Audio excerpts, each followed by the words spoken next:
burrito is that it's packed with protein. Having Chick-fil-A chicken, breakfast burrito is just phenomenal to me. You have the chicken, you have the eggs, and then you add these hash browns. It's just complete, honestly. Order the Chick-fil-A hash brown scramble burrito and Simply Orange Juice on the Chick-fil-A app today. Real guests paid for their testimonials. Someone had a birthday. Yep, 50. Can't believe it. 50 years of wisdom. Great segue. We have a health reminder from the CDC. Pneumococcal vaccination is recommended for adults 50 or older. Says here, we're over 6 times more likely to be hospitalized with pneumococcal pneumonia than adults under 50. I don't love those odds. Same. Look what I found. Pfizer's Prevnar 20 is proven to help protect adults against pneumococcal pneumonia and invasive pneumococcal disease in just 1 dose. And millions have already gotten it. Continued approval may depend on a supportive study. Don't get Prevnar 20 if you have a severe allergy to its ingredients. A weakened immune system may lower your response. Common side effects include injection site pain and swelling, fatigue, headache, muscle, and joint pain. For full prescribing information, please call 1-855-213-2138. Visit Prevnar20.com or talk to your doctor or pharmacist. I'm on Prevnar20.com now, scheduling my appointment. Good idea. And happy 50th. Hey, everybody, it's Andy Baskin for Choice Cabinet. I love Choice Cabinet, and it's so easy to check out what they have. Go to their showroom at 4856 Richmond Road in Warrensville Heights, and I got to tell you, they will take care of you when you go there. You'll get a chance to see these fine cabinets that are crafted right here in Northeast Ohio. So check out the showroom, 4856 Richmond Road in Warrensville Heights, and you too will have Choice Cabinet in your kitchen before you know it. Choice Cabinet, choicecabinet.com. The next chapter of Cleveland Browns football is here, and we want to invite you to be the first in. It's a new world-class stadium. It's a new era of Browns football, and it begins in 2029. And your path to being a part of it starts today. Place your deposit now at newhuntingtonbankfield.com to reserve your spot and be one of the first to choose your seats in our brand new state-of-the-art enclosed stadium where Cleveland Browns football goes to the next level. The roofer stood in my driveway and said the number, $19,000. For a roof on a house I'm still making payments on. I remember thinking, this is it. This is the thing that breaks us. Then my neighbor mentioned Roof Max. They restore the shingles you already have for a fraction of the cost of a new roof. What if I spent all that money and later found out my roof still had years of life left? We're the strangest roofing company because we don't want to sell you a new roof. We want to save the one you have. 1-855-ROOF-MAX. 855-ROOF-MAX. It's training camp time in Northeast Ohio. Orange and brown is popping up all over town. Woo! It's the doggone best time of the year for fantastic savings that will knock high prices helmets right off their head. Mike, Coach D. DeMotto here from training camp at Nissan in North Olmsted and I-90 Nissan. We're giving you our best deals on the strongest Nissan lineup ever. Stop in and huddle up with my DB, Dale Belza. He'll save you up to $1,000 off a new Nissan, scoring you a tremendous savings on your new ride. We've got the right game plan for you to score APRs as low as 0%. Every member of our big Nissan team is ready to get you into the end zone and make you a winner. And you don't have to go long. We're just a short drive from anywhere. Get off the sidelines. Get in the game. Only at Nissan in North Olmsted on the North Olmsted Auto Mile and I-90 Nissan in Sheffield Village. Because the deals are so good. It's the 2-minute warning and the clock is running out. So hurry in. Start drawing up your next perfect play online at bignissan.com. I'm Principal Aaron Nixon. Cleveland Sports Academy is partnering this fall with Neo Sports Plant for sports instruction during the school day. We are now enrolling boys in grades 6 through 11, completely tuition free. Join our family today at clesportsacademy.org. All guests appear on the 92.3 The Fan Hotline, powered by Wise Hard Right. We make it right. Call Kyle Wright.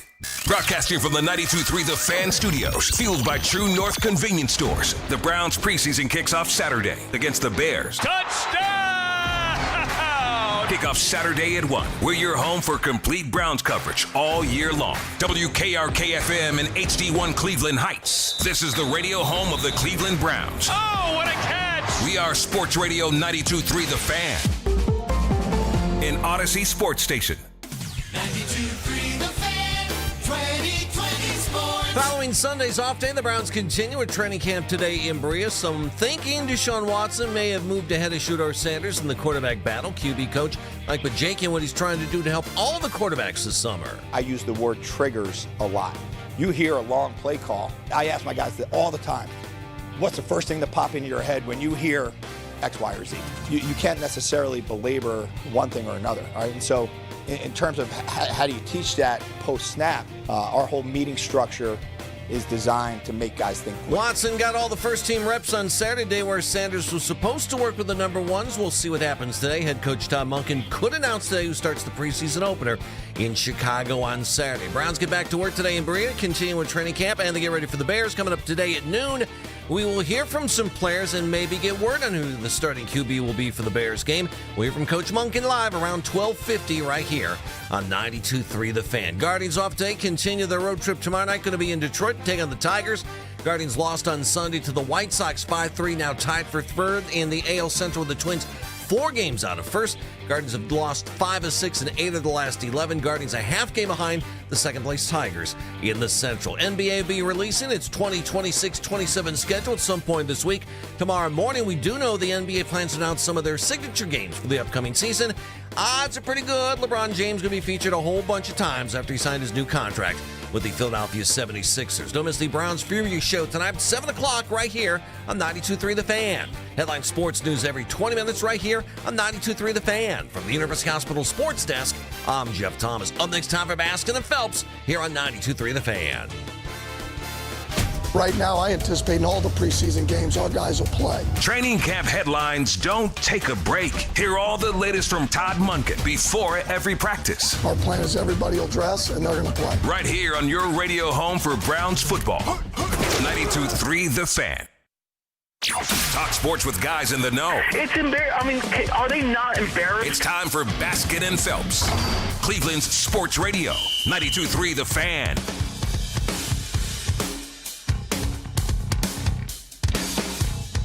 Might this be decision week? What the heck? Might this be decision day? Todd Monken, fighting the raindrops out there in Berea. Perhaps this is the day where he makes the big decision that we're all waiting for. And it's not about what's on the menu for lunch. Welcome, Baskin and Phelps. Jeff Phelps here. Andy Baskin over there. He's saying chicken pot pie for soup. That's what he's saying. That's what he wants. Chicken pot pie soup. He has made a decision. Congratulations, then, God Coach, willing. on the soup you want. God willing. Is anybody, I'm not surprised. I'm reading what's going on over the weekend. Sounds like Deshaun's getting the reps with the ones. Wait a minute. He wasn't supposed to. It was Shadur's day. Yeah, whatever. Like, at some point, money talks, and money is all around Watson as far as the paycheck is concerned. Now, if you want to look at all the outside stuff, I still disagree maybe the with you money on that. is on Sanders, but I still disagree with you on that. That they wouldn't just play him because they're paying him? Well, they got to pay him regardless. Yeah. So wouldn't you like some? Like, I Jeff, don't. Jeff, Andy, let me put this in your you world. flushed it down the commode already. What difference does it make? Have you though, Jeff? Because it's just like buying. If he's better, play him. It's like buying a movie service, right? You go, you buy the movie service, and you're like, I don't maybe really like this service, and it's not really working out for me. But yet you don't cancel the subscription. The subscription's not canceled. Yeah, the shows weren't very good. Sometimes they didn't even come on the air. Sometimes they were broken, and they didn't. But all of a sudden now you're towards the end of this contract you have with this movie service, and you're like, hey, I've been paying for this. I may as well watch it. That is Deshaun Watson.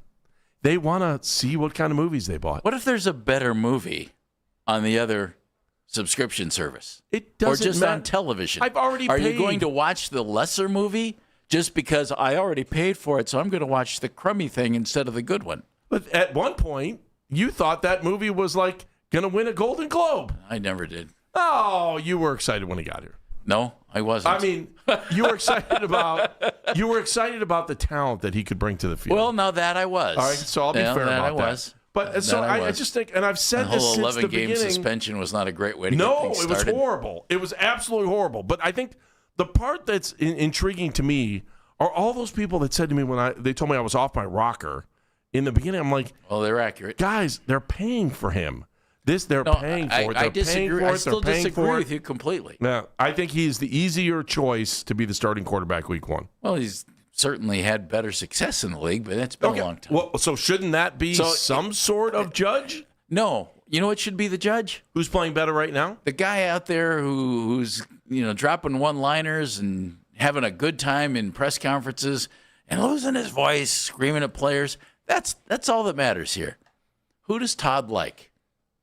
Who does Todd like? Who does he think is But better? what is that based on? What is that going to be? It's going to be based on the guy that gives him the most confidence to go out and win a game. Right. If you're in Todd Monken's shoes, that's all you need to do. You can't worry about how many wins you are or are not going to have. Why are we this starting season. this like this today? Because on Saturday there was a little bit of a shakeup, and if you remember, Todd said previously, just start paying attention to who's spending more time with the ones, and that'll give you an idea who the starter is. Well, it was supposed to be Shador's day, and instead Deshaun Watson spent most of the time with the ones. And you have a preseason game coming up on Saturday. And the install is done. And my God, we got new toilets. Look at this. This is Toilet awesome. paper, beer, and bourbon. You better stock up. Guess who's back? Dan Mennigan behind the glass. Hi, Dano. Yeah, well. Dan, I don't think I've seen you in 3 weeks, have I? I know. You look different. I got new glasses. That radical plastic surgery's done wonders. It is amazing. I went from a size double XL nose to a size double XL nose. Right behind you, my friend. Life is good. Todd Monken's going to speak in Berea today. When he does, we will hear from him. Make note, 10:06, Jeff annoyed. No, I wasn't annoyed. I just thought, I'm not going to make any nose jokes. No. The minute I make a nose joke, here comes the bald guy joke from Andy. I didn't say anything. No, you didn't have to. I was self-deprecating on it. Memo, call Acme, get new anvil. Go. Damn Roadrunner. You guys suck. That Roadrunner always wins, doesn't it? I'm just telling you. If we listen to what Todd tells us, then they gave us a sign on Saturday. Jeff, I'm just to stop us for 1 second just before we get back into the football. Every time you say Todd's name like that, dude, you are Bill Murray, Saturday Night Live, and Mrs. Lubner. Oh, Todd. That's all I hear. That's Lisa Lubner. Lisa Lubner. He's Todd, though. Yeah. Yeah. Well, yeah. Here's a noogie. Here comes the I wish repairman. we were legally allowed to use the drop because we'd be going nuts with it. Oh. But we're not. Between that one and George Carlin doing guys named Todd, we'd be right up there. You're right. We'd all over be using it like absolute We got to crazy. call him Monk or Monkin. It's just like it's Todd. The whole Todd thing, we kind of lose our man card on that. Todd should be at the country club. Hi, I'm Todd. Todd's giving noogies to Gilda Red. Bless her soul. Golly. Who's having more fun? I don't know. So take your money return. Okay, we know that's your stance. I'm not going to argue with you about it anymore. Maybe you have a point, maybe you don't. I think I do have a point. That's not the point. Well, according to you. Yes, of course. If one of the other guys is significantly better and they play Deshaun because of money, shame on them. But it's got to be significantly better. I don't know that that's the case. See, and that's the deal. What have I been asking for the entire preseason? Could somebody just go out and look better than the other guys? Is that what Deshaun's doing right now? Well, that might be the case. You may be getting your answer. That might be the case, and that's why maybe he got the extra reps on Saturday, and we'll see what happens moving forward, and we'll hear what Todd says today. I just think I think he knows exactly what he's doing. And they know what they're doing as an organization. In the back of their minds, they know that they're going to be able to draft a quarterback in the first round next year. And aren't you tired of talking about this? A little bit. I kind of feel like we're getting some. I think we're getting closer to some closure. There's a little bit of clarity that might be on the way. Maybe. Might be a little bit of clarity. That's all we're thinking about here. Perhaps that's what's happening. I do have some good news for Todd. Todd? What is it? I get odds for everything. Like, people send me stuff all the time. He's 100-1 to be fired this year. That's pretty good. Aaron Glenn is number 1. Could be worse. Zach Taylor's number 3. Not surprised there. That checks out. There's a lot of expectations coming out of Cincinnati that they may have turned that defense around, too. I mean, he is in the lower half of coaches that have the opportunity to get fired. There's only, I don't know, 1, 2, 3, 4, 5, 6, 7, 8, 9, 10 coaches on the other side that have worse odds to get fired for him. So 100-1. Got that going for us. I'd be feeling pretty good. I'd put that up. I'd be like, If you were 5-1, you got a problem. Yeah, if I was the head coach of the Browns, I would have a plaque on my desk. Was that and it would say, in season? Yeah, no, just who will be the first to be fired. Oh, it won't be Todd. No, there's no way. It's like it'd be like the occupation version of a doomsday clock over your head. Isn't it crazy? It's your odds going up that you're going to get fired. I mean, Vrabel is up there right now. Well, that's somewhat understandable. Well, Dan says. I mean, this is the NFL. Come on, man. Happen. Take a look around the league. What does it have to do with his football skills, though? Well. Inside knowledge? Well. Maybe. Well. That'll happen. Can't. You got something there, don't you? There also might be things happening around the league that could bring some clarity to some situations. We're going to get into that. You know what clears up controversy? More controversy. Winning. Scott Petrak from Really the happy you Chronicle didn't say Telegram. penicillin. Winning. Scott's going to join us at 11 o'clock, and we'll get his insight into what's going on there. And Jory Epstein, remember Jory was in the draft room with the Browns and wrote a great piece on Yahoo? Yeah. She was out of practice the other day. So she's going to join us at noon. Then we're going to hear from Munkin coming up a little in the latter part of the noon hour. So there's that. We're also going to talk some Guardians today. It's not going well. No, what is going on? Just saying. But it's you know what? not going well. If they just win one of the 2 games they lost, you'd be like, okay, they gained a game. Well, there's still, they're not 12 out in September. If you're not 12 out in September, you still have a chance if you're this team. No, but now they're in 4th place. Well, yeah. Oh, man. Numbers-wise, it's tied for 3rd, but tiebreaker-wise. So I get that. So that's coming up in the show as well. And the Cavaliers' silence is interesting. We're going to talk about that because there's somebody who's available who Dan and I both like, who looks like he wants to play in the league again. Oh. And we like it. Jordan's coming back. Sweet. No, but if he was, by God, I'd try to sign him. Is it odd to you, Andy, Jeff, the reports that we hear from everybody out at training camp that, okay, Deshaun wasn't good. Then all of a sudden, boy, has Deshaun stacked some pretty good practices together, and Deshaun's doing this, and all of a sudden it's like either the light switch went off or the installs are done, and now here he comes. And then we've heard Shedeur has had some moments, but he's been inconsistent from all the reports we hear. Mm-hmm. And the most consistent guy in camp has been Dylan Gabriel. What we haven't seen, along with consistent in talking about Dylan, is consistently excellent. He's put together the most consistent camp. Well, consistent, that might not do anything for you. I'd rather have the guy who's a little inconsistent and maybe has found it now. That might be Deshaun. I'd love for it to be Shedeur because of his age and the whole situation. I think as far as the big picture is concerned, man, it'd be great if it was Shedeur. Yeah. Because, you'd have a quarterback for a while. You could, lean into it. You don't have the pressure of drafting a quarterback. If you don't like year. one next year, you don't need to get one. Yeah. I think you got to go along. I think anybody's going to have to go a long way for that to happen. But I'm just wondering if he's dropping hints. If Saturday was dropping a big hint. What do you think, folks? 216-474-0092 is the number to join us. Something happened that wasn't expected to happen.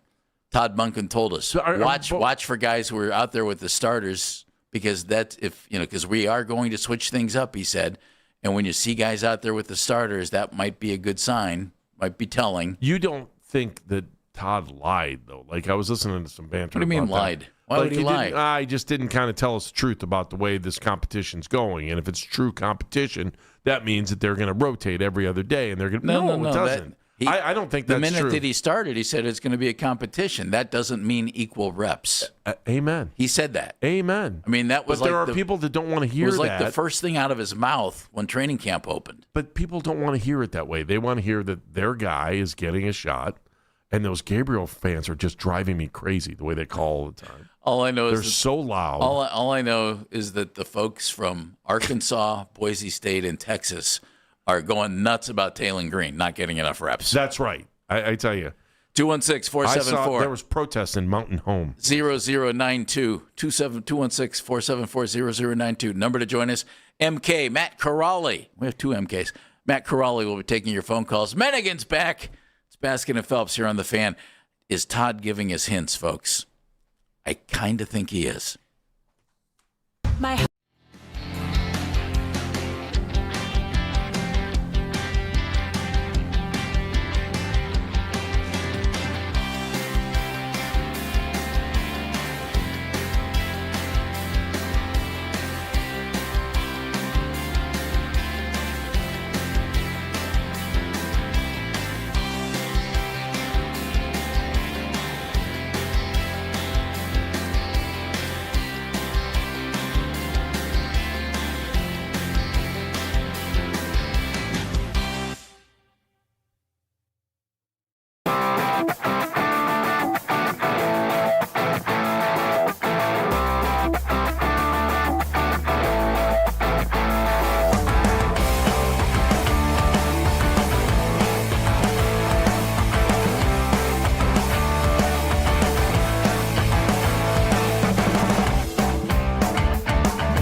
releasing the 2026-27 schedule some point this week. Tomorrow morning, the NBA does plan to announce some of their signature games for the upcoming season, and odds are pretty good. LeBron James going to be featured a whole bunch of times after he signed his new contract with the 76ers. Don't miss the Browns preview show tonight, 7 o'clock, right here on 92.3 The Fan. From the University Hospital Sports Desk, I'm Jeff Thomas.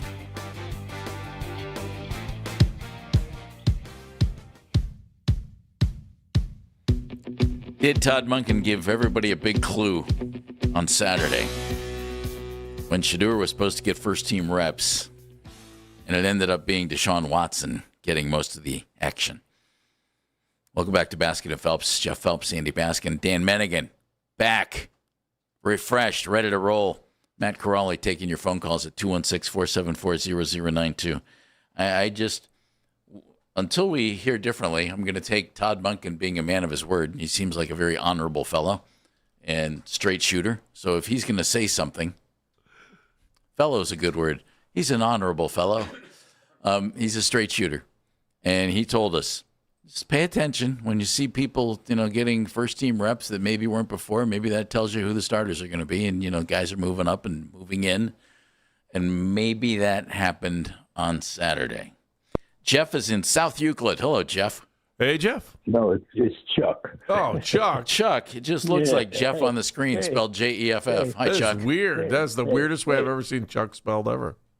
Yeah. Hey, guys. How's it going? What's up? Listen, I was just thinking, we got a couple of number one picks coming up in the draft, but they're going to have it where no quarterback's going to want to come here or be drafted here. They're going to do like Shedeur did with the Ravens. No, I don't want to go there, possibly. I'm not saying it will happen, but Eli Manning did it. So there's guys that might want to say, nah, they can't get that QB situation straight in Cleveland. They done had 50 quarterbacks in the last 20 years, and it could be a trend where guys just don't want to come here, whether they're in the league or whether they're getting drafted out of college. I mean, this is getting ridiculous. They need to get this quarterback situation straight. It's just funny how money changes everything, though. I mean, you can say, on paper, Chuck, Andy's onto something here. What you're saying is it should be right. And by the way, would you have want to go to Baltimore if you were him, knowing that Lamar Jackson's not going anywhere, right? So I don't blame him for that. In fact, if I was a young quarterback, I hate to say it, Cleveland sounds like a pretty good place to go because you've got a great opportunity to start right away. And if you don't want to sit on the bench, it'll be a lot of pressure. And if you do come here, I mean, I understand what you're saying. Chuck, there's a part of me that totally agrees with you, and I understand, and maybe that's the way it should be. But money talks, man. Money talks. It's amazing how I don't want to get in trouble with my wife. Never mind. I'll keep my mouth shut. Okay. You think if Watson do start and he has a pretty decent season, I just can't understand how they're going to waste time not playing Shedeur because I'm pretty sure they're not going to re-sign Watson. I would agree with that, Chuck. I would agree with that, okay. Chuck. Thank you, man. Appreciate it. I still think we're all overlooking the biggest problem. I mean, we are going to sit here and talk about quarterbacks till we're blue in the face. We're going to talk about it when he makes his decision. We're going to talk about it in the first preseason start coming up later this week. But the issue is not really going to be on the quarterback. The issue is on how fast can this offensive line come together so that you could actually make a true judgment on what you're looking at. They actually gave plenty of assets to the offensive line. You used your first draft choice on a tackle. You signed a left guard. You signed your center. You signed your right tackle or traded for your right tackle. You drafted two other guys. I mean, they threw assets at it. You're right. It has to come together. So we'll see that. A point on what Chuck said. If you're, and we all know Eli Manning did this, right? And his dad and everything else when the Chargers drafted him, and he said, I don't want to be drafted by the Chargers. And then there was the trade with Phillip Rivers and all that stuff. Mm-hmm. Arch Manning, okay, Manning family, if he ends up being the guy, great. And wants to pull an Eli, Uncle Eli, great. Except there are family connections is, to the Haslams. It's the Haslam thing that makes me think that I don't think he would do that. I don't think he would do that either. Because supposedly, Peyton, all that, I'd be surprised if that happens. Dante Moore from Oregon, from here, has already said he'd love to play for the Browns. If Lenoris Sellers becomes the guy, and there are a lot of quarterbacks, I just like Lenoris. You don't think he'd love to come here? Once you get past Eli, the syndrome, in other words, Arch, I don't think a quarterback would say no. I mean, look at all the young talent that they're going to have on offense. I don't see that happening, Chuck. You never know, though. No one's walking away from money. No. Matt's in Hudson. Hey, Matt, welcome. Hey, Matt. Hey, good morning, guys. How are you? Hey, I'm interested to see what you guys think. So I think there's a scenario where Watson is the guy coming out of training camp, and then the Browns move Shador, and then look really to get sort of another veteran-type quarterback. I'm throw out a couple names. I'm not saying it's these guys, but like an Andy Dalton type or Will Levis. Bring him in. So, then you're heading into the season with a quarterback room of Watson, this new veteran, and you've got Dylan Gabriel. So then, I can see a scenario where both of the veterans play.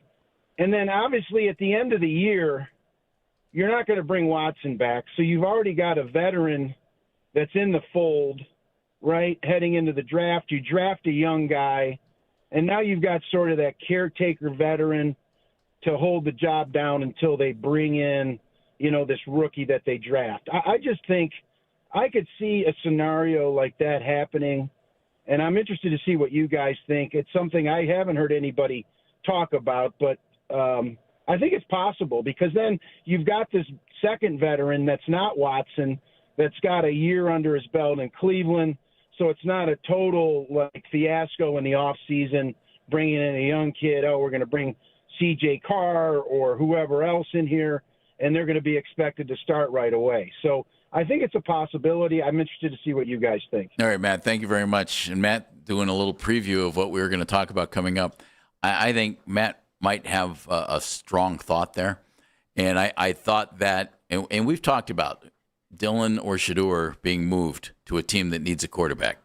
Well, over the weekend, Teddy Bridgewater decided to retire from football again. And, unfortunately for Teddy, his career was derailed by the massive leg injury that he suffered in Minnesota. And he came back, was the backup quarterback for the Detroit Lions behind Jared Goff. And he just thought, I'm toast. So he retired again over the weekend. Mm-hmm. They immediately went out and signed Josh Dobbs, former Browns quarterback, aeronautical engineer. Okay. Josh Dobbs comes in. And then their third string quarterback is Luke Altmaier, a rookie from Illinois. If you're the Lions, you have Jared Goff, Jahmyr Gibbs, Amon-Ra St. Brown, Isaac Tesla, who has really come on, Sam Laporta. You got Penei Sewell. You have an offense that should cook. If something happens to Jared Goff, you trusting Josh Dobbs? If you happen to, let's say they happen to like Dylan Gabriel. Let's say they happen to like Shador Sanders. Lions still in the market for a quarterback? And then there are some other veterans who might get kicked loose. Matt's thought, you bring one in. We talked about Will Levis last week, Matt, extensively, actually. And, Dan, you missed that. You would have put your head through a brick wall. We talked about Will Levis. The man who puts mayonnaise in his coffee. Yep. Well, but we actually said, it's kind of weird. Would you rather bring Levis in and have him start here for a year? And we all said, yeah, basically. Can't trust the man who puts mayonnaise in his coffee. But keep that in mind. And then keep Will Levis in mind for Detroit. But I honestly, Matt, I think that moving one of these quarterbacks is a likelihood. I think Andy thinks that too. Mm-hmm. And all of a sudden, there sits Detroit with Super Bowl aspirations, and our guy Josh Dobbs is the backup.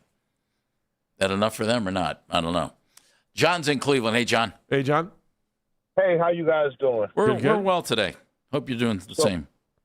So I want to talk about I want to take it back to last year when Shador took over. Okay. Okay. And you get. I believe the coaches dumbed it down for him with the play calling. Well, because we've seen that written, John. I mean, they threw him out there without but they would do that with most any rookie who's out there. Right, so they dumbed him down for him. But my point is, Dylan Gabriel and Watson are better in the classroom. I think this is something that's happening that they're seeing inside the meetings because, Dylan Gabriel he's having a great calling the plays and not making mistakes during practice, right? He's throwing interceptions, but he's able to run the offense he's able to make the checks. He's able to do this. Because, I played for the Baltimore Ravens a long time ago. So I know the classroom. When you're in the classroom, they really take that serious. And that right there can get you pushed back immediately. You understand what I'm totally makes sense. Absolutely. Yeah. Especially if you're now, putting in a new offense and new coach. Yeah. And How long else. ago did you play for them? Well, I played for the Baltimore Ravens from 2000, 2004. My rookie year was 2000. So I got lucky and got a Super Bowl my rookie year. Well, congratulations on that. But I'm just curious your take on how little they're on the field to be able to execute, and so how that plays into what you're talking about with Gabriel. You guys practice a lot more. Well, the thing about it is, as the quarterback, you got to actually be the coach. Because as a tight end, I got the Y and the H. I'm used to playing the Y, so the Y always goes to the right, to the play side. But when I'm the H, I got to go to the opposite side. So when in the huddle, the quarterback calls the play, then he calls two plays because we want to kill this, and the play is 365 Y out, option this, that, and the other. Kill this to 34 Y waggle. That's football talk right there, folks. Right, and then it's fake 1 hard 2 on 1. Right. So you got to remember which way to go, right? Yeah. Then if he kills the play, you got to remember to play the fake waggle. Then it's on a hard 2, so it's the fake. So he's going hut. Okay, easy. Oh, kill, hurry. Now what are we running? And then as a tight end, I got to remember cover 2, middle field open. I got the post, cover 3, and then they at the snap of the ball they switch to cover 3. Now I got a corner route, but are we running the first play or the second play?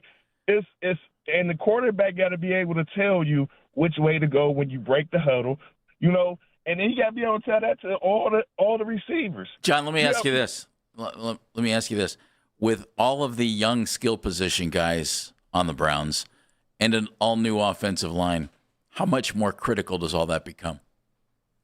Very. Okay.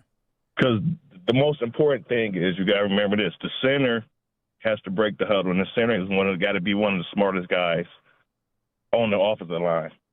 Because he's going to go out there and make the mic call, or we're going to take it back to the wheel, all right? And then your line has to be in unison because if it's an under or over, all that means something. You know what I'm saying? So instead of going this way, I got to team with this guy, or I got to scoop up to this linebacker, right? And then you got your young guys at receivers. They got to break the huddle, go the right way, right? Remember to play. Mike Sam come. That's an automatic hot read for the tight end. All right, now I'm getting too confused. See, this is why I need to go to the classroom. John, thank you for the phone call. We appreciate your perspective on this. First time caller. Hey, John, should I be rooting for Pitt? Again, just triple checking. Should I root for Pitt? Oh yeah, I'm a Pitt guy. I know. IUP too, right? IUP. Didn't take very long, baby. And Andy and Google are great friends. Jones, man. John, I was a special teams guy. Thanks, man. Hey, we appreciate you. Thanks, John. Hey, no problem. All right. There's a perspective from a guy who played in the league. That classroom stuff, even more important when you have a team like the Browns where every other aspect of the offense is trying to come together as well. Now, who's going to give the report card on what these guys are doing? Well, that would be Todd Monken, and we're going to hear from him in the noon hour. But what do you think, folks? If the Lions are looking for a quarterback, should the Browns be making a phone call? Should the Browns be interested in maybe moving a guy and maybe, as Matt and Hudson said, bringing in a vet? I think the options are just beginning. It's Baskin and Phelps here on the Fan.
morning, though, we know for sure the NBA plans to announce some of their signature games for the upcoming season, and it's expected that LeBron James will be featured a whole bunch after he signed his new contract with the 76ers this summer. Don't miss the Browns preview show tonight, 7 o'clock, right here on 92.3 The Fan. From the University Hospital Sports Desk, I'm Jeff Thomas.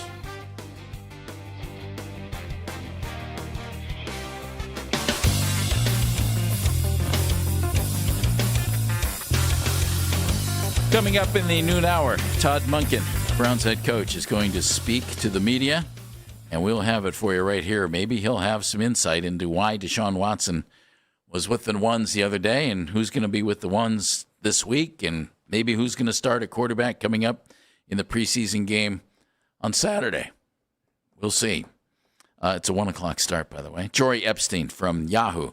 Out at Browns camp. Jory was in the draft room with the Browns, wrote a great piece all about that. We've had her on the show before. She's going to join us coming up at noon. I'm Jeff Phelps. My partner's Andy Baskin. Dan Mennigan behind the glass after a refreshing week spent up in the Northland. And Matthew Corrali is or Matt, as he prefers to be called, 216-474-0092, where he'll be answering your phone calls. We're talking about this quarterback situation because it seems like, I don't want to say if it's clarity, Andy, or if it's heating up or whatever, but we saw something that Todd told us to watch out for.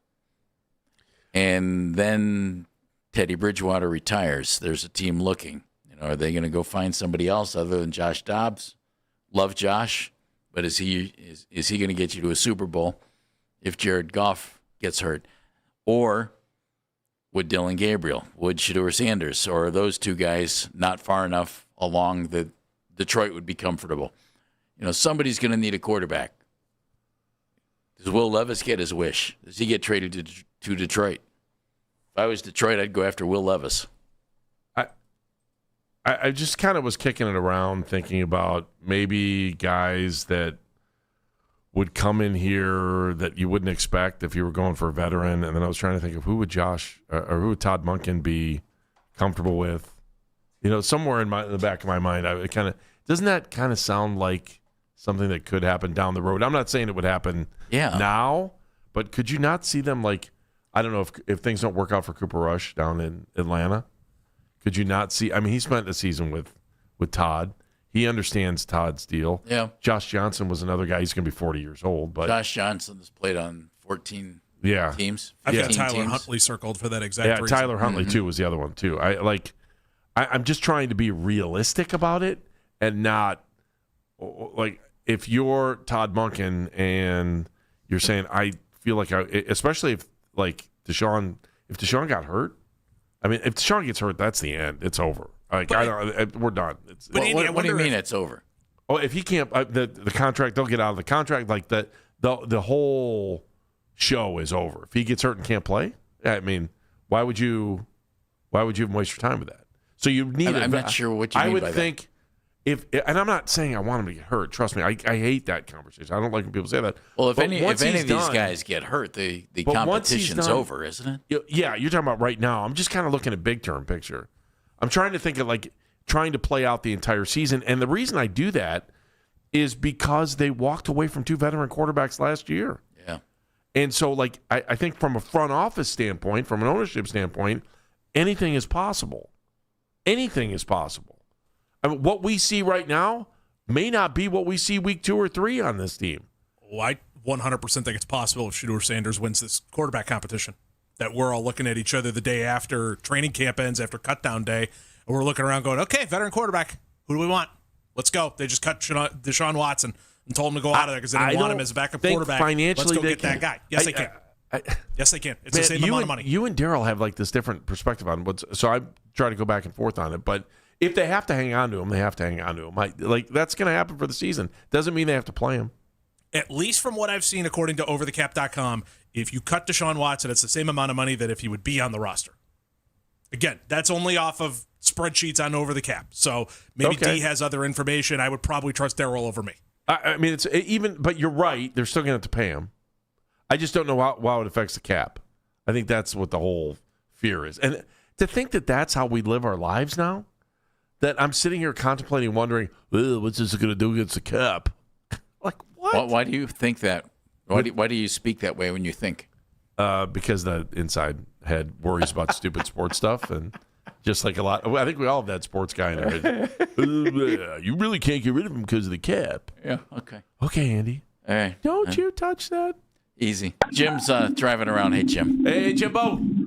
Hey, guys. How we doing? Hey, what's up? Dan, you're back. Andy, you're going to love this. Okay. And you're rolling along. It's the quarterback revolving door season. There it is, Jim. I have a prediction. If Julian Sayin goes down to Texas in week 2 and whips up on Arch Manning and the Longhorns, and then has a better season than he did last year, which he should, yeah, and he comes out in the draft, I think he'll get drafted in front of Arch Manning. That's just an opinion. But he could take the money if he's NIL eligible to stay in Columbus, in which that wouldn't hurt my feelings anyway. But, I mean, my God, we've seen so many quarterbacks come and go in last year's draft, and 2 of them. It's like Cleveland is the graveyard of quarterbacks. It's the Russian Siberian idea. There's a ton of free agents, I guess, out there, potential backups or starters. Personally, I'm not big on Deshaun Watson. I told you guys months ago, I did the math on that. I think he makes over $500,000 per pass attempt during the regular season so far as a Cleveland Brown. It's not gone well. Good work if you can get it. What's that? Good work if you can get it. Well, yeah, I guess. And, I watched Shador. My brother's a big CU fan. He went to Kent and then CU, and he has a doctorate now, but he's retired. But anyway, I got to watch Shador while I was staying with him for various reasons, 3 fall seasons in a row. Paid $100 to watch CU, and $100 a month. The only game I missed for Ohio State was Purdue. That year it was on Peacock, and they beat them by 50 points or something, so I didn't miss much. All right, Jim. But all that being said, I don't know. What do you guys think? I mean, should we try to draft a guy, hold out, or what? Jim, thank you very much. Thanks, Jim. Let me comment on your Julian Sayin thing. I know Julian's a heck of a quarterback. I've had enough of 6'1" quarterbacks. I'll get over that. College football season still has to be played. Who knows who the quarterback might be if they draft one in 2027. I want some guy who's 6'5" and can run people over. There. I don't know. You got to see what he looks like. I'm looking forward to seeing Julian play. I know. He bulked up. I'm tired. I'm tired of 6'1" quarterbacks. Although we just put one in the Hall of Fame over the weekend. Yeah, we did, didn't we? Yes. Yep. And that's why I said I've got to sit back and pay attention. 10. I know. 6'1". I said I have to get over that. Okay? Might be the guy. I just like 6'5" quarterbacks who can run people over. Coach Berger is with us. Hello, Coach. Hey, Coach. Hey, you guys. I called in before and said you guys were the Samaki Walkers of the team, and Dan Manigan is LeBron James of the crew. I don't know if you remember that. But I called because I respect everything that the sports world, as far as media, do, as far as, getting the stories that they think the fans are saying in their heads and all that. I understand that. But at some point, we got to understand, we are not, as far as football, we are not a farm system for other teams. Just because another team needs a quarterback, it's not up to us to give them that quarterback. We have to have our own guys to mature because they're on our team. If they're not on our team, like Denzel said about Myles Garrett, hey, it's sorry for you because we support everybody that's here. So if you're here, let's roll with what we got. Celebrate the guys that's on this team. Motivate them to be their best for whatever we got. Because when we go to 2027 looking for a quarterback in the draft, they're possibly still going to have to wait a whole nother year for them to get acclimated to the NFL. Not necessarily, Coach. You see the way rookie quarterbacks come in and have an impact now. But I'm saying theoretically, I understand that there's that gym that can actually do that and perform coming out the gate. I understand that. But for the most part, look at the reasons why a lot of these guys set back another year in college, because they felt they wasn't ready. So that lets me know that there's possibly a chance that you can say that same thing when you get to the NFL, that you're not ready to start that year. So that means we're back another year trying to find somebody. But I think that these guys, if with the proper motivation from the fans and from the media in some aspects, but still do your job, give them this motivation, man, to be the best. So we don't have to trade nobody. So why trade Shedeur if he's pretty good? Because there's likely, again, a chance that Deshaun goes down. And who's going to step up in? Shedeur or Dylan or Taylor Green or whoever the lunchbox guy is at Walmart that has to come in and fill in to be the fifth quarterback again this year. Whoever it is, we have to celebrate them and celebrate these Browns, man, because it ain't no telling when we're going to have them or how long we're going to have them as our team. This is our city. This is our place. I love this place, and we should too.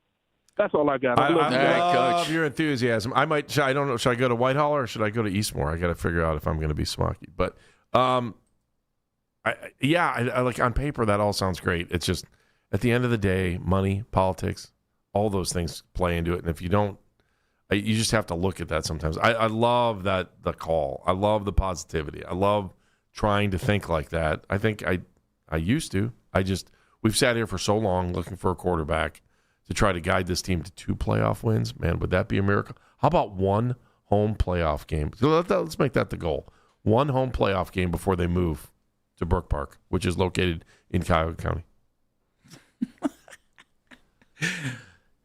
I wonder if Scott Petrak thinks that Todd Monken is starting to show what might be in his head. Petrak next, right here on The Fan. Odyssey Sports Minute. The fact that the Minnesota Vikings quarterback competition is still going on here on Monday, August 10th is not a good thing. J.J. McCarthy reportedly outplaying Kyler Murray at Sunday's practice. Kyler is still the favorite to be the Vikings starting quarterback week 1 against the Green Bay Packers, but Murray not being able to pull away from McCarthy is not a good thing and puts Kevin O'Connell on the hot seat if things don't go well this year in Minnesota. I'm Nick Costos. Back to savings at O'Reilly Auto Parts. Get a free MicroGuard Select oil filter when you buy 5 quarts of Syntec Full Synthetic Motor Oil. Limit supply. O'Reilly Auto Parts. This is the story of the one who keeps multiple buildings running smoothly day after day. Plumbing that flows, HVAC that hums, cleaning supplies that keep surfaces sparkling. That's why she counts on Grainger. With easy reordering online and 24/7 support, Grainger helps her keep the products she needs on hand. So shelves stay stocked and buildings stay ready. Call 1-800-GRAINGER, click Grainger.com, or just stop by. Grainger, for the ones who get it done. Check engine or ABS light on? Take the guesswork out of your warning lights with O'Reilly Veriscan. It's free. Ask for O'Reilly Veriscan. O'Reilly Auto Parts. This is the story of the one. As a maintenance engineer at a beverage manufacturing plant, he starts his day knowing every line is ready to run because Grainger delivers the industrial-grade products he needs to keep mixers, conveyors, and packaging equipment moving. With Grainger's vast selection of bearings, belts, and motors, he keeps operations running smoothly, so nothing grinds to a halt. Call 1-800-GRAINGER, click Grainger.com, or just stop by. Grainger, for the ones who get it done. Hey, it's Brew, and I feel like everything in my life depends on being connected. Whether I'm uploading a video, hopping on a call before my show, or video chatting with my family back in Michigan, I never have to think about my Wi-Fi. And that's why Xfinity stands out. You get the most reliable, fiber-powered Wi-Fi with the best equipment at one price for 5 years guaranteed. No contracts or commitments. Plus, you can get online in minutes with same-day Wi-Fi. Restrictions apply. Not available in all areas. Use of fiber or coaxial cable. Learn more at xfinity.com/same-day Wi-Fi. Xfinity, imagine that. And Doug. Limu and I created a trick to help you remember that you can customize your car insurance and save with Liberty Mutual. You see, the shirts Limu and I wear are yellow, and yellow is the color of lemons. And lemons grow on trees, and trees provide oxygen. And oxygen helps us breathe, and breathing is how you live. And you can live more life when you save money by customizing your car insurance. I agree, Limu. It's really quite simple. Only pay for what you need at LibertyMutual.com. Liberty, liberty, liberty, liberty. Technology continues to change the way businesses communicate, collaborate, and serve their customers. For 25 years, Extend Technologies has been designing commercial technology solutions that help organizations work smarter, from conference rooms and video conferencing to digital signage, distributed audio, surveillance, and more. Visit the recently redesigned website to explore what's possible. Then experience the latest technology in person at the Extend Experience and Design Center. Learn more at xtendav.com. Northeast Ohio. Training camp is open. Head coach Mike D'Amato here on the field at Nissan in North Olmsted and I-90 Nissan. And there ain't no holdouts here. I got my team running 2-a-days to guarantee we're at the top of our game. Even my veteran quarterback and my DB, Dale Belza, is giving up naps, taking snaps, and he's even running laps. So he can 3-step drop back and give you even more money in the pocket. He can hand off up to $1,000 off the new Nissan. And my first team, bottom linebacker, is ready to cover interest rates as low as 0%. Are you kidding me? So if any other dealer is trying to blitz you, blindside you, give him one stiff arm and say, stop. Who do you think you're tackling, dummy? And head up the field and come running back to Nissan in North Olmsted on the North Olmsted Auto Mile and I-90 Nissan in Sheffield Village. Because the deals are so good. It's the 2-minute warning, so hurry in. The Fan Studios, fueled by True North Convenience Stores. The Browns are back in Berea. Hear the news right here and read all about it on the Odyssey app. WKRK-FM and HD1 Cleveland Heights in Odyssey Sports Station. The radio home of the Cleveland Browns. 92.3 The Fan. Always live on the free Odyssey app. 92.3 The Fan, 2020 Sports. The Browns are back on the practice field today. We're still figuring out who the starting quarterback will be, as Deshaun Watson got reps with the starters during the team's last practice on Saturday. You'll hear from the coach of the Browns, Todd Monken, at around 12:50 live right here on 92.3 The Fan. Also in the NFL, the Bears are reportedly expecting wide receiver Luther Burden III to miss the entire preseason due to a groin injury he suffered in practice Saturday. However, the team believes he'll return for week 1 of the regular season when they head to Carolina to square off with the Panthers. Guardians have the day off before they take on the Tigers tomorrow night after dropping 2-3 to the White Sox on the road over the weekend. The team is now 4 games back of the division lead, along with being a game and a half out of a wild card spot. And it was announced today that some signature games for next NBA season will be revealed tomorrow morning. Expect a lot of Sixers games to be announced, with LeBron James deciding to suit up for Philadelphia a couple of weeks ago. Chronicle Telegram Browns beat reporter Scott Petrak joins Baskin and Phelps next, talking all things Browns. Headline sports news every 20 minutes, right here on 92.3 The Fan. From the University Hospital Sports Desk, I'm Matt Corrali. Wake up with the latest news from training camp and around the NFL. The Ken Carman Show with Anthony Lima. Weekday mornings starting at 6 a.m. 92.3 The Fan.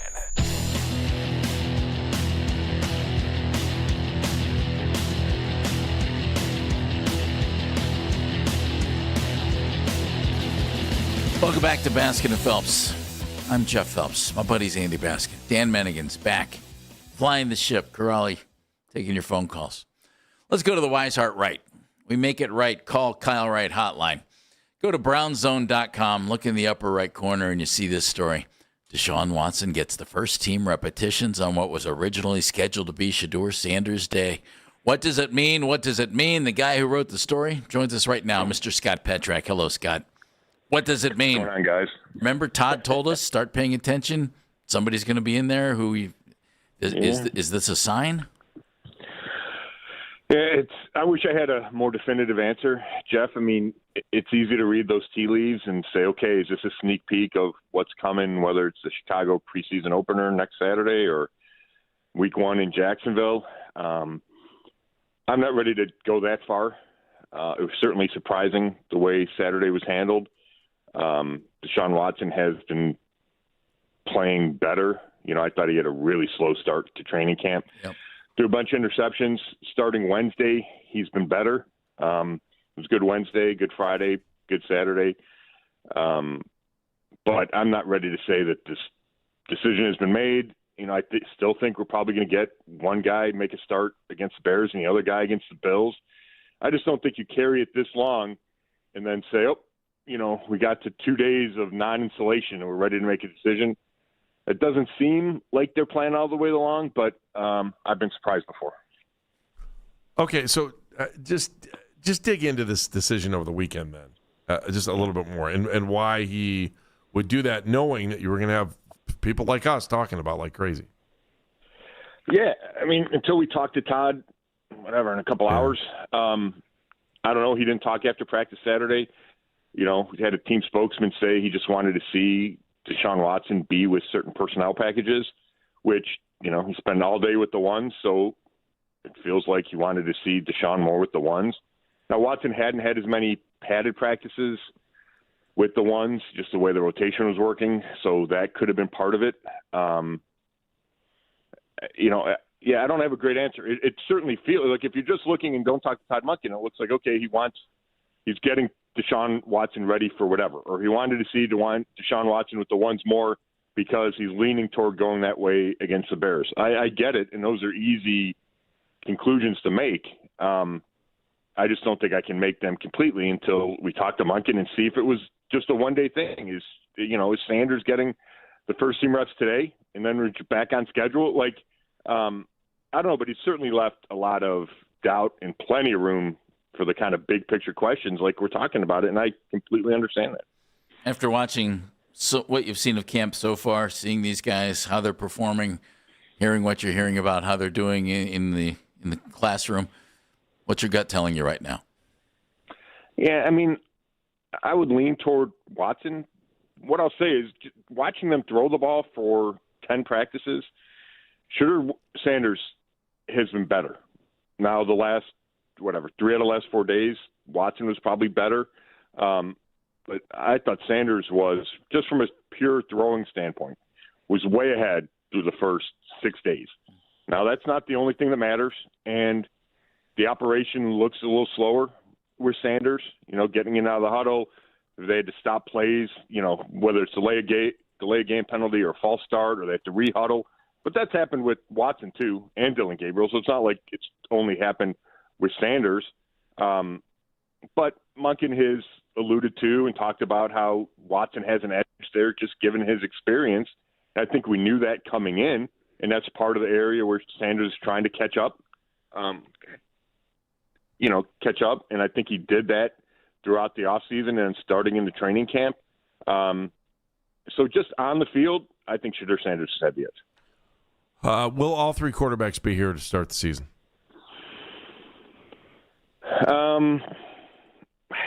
I think odds-wise, I would say no. Heading into camp, I thought Dylan Gabriel would be the guy not here, but he's exceeded my expectations. He's getting more reps as camp goes along. Haven't seen a lot of Taylor Green. We know that they like to keep three quarterbacks. So, could they, if they go with Watson as a starter, then do they feel like it's too much to have Shedeur as a backup? I understand that conversation. I also think that, Watson has not been able to stay healthy. So if you think that there's a good chance he gets hurt or there's a chance he gets hurt, do you just move on from Shedeur without giving him a chance to stick around and maybe play 14 games, right? So I think it's a complicated question. I think it's a complicated decision.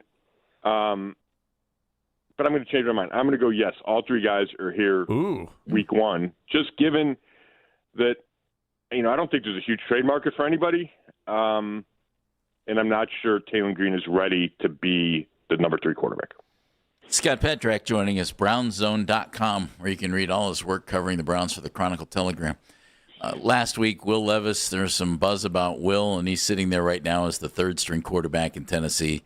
And he's confident, so there aren't 32 guys better than me playing quarterback in the league.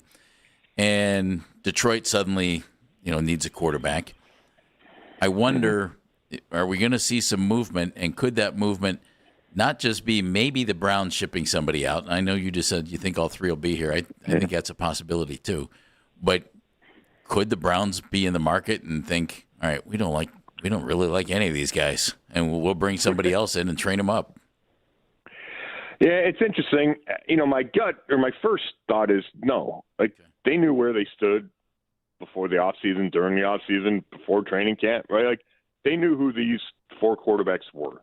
And there wasn't really any strong inclination to go get somebody else from March on, right? We haven't, we talked about a million quarterbacks in March, and Malik Willis and Mac Jones and all that. And it hasn't felt like the Browns have been close to any of those things. So that makes me think, no, that they're just going to ride it out. Like, I feel like that's been the plan all along. Having said that, Andrew Berry's traded quarterbacks and brought in quarterbacks late in the preseason. He's done it in the regular season. So I would not rule it out with him. But,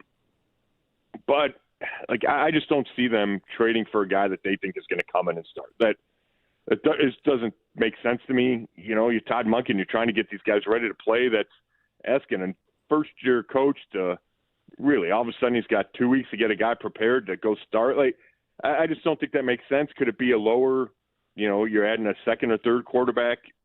Sure. You could talk me into that. But I just don't think we're going to get Will Levis as your starting quarterback. I just think you could have done that 3 months ago if you wanted to. That's probably true. That's a good point. How does the offensive line play into this, and what are your thoughts on what you're seeing from the offensive line right now, especially with your first-round draft pick? Yeah, I think as a group, it's hard because there's been injuries, and you're still seeing Fano rotate with DeJuan Jones at left tackle. Now, maybe that changes. Todd Monken said they were going to talk about the depth chart and the lineup and what they wanted to do as far as the practice reps coming out of the day off yesterday. So maybe they just go, hey, it's Fano's job from here on out. He's had his ups and downs going against Jared Verse. Saturday felt like a meaningful day for Fano. He was with the ones. He goes against Verse. They get in that fight. He holds his own in the fight. Doesn't back down. A couple reps later, he's straight up with Verse and he stops him. Then late in practice, Verse jumps offside in the pass rush drill, and Fano's kind of in his grill doing the Jared Verse dance. So there was a lot of whatever, moxie being shown or something, courage, personality, and I think that was important for him because he's had some ups and downs during his camp, to be expected. But going against Verse, he's in and out of the first team, so I think he's going to be okay. But I think you could see some struggles early. Let's assume he's out there week 1, which I think just makes sense. Center, it looks like it's going to be Elton Jenkins just because we haven't seen Park Brailsford. He's been out for a while with looks like a hand or a wrist injury. At right guard, Tevin Jenkins has been out a long time, so it's him or KT Levinson. So I just don't think we've seen the 5 that you're going to see. So there could be some growing pains when we get to week 1. Haven't heard the name Zach Zinter much at all during camp. What's going on? Well, he was working with the second team. Then he left practice. These days all run together, but let's call it Thursday. He was carted off. Might have been a head injury. Hasn't been back on the – I've seen him. Like, he's around. I saw him after practice Saturday, but hasn't practiced since then. I think he's in danger of not making this team roster. I know he's a third-round pick. Maybe they bring him back on the practice squad, but when you crunch the numbers, I think he would need some injuries to last into roster cut down for Zinter to stick around. Let's talk wide receiver for a second. Cedric Tillman, Isaiah Bond, and where are they sitting right now? Well, Bond's got a roster spot locked up. The question is he number 4? Does he, how do they rotate those 4 guys? Judy, Bond, the 2 rookies, Concepcion and Boston. Tillman, he's making catches and he shows up and he's a big body and, he's always flashed, right? Since he's been here, he's flashed. He just hasn't been consistent, hasn't been able to stay healthy. The question is, do the Browns keep it? And I think Tylan Wallace has a roster spot. So there's 5 guys. So there's 1 or 2 spots left that are open. Do you keep Tillman as that 5th/6th receiver in his 4th year, the money that's involved, or do you try to trade him? And that feels like a move that the Browns would try to make. I think there's a team out there that would give you something for Tillman. Mm-hmm. I think Andrew Berry would be able to make that deal. I just don't – I think he's got – like I said, I think he's got potential. I just think he's far down this depth chart where it makes sense to try to get something back for him. Interesting. Let me go back and I get another offensive line thought. Zinter was a 3rd-round pick. Austin Barber, a 3rd-round pick. We're hearing a lot about Austin Barber.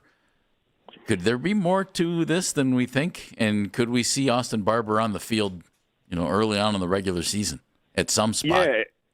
Yeah, he's an interesting guy to watch. He's a big dude. He stands out. When you look out there, you notice him. Titus Howard left practice Saturday, so I don't know if he'll be out there today. And when Howard's not been out there, it's been Barber. And he's gotten a decent number of first-team reps because, Howard's an older guy. He's not out there for every snap all the time. So he could be the right tackle. If they still have a question at right guard is, we get deeper in the preseason, I could see Barber getting some reps at right guard and see if that works for him. But I do think he's a part of the long-term future here. Like, I think he's your right tackle. I don't know if it's week 1, week 8, or 2028, but at some point, I think he's going to be the right tackle. I think they like him a lot, and he's got everything you're looking for. Could he possibly be the left tackle if Fano ends up going back to his natural spot at right tackle? I don't think they do that, Jeff. Okay. Andrew Berry, the second they drafted Fano, he's a left tackle. They don't worry about moving to the left side. I don't think any issues he's having is being on the left side. I know it's a conversion. They talk about it's an adjustment. I'm not completely downplaying that. But you draft the guy at number 9, you want him to play left tackle for you. Okay. Good point. Enjoy practice. Can't wait to hear what you asked Todd today. I'm working on it. Scott Petrak, Chronicle Telegram, brownzone.com, joining us on the Wise Heart Right. We make it right. Call Kyle Wright hotline. They threw assets to that offensive line, Andy. I know. And we're hearing some pretty good things about this. Let's figure out how this might shake out next on Baskin and Phelps. Don't forget Todd Monken coming up in the noon hour. You'll hear him right here on the Fan.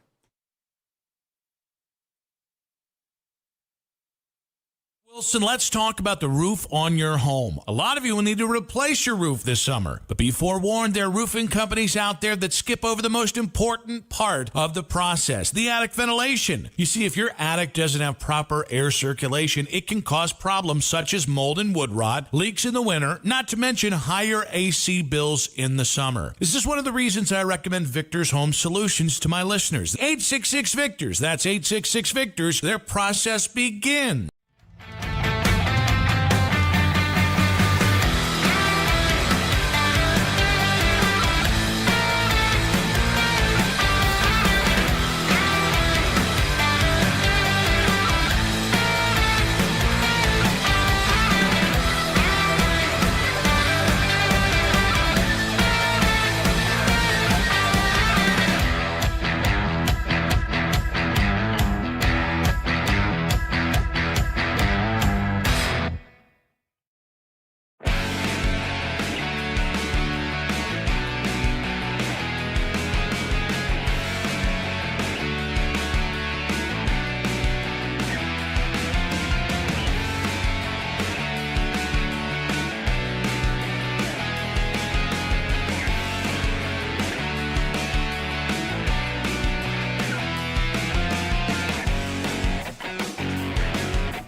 NBA season will be revealed tomorrow morning. Expect a lot of Sixers games to be announced with that, as LeBron James decided to suit up for Philadelphia a couple of weeks ago. Tonight, right here on 92.3 The Fan, make sure to tune in to the Browns preview show from 7 to 8. Headline sports news every 20 minutes right here on 92.3 The Fan. From the University Hospital Sports Desk, I'm Matt Corrali.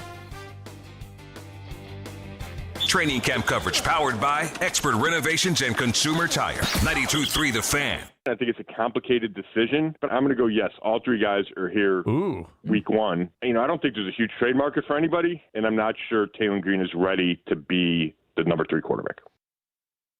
That was Scott Petrak from the Chronicle Telegram. He was with us just a little while ago talking about our Cleveland Browns. And Andy, we got into some offensive line conversations there with Scott. And you've said it, I've said it, we all know the offense isn't going to be any good if the offensive line just doesn't come together. I mean, the quarterback play, if the quarterback play is stellar and the offensive line isn't good, you'll put up more points, but your quarterback's going to get hurt. Just if you need proof of that, call Cincinnati and ask for Joe Burrow. Exactly.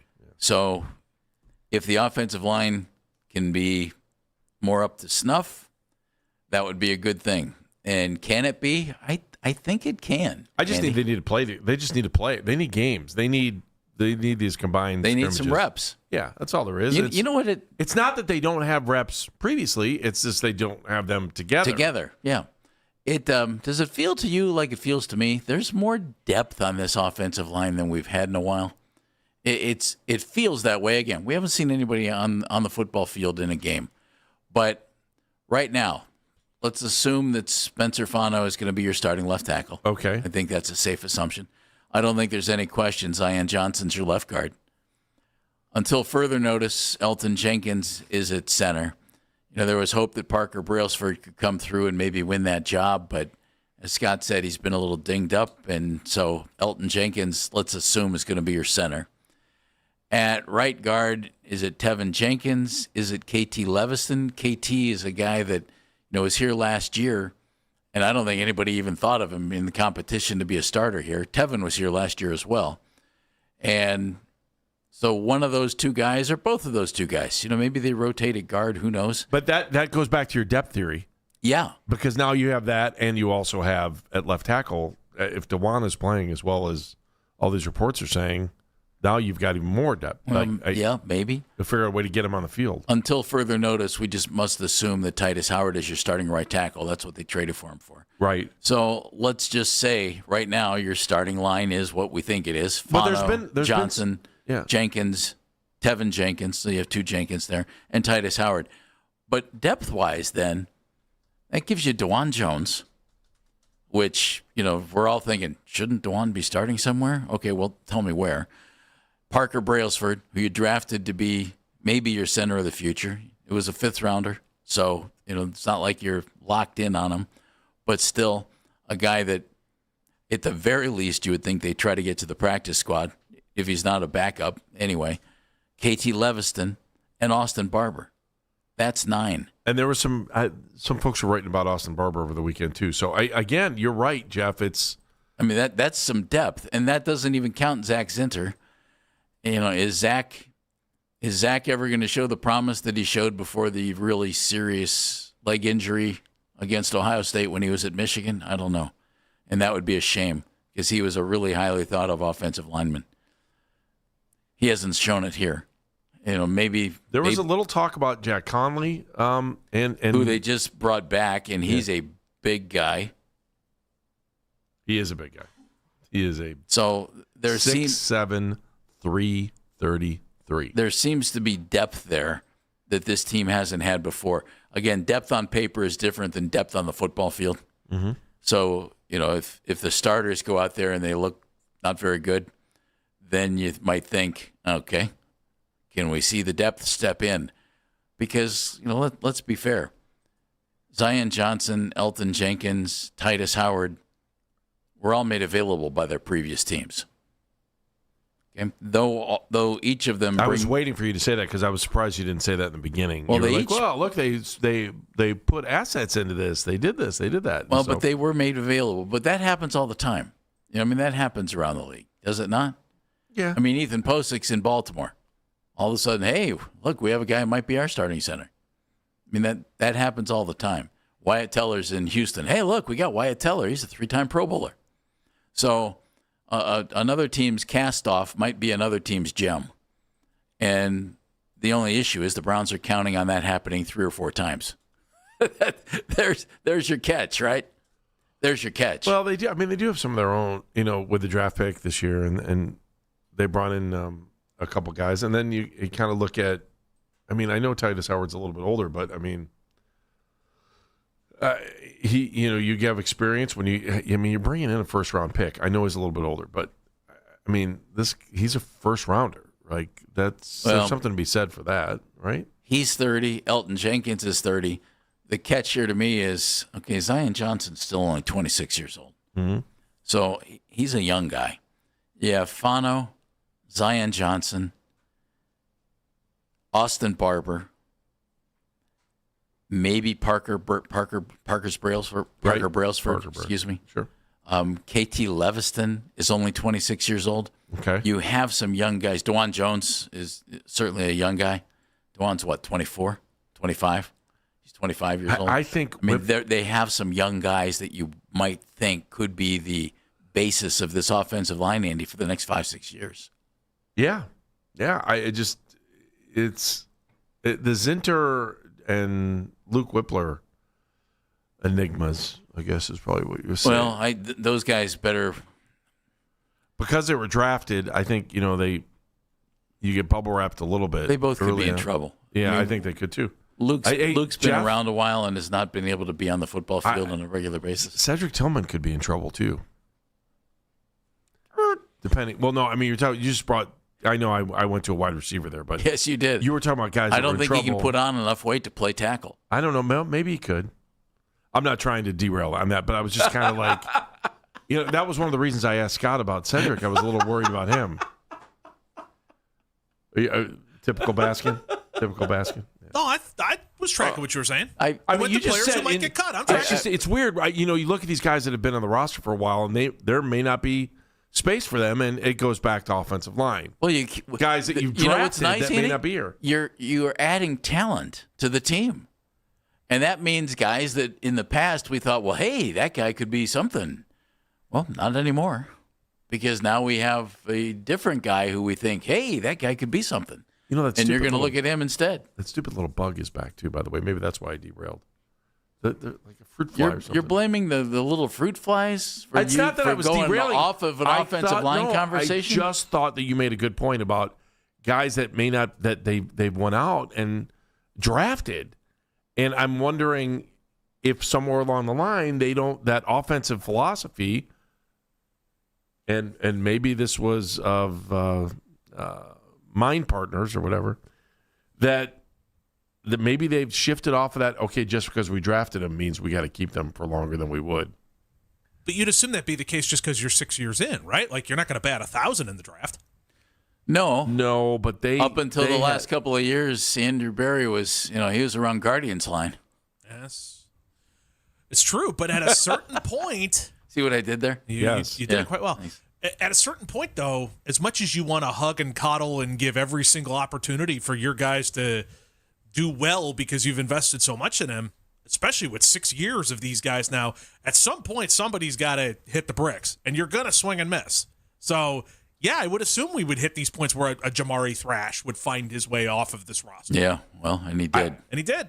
I mean, was that a Paul DePodesta thought, too? I mean, that's another thing you might – you know what I'm saying? Like, I wonder if there's a philosophical change in the front office knowing the voices that are saying things. And would they be more willing now than ever?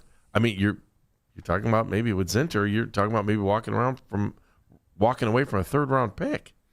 Yeah, but if there's no space, if you find that you've improved your line enough so to say, okay, we can move in a different direction off of Zinter, or we could, I know Whippler was a 6th-round pick, but, I mean, he was a pick of this front office, and early on, it really felt like the tendency to hang on to your own guys that you drafted might have been over the top. But it's an interesting thought. But that's a really interesting thought.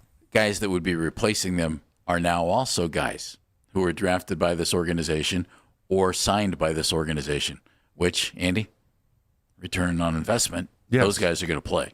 Yeah, that exactly. I also would rather want to watch them try to assign blame before I attempt to figure out who is to blame. You know what I mean? Like, I would rather, before we get too far down so where was the cutoff of Paul DePodesta's influence? I would rather get to the situation where they're trying to blame him or trying to do anything like that before then we can look at it and go, okay, really? Is this actually the case? Or are you just kicking a guy while he's out the door? Or I guess in this case, picked all of his things up and has completely moved out of the building. You can only blame the last tenant for so long before the problem in the house is yours. I don't. How many Dorsey guys are left? Dorsey guys? Yeah. Ward. Denzel's he's the longest tenured player. Right. Delpit was an Andrew Berry pick, so not him. I think Denzel might be it. I think you're right, Jeff. Yeah. I think you're right. I'm thinking about the psychological, philosophical change. Not psychological, more philosophical change on what the roster looks like. Yeah. Kind of hard to believe, isn't it? It is. It's just been such a turnover. But 7 years, though, guys. I mean, that's a good period of time. How many guys hang in the league for 7 years? But take a look around. I'll bet Baker Mayfield, if we had the time to do it. Right? Good point. I'll bet if we took a look around the league, you could find 1 to 5 players on every team who's been with that team for like 6-7 years. 6-7, yeah, exactly. I'm not cool enough to do that, Andy. The number 7 follows the number 6. So if you're going to say 6 or 7, it's 6-7. Uncle. Yeah, I want to see what they. I wonder. You walk away from offensive linemen that you drafted. And could you say they're your depth guys? Yeah, but you've invested in bringing guys in from other teams. Can I take this in a little different direction right now? As long as it has anything to do with wide receiver, for sure. It doesn't. It's this. Then I'm out. There's so many questions on the offensive side of the ball. We don't talk about the defense. Everybody has kind of ignored the defense. Yep. Because we're all kind of assuming that it's going to be pretty good. Oh, dear God, please let it be pretty good. If it's not, we could have some real issues. Right, so the ultimate we could have real issues if this defense isn't at least mediocre. The ultimate Browns ending to this is that the offense suddenly miraculously starts scoring 23 points a game, and the defense starts giving up 24 a game. Don't do that. Right? Is that not? It would be the sickest irony I think we've all ever sat through. It is so Browns. I can't even begin to tell you.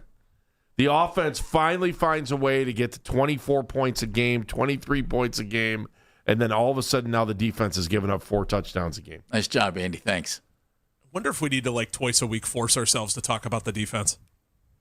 Isn't it true, though? I feel like we need to start that we hardly talk about it at all. We're all just assuming it's going to be pretty good. Here's the crazy part. I know I am. And Mason Graham has been tearing it up in camp from what you read. We're not even talking about the defense, and they gave up a defensive player of the year. Yep. That's the crazy part of it. Yeah. Well, you would say, the defense is a mess. I can't believe they got rid of Myles Garrett, blah, blah, blah, blah, blah.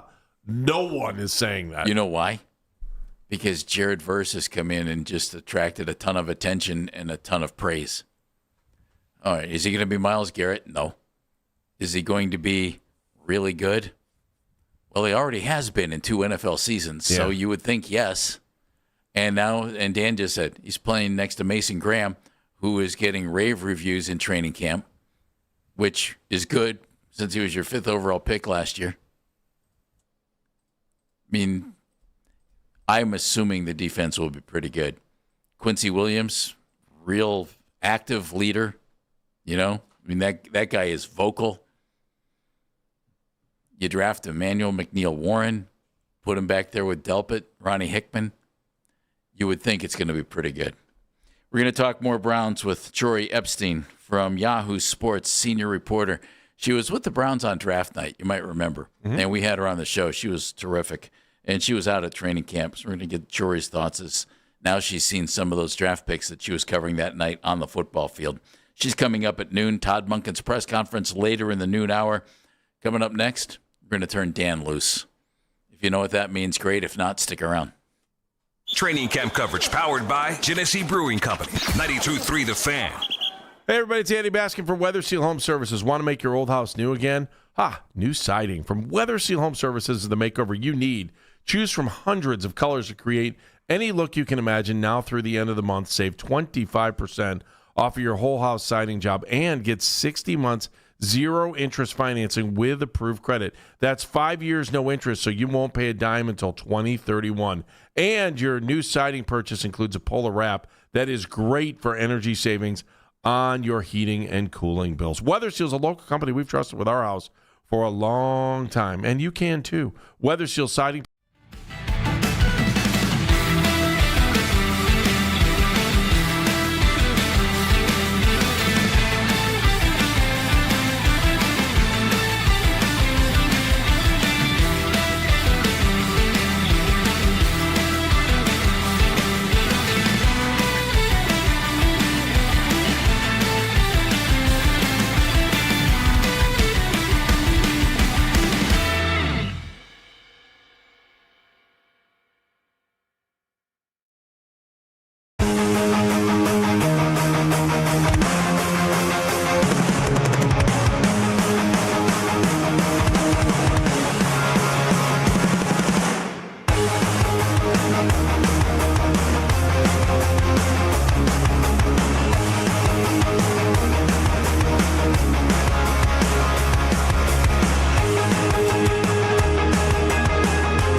Tomorrow morning, there's a good chance we'll see the Cavs in action in some of those matchups, as Cleveland's coming off an Eastern Conference Finals appearance for the first time in nearly a decade. You can now find 92.3 The Fan on YouTube. Subscribe to our YouTube channel and get the best content from our shows each and every weekday. That's 92.3 The Fan on YouTube. Headline sports news every 20 minutes right here on 92.3 The Fan. From the University Hospital Sports Desk, I'm Matt Corrali.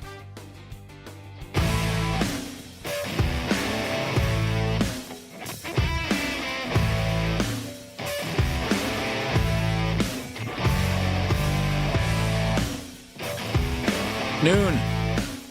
Jory Epstein from Yahoo Sports, senior reporter, covers the NFL, out in Berea the last couple of days. Jory's going to join us. She was in the Browns draft room. I'm anxious to hear what she thinks about the folks that she was covering on draft night. I'm Jeff Phelps. My buddy's Andy Baskin. Number to join us, 216-474-0092. And, of course, Todd Monken's press conference. Coming up in the noon hour, will he announce anything about quarterbacks? Stay tuned. Live from the rainiest city in the world, here's Dan Menningen. Man, it was bad driving in today, wasn't it? Dumping buckets, my word. It was loud, man. It's coming up on 77. We were going 20 miles an hour. Thunder boomers left and right last night, too. Also, a ton of power outages going on right now, too. Oh, so really? hopefully everybody's all right. Hopefully everybody's got their stuff together. And more than anything else, don't open that fridge. I can hear my mother in my head. Don't open the fridge. Did you fill up the bathtub with water yet or no? Maybe not that far yet, but I said I could hear her. Don't you open that fridge. How was your time off, by the way? It's outstanding. I got to see the family. My grandfather's in good shape.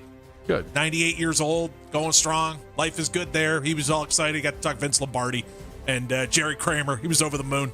Wow. Yeah. Yeah. Sit down. Dan talked Packers with Grandpa. Uh-huh. That's I was thrilled. awesome. I was thrilled. Yeah, he looked at me at one point. You know what? We'll start with this. I'll throw it to you, gentlemen. Okay. 98 years old, looks at me and he goes, if Lombardi was coaching today, which, in that house, Lombardi is a saint. Sure. Would he be successful in the modern NFL? Yes. Please show your work. If you can coach, you can coach. And, the modern NFL may be way different than what Lombardi was doing back in the 60s, but you would adapt and grow and learn. So, yes, if you're a good coach, you can coach, period. I don't know how he would have. I think financially the game has changed so that coaches like Lombardi. Well, I agree with Jeff. Like the football part of it, I think there'd be no problems. I think you adapt and you grow. It's the day-to-day, like how things operate, the red tape, the politics stuff that make me think he'd be so frustrated to coach in today's game. What do you think? I never thought of your angle. Your angle makes me look at it a little bit different. I look at all those great coaches from when we were young, and I think those guys would be so frustrated. Well, because Lombardi had that military background as well, and that kind of played into it, where it was like, how do you think a sit-in would play with Vince Lombardi? Yeah, He has to adapt, though, guys. Yeah, and if you have the football, you would adapt. It was a different era, though, man. Those guys were working, different jobs in the off season, and I don't know. I just don't see Lombardi. It's not that I don't think he would be successful. I think he'd be successful, but I just don't think you couldn't. Players' egos would probably get checked at the door, right? Those Packers legends aren't exactly like. It'd have to be a Belichick type of situation. Yeah. You would have to get that right mix of guys with a guy at the top as well, besides the head coach, but somebody on the field who is bought in hook, line, and sinker as to what the coach is showing, or at least as much as Brady was bought in. Especially guys that are making NIL money in college and all of a sudden they're in the NFL. I think listen to what Saban says, right? Like some of the things that I don't know. You're right. They'd have to adapt, Jeff, but I don't see it. I just don't see it. Because I didn't think of it from the player side, but X's and O's wise. Oh, yeah. I think I don't. There's no question X's and O's. In the same way Paul Brown would adapt fine. Tom Landry, same thing. Exactly. All these guys would be able to figure it out. So, all right. So on the football side of things, Luther Burton, wide receiver for the Chicago Bears, is expected to miss about a month with a groin injury. Hopefully, they are saying there is hope he will play week 1 against the Panthers. So, how important? I mean, we know Luther Burton, of course, getting a lot of fantasy football sleeper hype and all that kind of stuff as well. Second-year guy out of wide Missouri. receiver. They like him a lot. Yep. Groin injuries have a tendency to linger. They have Rome Odunze, who's being called their number 1 wide receiver. Rome's like in year number 3. They have some good young talent, but Caleb Williams needs both of those guys out there. Yeah, I agree with him. I can't. There's not much more. It just sucks, especially if like fantasy-wise. There's no way you're. Well, and injuries suck in general. Yeah, you hate hate seeing talented guys. Anybody get hurt. Man, the poor Saints are like just so snake bitten right now as well with injuries. I mean, they have 2 different guys go out with ACL injuries. One on the defensive side. I think they've had an offensive lineman too. Don't bring the Saints up with Daryl in any of our interviews in the near future. Is he getting giddy? No, I'm just sure he's aggravated. So okay, I was gonna say because it's his team. There's a lot of hype there. He loves. I'm getting the research done. I'm getting ready for this thing. Teddy, so we brought it up a little bit earlier in the show, but I want to go a little bit deeper. So Teddy Bridgewater has informed the Detroit Lions that he is stepping away from football. He's 33 years old. No real leaning as to why he has decided to step away, but they immediately signed Josh Dobbs, which, Andy, kind of makes me think this has been in the work for a little bit. What do you think when you hear these kind of stories of someone who's got a contract and then going, you know what, I'm going to step away?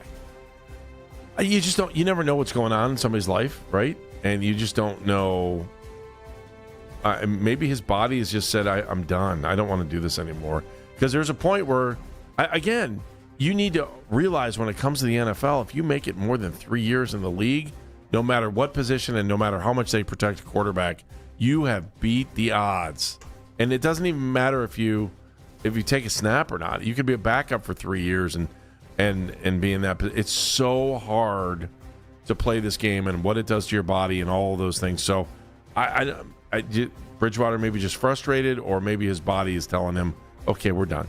We're good. You know, there's another thought. Remember Chris Borland, the linebacker from the 49ers who retired, I think, after his rookie season? He was 24. Yeah.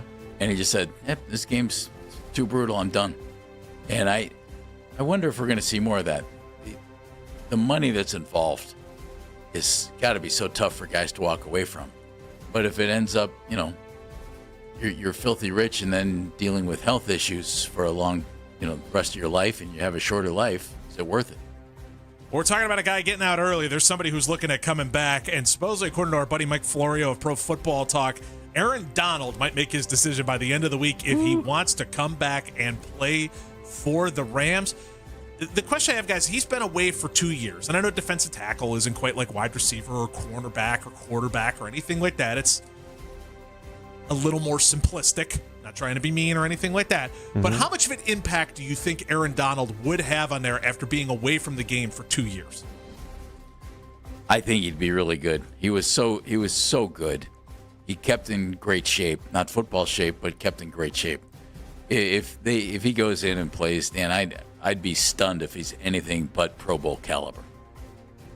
I wouldn't think he would come back if he's not.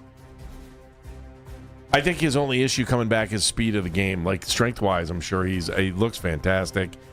His body has got to be happy for all the rest that it's had over the last 2 years, right? Without having to take a pounding every day at practice. Or I'm sure they didn't. I'm sure they modified some of his practices for him. But I think he could be amazing coming back, knowing that his body's had 2 years to rest. Speed, I'd be concerned about because you just can't simulate that, especially if he's continuing to maintain a fantastic physique, right? Oh man, a healthy lifestyle, absolutely. Yeah. So him and Miles together, boy, that could get ugly. It's like LA teams. It's not even fair anymore with the Dodgers and the Rams now, right? We're gonna see. Right now in the NL side of things, the Dodgers would not have the bye if the playoffs began today. So we will see where it goes. Darn the luck. There. They might have to actually play some of that talent. They might have to actually play some of those guys. Again, got a lot of season left. We'll see where it goes from there. I'm glad you brought up baseball, though. So, nice job, Andy. Thank you. Chris Sale had himself a weekend, to state the least. So, on the mound in New York. This is audio courtesy of the Yes Network. Struck out looking in the third. to balk. Called the balk on him. Love it. Wow. Sale can't believe it.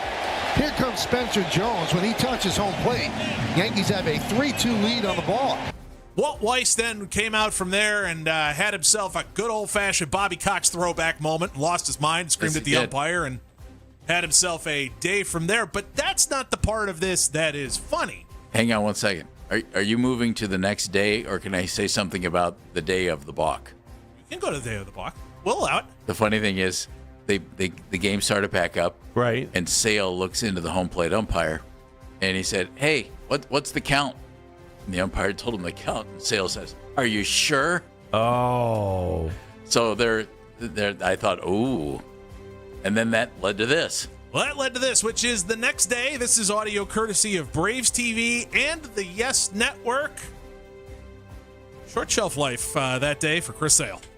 Remember what happened yesterday? I'm sure anybody that watched, or even if you didn't watch, you might have seen it on social media with a balk with Chris Sale on the mound that brought in a run that ended up being the difference in the game. And just a moment ago, he's still talking with crew chief Dan Bellino about that. Yeah, and he deserves to be upset about it. Apparently, Chris Sale got ejected, by the way. That is the rumor that is circulating right now in that situation. So here's the umpires coming out right now. And boom, Sale is thrown out. Let's see. Is it Bellino or is it Merzel who throws? It's Merzel. Who was behind home plate and called the balk. All right, so I got to ask this question because you guys have been around these teams quite a bit. Yeah. You ever see someone get thrown out on their day off? do you like a starting pitcher get thrown out on his day off? Has this happened before? Because I don't remember it. I can't give you an example. It's had to have happened, right? It happened in 2015. Brian Price was managing the. It's a manager though, so that's not the same. No, he got thrown out. He argued with an umpire while he was bringing out the lineup card against the Indians. That is outstanding, though. It was funny because those umps were walking out, and Merzel, who was behind home plate, obviously Sale said something to him, and Merzel just looked, pointed at him, and "You're out of here." Threw him out. That's rabbit ears on the umps. Just absolutely amazing how that took place. All right, a couple of things I wanted to get to really, really fast through here. So I don't know if anybody realized it. A Guinness Book of World Record was set this weekend right here in Cleveland, Ohio. Did you guys aware of this? Hey, that's great news. Do you know? No. Which is the fastest mile ever recorded by someone pushing a stroller. So the Guardian Mile took place over on the Hope Memorial Bridge. And in 4 minutes and 17 seconds, a man pushed a child in a stroller, and that was his time for the mile, setting to Guinness Book of World Records. And it's awesome video if you can find it somewhere. That's really good. His daughter is having the time of her life, kicking her legs back and forth as he is running like no tomorrow. It's hysterical. Who was it? We know? I have the name in front of me. I would butcher the snot out of it if I mentioned it. Steven Babelhausen? Steven, good job. Good for him. What's even more? He set 2 records. I don't know if you know this. No, I don't know. The second one was. Oh, no. Oh, this isn't good. Fastest diaper change? No, he set the mile, and then the baby set a mile and a quarter because when he stopped at the finish line, the baby kept going. Good gravy. Good gravy. So we will end. Do I need to go to confession? You're so amused by yourself. All I can think is this guy pushes stroller. He gets to the 1 mile mark. He crosses the finish line, takes tape, and he's like, "Yes!" And he dead stops, and the baby goes flying out of the stroller. Hi. I'm Andy Baskin. We will end headlines in the most patriotic manner that we possibly can. This was the national anthem before the Brewer game on Sunday. Let's see if you can figure out what instrument is being played here. Okay. For sure a flute, but listen behind it.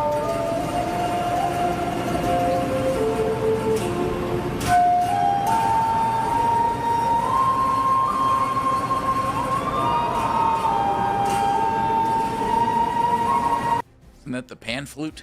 So the flute for sure, we point that out. But you're never going to guess what that was.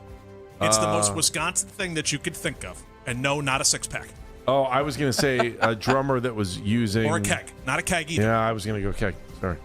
That would be a grill and 2 spatulas. Oh, that's beautiful. What? Come on. That is a grill and 2 spatulas being played as percussion for our national anthem. That's beautiful. There you go. What kind of a flute? Like a flutophone? We all had to play those in 5th grade. You can find it floating around the web. We can retweet it at CLE Talking Heads if people want to see it. We'll put that out there. You can check our X page at CLE Talking Heads. Did you guys have to play flutophone in elementary school? I managed third or fourth grade. A recorder? Well, a recorder or a flutophone. Is that what that is? They're related. Whoever invented the recorder should be slapped. Much like my days playing the trombone, I never actually blew into the instrument. I just looked at the person next to me and followed along with the position of the trombone. Nice job, So kid. it looked like I was playing. Which is why the Cleveland Heights band sounded a little more shallow than it should have. That's why I got booted after 7th grade. Jory Epstein, Yahoo Sports. And I took private lessons. Senior reporter. Those paid off. The guy told my mom, why don't you spend your money on hockey? We'll just do it on the air. Jory had to move to 12:20. Oh. Jory's coming up at 12:20. All right, good. Well, we'll talk a little Guardians in the meantime. Andy. Jeff. Trade deadline stuff's not working yet. I know. Coming up on Basket of Helps. This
Sports senior NFL reporter Jory Epstein talks football with the guys next. Headline sports news every 20 minutes. Right around 92.3 The Fan from the University Hospital Sports Desk. I'm Matt Corrali.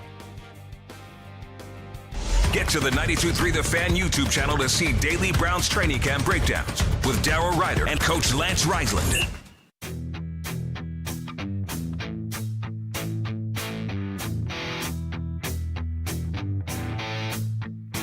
Corrali was so busy working, he didn't catch the very last part of the segment there when we said that Jory Epstein had to move to 12:20. Jory's working like crazy. Well, I'm just making sure we're all on the same page, Andy. I know, but you're kind of throwing him under the bus. No, I'm not. He's a young go-getter. Corrali's busting his butt, man. He's working hard. We'll get it fixed. He is a young go-getter, That's Jeff. right, yeah, we will get it fixed. We'll get it fixed. There it is. Hey, I got Corrali's your my back. boy, man. I like him. Thanks, Jeff. You're welcome, Matt. You We got that fixed. You know, just like Blue was Will Ferrell's guy, too. We all know what happened to Blue. Matt's a very talented young broadcaster with a fine future. Blue. And a hell of a lot younger than Blue. And a lot younger than Blue. By the way, coming up, Todd Monken about 12:40. So Jory's going to join us at 12:20, and then we'll hear from Todd Monken afterwards with his press conference.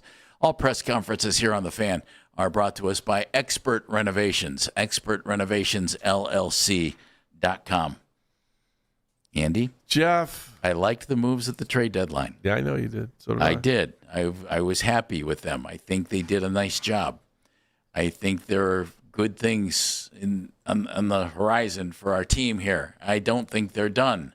I think it's a fine opportunity to see where this thing can go. I think they can do it. That said, are they struggling right now? They've lost 5 out of 6, and it keeps getting worse from there. Let's take a look real quickly here. Okay. Joe Adell, you've seen him on the football field. You've seen him on the baseball field as well. You know, the pride of Louisville, Kentucky. What do you think of Joe so far? He looks good in skates. You like him? Yeah, I do like him. I was going to make a hockey joke there, but forget it. Yeah, no, I like him. I think he's a good addition to this team. I think he's what they needed. What do you think? I like him so far too.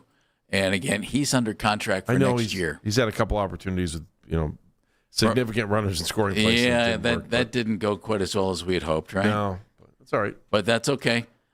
He actually is on the season has a terrific batting average with runners in scoring position. So Joe Adell, welcome, like it. Nathaniel Lowe, he's been hitting cleanup a lot. What have you thought? Don't call me Nate, you mean? And wouldn't you? First of all, would you do the Adell trade again? I don't think there's any question, right? Okay. Yes. Yeah. Nathaniel Lowe. I think he's looked terrific. Yeah, he's been good. I mean, he had an RBI yesterday, didn't he? Yeah. So I have more confidence with him when he steps up to the plate. Like sorry, no offense to Rhys Hoskins, but like when Lowe steps to the plate, I feel like I'm watching a major league hitter. It's not that. Well, you're watching one with Rhys Hoskins as well. He is too, but am I the only one that has more confidence that Lowe's going to come up with a hit than Hoskins? Yes. Had a 2-run homer the other night. Am I the only one that feels more confident when Lowe steps up to anyone else with me on this? I'm with you on that, actually. All right. I'm with you on that. Cool. Foster Griffin had a rough first start with the Guardians. Sucked. Yeah. But that's a trade I would do again. You know, I see what you did. So I'm good with that. Releasing Gabe Arias. You okay with that? Yeah, I don't know. He was picked up by the Mets. Dan, were you good with that? I know you're out of town. 0 for 2 so far. Thought you might be upset with the about Mets. that move.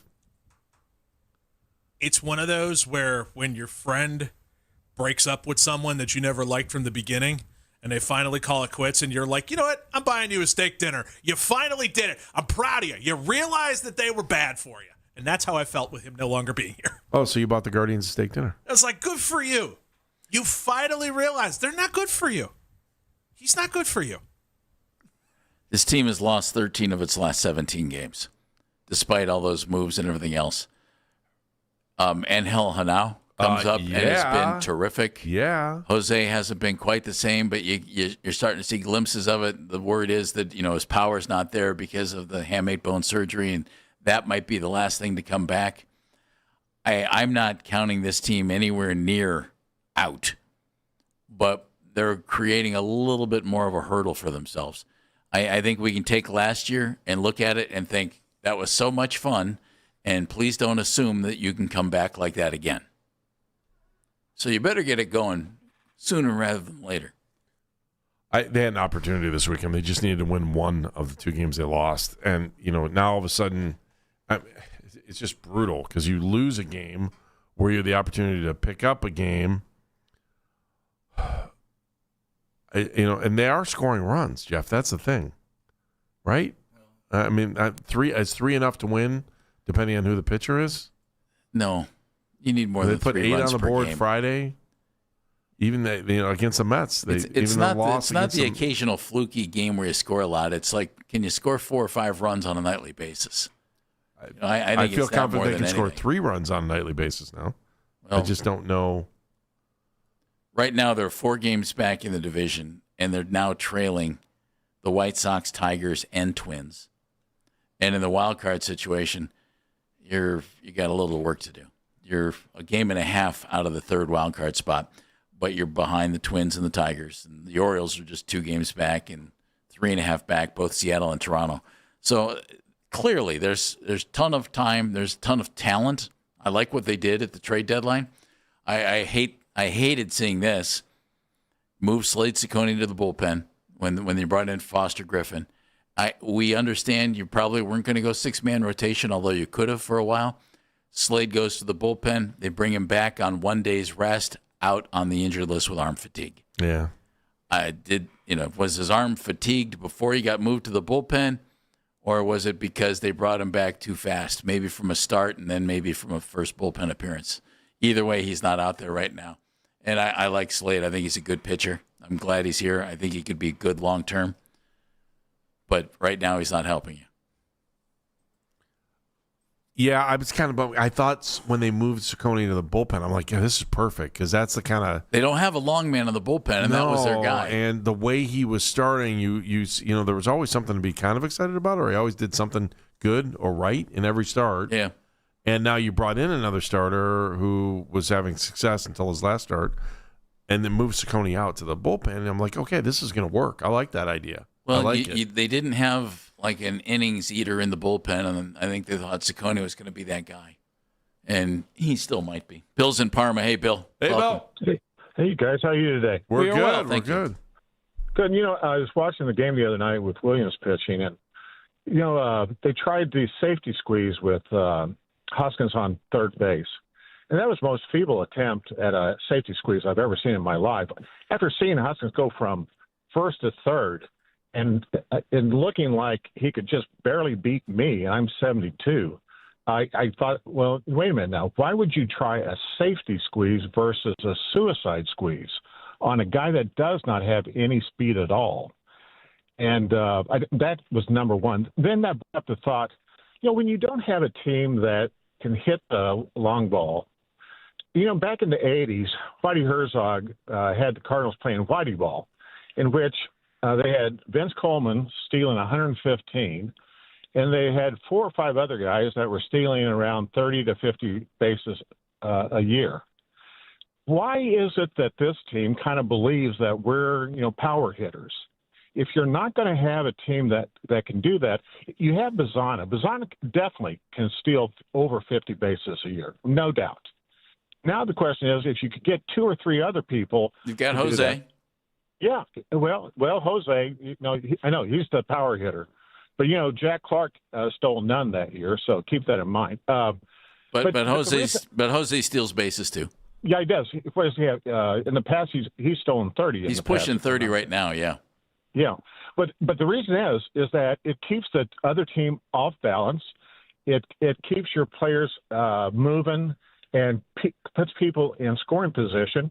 And this is the perfect team to do that with.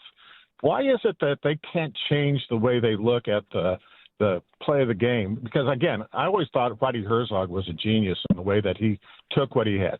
Thanks a lot, you guys. Thank you. All right, Bill, thank you very much. I don't care for the expression guards ball myself. We hear it a lot. This team has to be aggressive in trying to manufacture runs. Mm-hmm. I personally am not a big fan of the safety squeeze and all. If you're trying to get a run across, okay, depending on the situation, it might work for you, it might not work for you, whatever you need to do. The bottom line is, these guys, they just have to swing the bat better. I mean, it's stupid to say it that simply. That's what it is. And I think we've seen some of that. Yeah, but we have so much power on this team that you can, sub out your number 4 hitter every night. So every night. You were looking for a rim shot, weren't you? I was not really, or an anvil, either one. Have we ever seen this before? Have you ever seen that before? I know it's your pet peeve. I'm not a fan. However, Nathaniel Lowe against left-handed pitching this year has like 2 hits and 30 at-bats or something ridiculous. And Rhys Hoskins is actually hitting better against righties than he is against lefties, at least at last check. I haven't paid much attention to the splits, Andy, since they made the trades. I mean, the White Sox did it yesterday, too. Took out their left fielder, put Benintendi in, let him hit. I don't know. All I know is that this team has handled adversity really well before. They had a little meeting after the game yesterday. Meetings are usually either really bad, it leads to nothing, or it completely changes things. Yeah. So one or the other. They're off today. They'll be in Detroit tomorrow. The third meeting is the best, the champagne meeting. Yeah, when you have a meeting after the game and everyone's spraying champagne all over each other. That's a good meeting. The third meeting? Yeah, that's a third kind of meeting. You brought up 2 kinds of meetings. I gave you the third kind of meeting. I see what you're talking about. Or there's locker cleanout meeting. That's not a fun one. That's never a good one. No. Never a good one. Unless it's after a champagne meeting. I can't sit here and tell you that I'm confident. I'm not. That they're going to come on and make a big move. But I'm also not thinking they can't. Can we talk about the most overrated story of the second half? How light the Guardian schedule was supposed to be. Well, that's true. That's not playing. And someone forgot to tell the Mets that. Tell the White Sox that. Or maybe the Guardians read it. I doubt that. Well, the Guardians have the easiest schedule in baseball. I just don't count them out. They've got a lot of baseball to play, and I think they made some really nice moves at the trade deadline, and I think we'll start to see them pay off. By the way, Jace Lavalette, their number 1 pick from 2 years ago, promoted to Akron, so he's up in Double-A now. We'll see.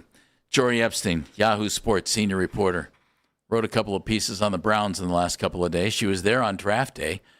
She's next, coming up on Baskin and Phelps, followed shortly thereafter by Todd Monken's press conference for a Monday. At new trucks this month, deep down in places you don't want to talk.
acquiring LeBron James a few weeks ago. Yahoo Sports senior NFL reporter Jory Epstein talks football with the guys next. Headline Sports News every 20 minutes, right here on 92.3 The Fan from the University Hospital Sports Desk.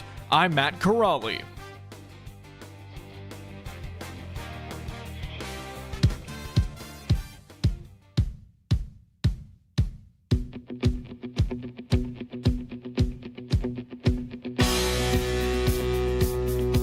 Welcome back to Baskin and Phelps. Jeff Phelps, Andy Baskin. Jory Epstein was in the Browns draft room on draft day and had some great stuff afterwards. She joined us and talked all about it. She was out in Berea just recently, had a couple of really interesting pieces on Yahoo Sports, and Jory's joining us right now on the Wise Heart Right, We Make It Right, Call Kyle Wright hotline.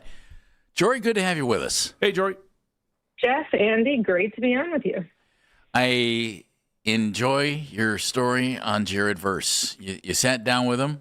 This is a guy who was with the Rams thinking Super Bowl. Now he's in Cleveland thinking what? And what did you think of your interview with him? Yeah, I'm glad you asked what he's thinking about Cleveland, because I always ask in my interviews, I'll ask all my prepared questions and I'll say, is there anything you want me to know that I didn't ask? I'm only here for a day on the training camp tour, 2 days. Let me know. And he said, yeah, I want you to know that we're not here to rebuild and tank for the number one pick. This isn't a rebuild year. We're trying to win.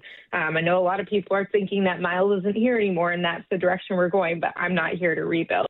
I was really impressed with Jared. He's that perfect blend of the dog fire competition. He's going to trash talk his opponent, even if his opponent is his teammate and it's someone like Spencer Fano, y'all's rookie first-round pick. But then afterwards, he's going to say, you know what? Let me tell you why I beat you so that you can beat me better. Let me keep you after practice, Spencer, so that you can understand why you went too far inside or too far outside with the way that you set, and then you'll be better next time. So he's super cerebral, but also a big trash talker. And I think that combination is the type that the Browns believe will elevate not just himself, but the guys around him. Is he the best answer you could come up with when you have to trade away one of the top defensive players in the league? To me, he has checked every box that I can think of, almost to the point where our eyes are always on the offense to see what's going to happen there, but we don't worry about the defense. And as Jeff and I were saying this morning, I was like, you realize we don't talk about the defense at all? And the number one defensive player in the league is no longer with us. Is that because of Verse? Yeah, I think so. And I think we have to remember, it's not like Miles to Verse trade up, which I know you're not suggesting, but right. It's Miles for Jared, a 2027 first, a 2028 second, and a 2029 third. I mean, I talked to people around the league after that trade, and there were quite a few people who said I would have done the trade that Cleveland did. And this is general managers included who I talked to around the league because of the value that they got relative to the life cycle of the team. And you have to understand where you are. I think when you look at Jared, this is a guy who he was Defensive Rookie of the Year. He's been to a Pro Bowl, and he really is just kind of starting because when he was playing for the Rams, he had this read and react system where he had so much he had to factor in before he could figure out his responsibilities. Obviously, in Cleveland for a while, first under Jim Schwartz, now under Rudy, it's kind of like, no, go attack, attack, attack. And so I'm not suggesting he's Miles, and he made very clear I'm not coming in here to be Miles as the trade compensation that came with Jared suggests. But there is this element of, we believe this system fits really well to what he does, and we believe he is an ascending player who, by the way, is what this team needs in its life cycle, because there are a lot of great players in this league who make themselves great, but not everyone around them in terms of the work ethic and what they're learning. Now, you elevate from your talent, but then there are others who are actually bringing everyone with them. Jared is the guy who's bringing everybody with him. Jory, he gave you a comment that it sounds more than just a guy changing teams and getting traded in a career. And let me read it to you. And then what he said afterwards, I'd love for you to comment on. There are a few moments in your life that genuinely sculpt you into who you are as a person. That's pretty heavy stuff coming from a young guy who just, a couple of Pro Bowls, just got traded. He's looking at this really big picture-wise. What did you take out of that, and then what he followed up with? Yeah, I was pretty floored by his authenticity, his candor, like the kind of raw, vulnerable emotion that he showed. I mean, he's like, it broke me when the Rams told me this, because he thought, I mean, if you're playing for the Rams, he's like, I had my friends there, I had my community, I had my routine. He's thinking he's going to go win a Super Bowl next year in LA with all the teammates. I mean, guys like Braden Fisk, who he played with in college, then got to go to the Rams with. And now all of a sudden it's like, forget about whether Cleveland's going to win the same number of games as the Rams, and obviously no one's projecting that they are. You also are leaving all of your friends and your teammates and everything. But I just think that the way that Jared processed the information, first of all, I thought it spoke volumes that his first response to Sean McVay was, can I tell my teammates myself? Yeah. I don't want them hearing it from someone else. And so Sean got all the offensive guys were lifting there during OTAs because it's a June 1st trade. And they brought them all into the team meeting room so Jared could address them. Now, what kind of leadership does that show that in that moment when his life is being upended professionally, obviously, as he said, he's like, he said, I don't want to overemphasize it. I'm still alive. It's not the end of the world. But he's like, I want to tell you guys what you mean to me. And now I want to go to Cleveland. But I do think he feels really at home in Cleveland. I think that the room around him is picking him up. And like, look, this Cleveland defense has been good for a while. And I talk about this when I go to so many places, or when I'm in Cincinnati, they're telling me because they feel like they have Dexter Lawrence and other guys on that defense now, maybe Joe Burrow won't feel the need to play hero ball as much and will be able to stay healthier because the defense will make it so you don't have to score 40 points to win. Well, again, I know the offense in Cleveland is not the offense in Cincinnati, but if you have a defense that makes it so you can win a game with 15 points this week, 25 next week, and it's not 40 every week, guys like Jared can help the defense do that so that the offense can get up to speed. All right, let's talk about what else you have online, too, at Yahoo Sports right now, the quarterback battle. And is it what you thought you were going to learn when you came to camp, and where do you think we are? I had so much fun trying to understand how do you stage a quarterback competition because of the nature of my training camp tour. I mean, I've already visited 8 teams since training camp started. You see kind of how one team does it relative to the next. So I start my tour in Minnesota where they're switching off between Kyler Murray and J.J. McCarthy within practices. And so when I go to Cleveland, I say, well, why are you guys alternating days for Deshaun and Shedeur with the ones? Well, how do you watch film differently after practice if you're Todd Monken and you have Lamar Jackson last year, but now you're watching film trying to understand who your quarterback is? And the whole idea of this, it's not apples to apples. You can't know. And I think some teams are like, oh, when we know, we'll know. And obviously they'll know enough, but you can't make this decision with certainty. You have to do the best you can, given that they're not going to be apples to apples. I mean, I would say my personal opinion is that I left thinking Sean is ahead of Shedeur in this competition. They have different strengths, and obviously Shedeur did a lot more recently in this what have you done for me lately. But I think that coaches really want their players to be able to run their systems. And when I say that, it's not just about like, oh, so the coach can feel good about the plays. It's, as Todd Monken told me, every single play in the NFL is scripted. This isn't just air it out and play backyard football. And you need to have your offensive line protections where you are. You need to have your receivers in the right understanding. You need to understand what the defense is doing to diagnose it.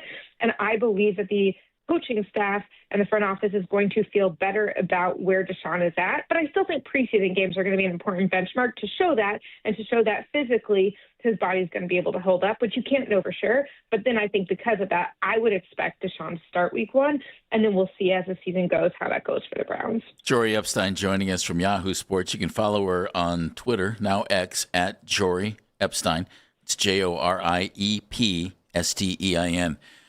With all of the youth at the skill positions, Jory, and all of the new guys on the offensive line, it screams what you said. I want a quarterback who's able to run the offense and get that, because everybody else is kind of new and young and everything else.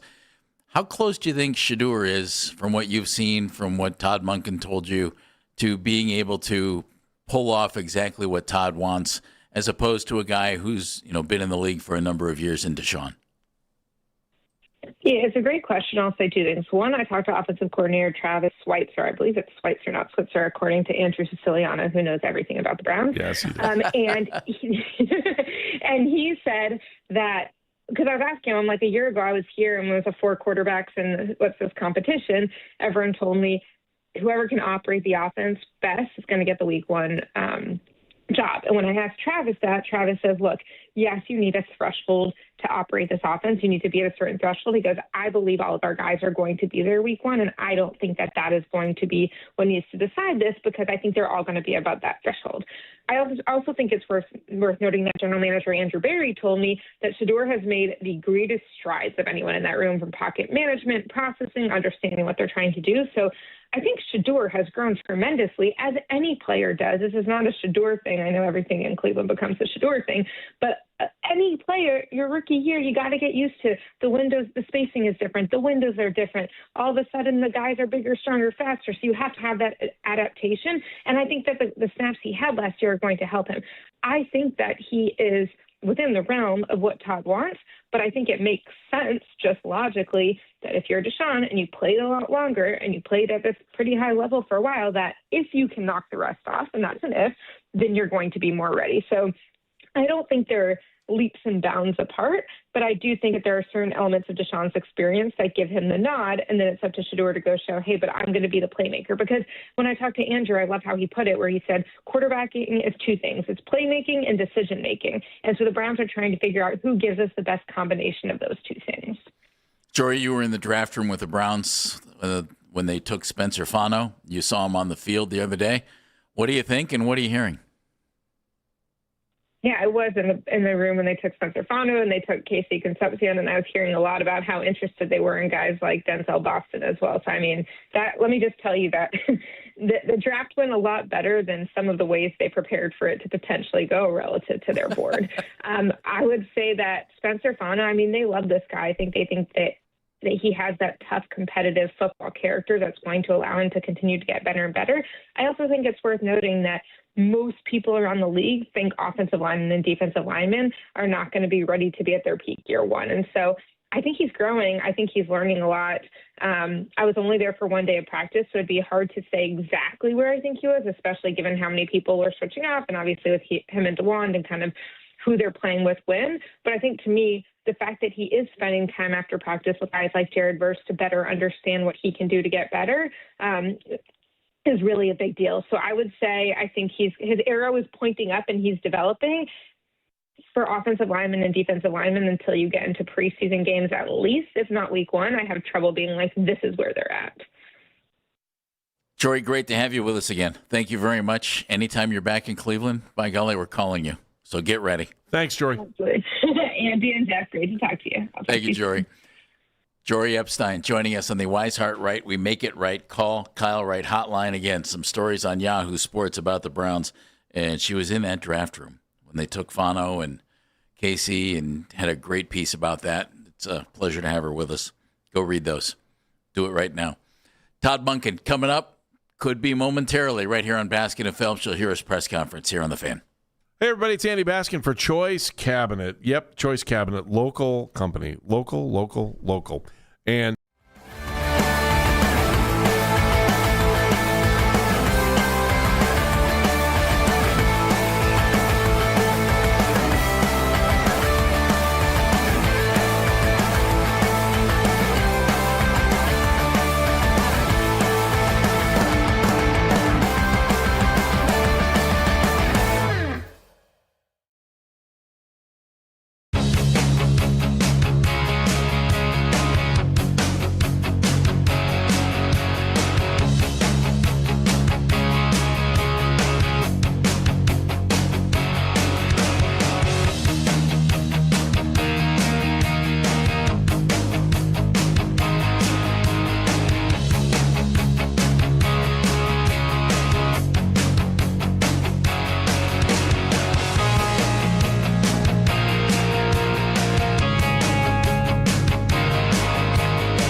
back of the White Sox for the top spot. And it was announced today some signature games for next NBA season will be revealed tomorrow morning. The Cavs could get some matchups in that category as they're coming off an Eastern Conference Finals appearance for the first time in nearly 10 years. Tonight, right here on 92.3 The Fan, make sure to tune into the Browns preview show from 7 to 8. Headline sports news every 20 minutes, right here on 92.3 The Fan. From the University Hospital Sports Desk, I'm Matt Corrali.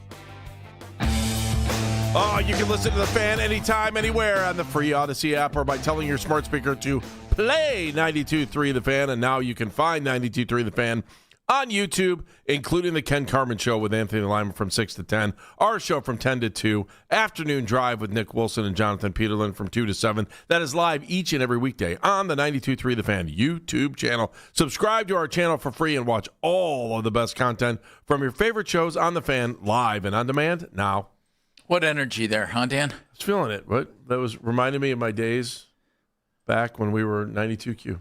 Long time ago. You were puking up songs. And I was doing triple the music every time. Every time you hit that microphone, no matter what you were going to say, I think it was 18 or 19 years old, and I was triple the music, Hot 92 FM. How you doing, everybody? Miller Vanilla, Blame It on the Rain, Cleveland's Red Hot, 20 in a row FM, Hot 92 FM. Could not talk fast enough. Glad you went into sports. I don't know. No, I am. No, I don't care what you think.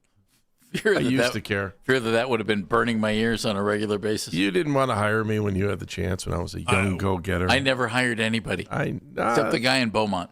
Really? Yeah. There was some news out of Beaumont this weekend.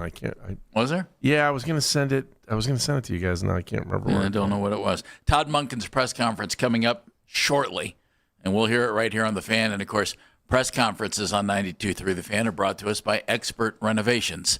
Expert Renovations, LLC. .com. Todd coming right up. Good to hear from Jory. Her story on Jared Verse, really good. Andy, that's a mature kid. Gets traded at 2 years out of being a Pro Bowler and being great in Los Angeles. He probably thought, man, I am a lifelong Ram. This is phenomenal. I'm in L.A. I like L.A. I like the Rams. We win. McVay is great. Boom, you're going to the Cleveland Browns. He's handled it like a champ. He has been amazing, if you ask me. No offense to Myles Garrett, but there were times when you questioned what was the big picture. I mean, obviously the biggest picture for him is he's going to Hall of Fame. And, there was talk that he would be here for the entire career. But it's like, what are we getting out of this? And if you have the opportunity to bring in a player who can give you some leadership qualities as well as some outstanding defensive play and get a first-round pick, I thought it was interesting that Jory said she had asked other general managers, and they said they would have done the same deal. It's a trade that makes a lot of sense. Yeah, you picked up assets and you replaced a really, really, really good player with a really good player. Yeah. To me, it was 5 years from now, Jared Verse is probably a better player than Myles Garrett, if Myles is even still playing. You're saying in 5 years if he's still playing? If Myles is still playing in 5 years, I'll bet Jared Verse is better in 5 years than Myles will be in 5 years. Okay, so you might even say 3. Okay, so are you putting it out there that Jared Verse is going to be a Hall of Famer? No, I mean their abilities in 3 years. My guess is Jared will be a better player in 3 years than Myles Garrett will be in 3 years. In a single season. Okay, yeah. I get it. Okay. But Jared Verse could end up being phenomenal. And he's been in the league 2 years. He's made 2 Pro Bowls. He's been really good. And he is everything says leader. Yep. Leader. That's what we need. I know. And that was a unit that didn't need to take a hit. Mm-hmm. I mean, you didn't need that defense to. We all know the questions with the offense. We've been talking about them endlessly. You didn't need the defense to take a step back. And this defense is not, on paper, taking a step back. And if it has, it's minuscule. Just minuscule. But right now, it looks pretty good. And Jared Verse looks like a keeper. Yeah, especially when you made a decision to, you want to talk about the defense, you decide not to hire your defensive coordinator. So how do you after he was endorsed by the player, you just traded away, by the way. Yeah. Gentlemen, we now go live to Berea for Browns head coach Todd Monken. This press conference brought to you by Expert Renovations, expertrenovationslllc.com. Be with the ones at left tackle, and you'll see Denzel a lot with the ones at X receiver starting today. Todd, what was the reason for the change in plans with quarterback? It really was Shador on Saturday took the ones in the walk, so I anticipated him being with the ones. When I walked out, guys grabbed me and said, hey, the last couple of days we've been kind of looking at it. Shador's got a few more reps with the ones. That's all it was. I wasn't even at the moment. I was like, yeah, sure, we'll flip it, and then next week we'll go the other way. I sure as hell wasn't thinking about coming back in here and telling all you guys that I was going to change my mind, because I really don't have to. And so that's just the way, being the head coach, I can kind of do that. Ultimately, Shedor's going to go today with the ones, unless on the way out I change my mind, and then he won't. Okay, just like any other player in terms of how we rotate them. And the bottom line is the speculation, which I find kind of funny, is as long as we're still sharing reps, it's a competition. It would not make any sense. Thus what we're doing, Spencer. Thus we're up in Denzel's reps. I promise you, I'll tell you. When I know what we're going to be doing, you'll know. So at the end of the day, today, as far as I know, Shedor's going with the ones, and then Deshaun the next day, and then Shedor will get Wednesday with the pads on. Have you decided who will start at quarterback? I have not. I anticipate the next couple of days. I'm kind of going through, they're each going to start a game. How do I want it that way? Does that make sense? Like, it's not that they're each going to start a game. We're still going to go through this week, and next week we're going to have to decide when we practice against the Bills, because then you're not going to just give one practice. You're not going to give one of the quarterbacks the ones. You're going to have to rotate those guys a little bit in the preseason practice. And then after those two games, then I think we'll be closer to at least having a better idea. But one's going to start one game and the other one's going to start the other. Todd, Watson had 7 interceptions the first 7 practices. He's had 1 the last 4. What's been responsible for turning? As I said a little bit, the install shrunk. Some of that has shrunk. I mean, I don't want to say anything because we do practice today, so wouldn't want to jump in that. But again, it's part of it. Sometimes it comes in bunches. Like I said, a couple of years ago at the Ravens, one day we had 8 in one day. Well, I don't know, like I said, he went on to have 41 touchdowns and 4 picks. I don't know. It's part of the learning process. And again, not all the interceptions are going to be on him, but ultimately it falls on him to make sure we take care of the ball. Is it just a case, too, with maybe Deshaun earlier in practice, he was taking more risks or trying to experiment with that? Some of that could be true, for sure. Sometimes I just think it's a lot of things. Taking more risk, poor decision, protection, right? Where then he's trying to move and making a throw, and that's with all the quarterbacks. But that's part of the learning process is I wouldn't say taking chances, but learning from the throws that you make, the decisions that you make on an everyday basis. Why the decision to go with Spencer with more reps with the first team, and what did you think of how he kind of held his ground against Verse when they got in the fight, and then after that? Well, we were already leaning that way, and then Saturday solidified it. What did you think of him not backing down till Verse? Took him down. Saturday solidified it. So you like it? Saturday solidified it. Does sometimes with a player like the Spencer, is that what you need to see? Is just sort of that, they come. You just did what Tony was trying to get, and then you just took it the other way on that. 100%. Don't you want to see a player, especially in the O-line, not back down? I mean, as your starting left tackle, right? All your hopes and dreams, right? Ability to move the football and protect your left tackle, to not have him back down against a Pro Bowler, I mean, of course. And that builds a little bit. It's just one day. Hell, we'll be indoors today. We'll be a fast track. So, I mean, but we're coming back. Okay. But that's it, right? You want to see the competition part. You want to see a guy not back down, right? If they don't stand up for themselves, then you really are concerned, right? Now you're like, ooh, man. So was that planted? Was Verse instructed to start something? No. What? You guys, I mean, I think I'm pretty smart. That's a pretty good idea, but I did not do it that way on purpose. So it just turned out that way organically. And the very next play, they went head-to-head again without missing a beat. It was really cool. And hopefully we'll get that today, and we'll get that Tuesday, and that's what you want, right? I mean, if it's all one-sided, that's a bad deal, one way or the other, right? You really don't want your left tackle dominating every edge rusher you got. And you sure as hell don't want to be just a leaky faucet and it's a convoy at the quarterback. So I thought it was really, really cool. Of everything at the practice, their competitive spirit was the number one thing. Along with, and I know we were beat up on defense, inside and at corner, but just the way we functioned offensively, irrespective of who was out there quarterback, they were better. We had one delay a game where we're taking too much line. That was Deshaun. So it was like, okay, so it just felt better. Now, we'll see how it goes today. Every day's different.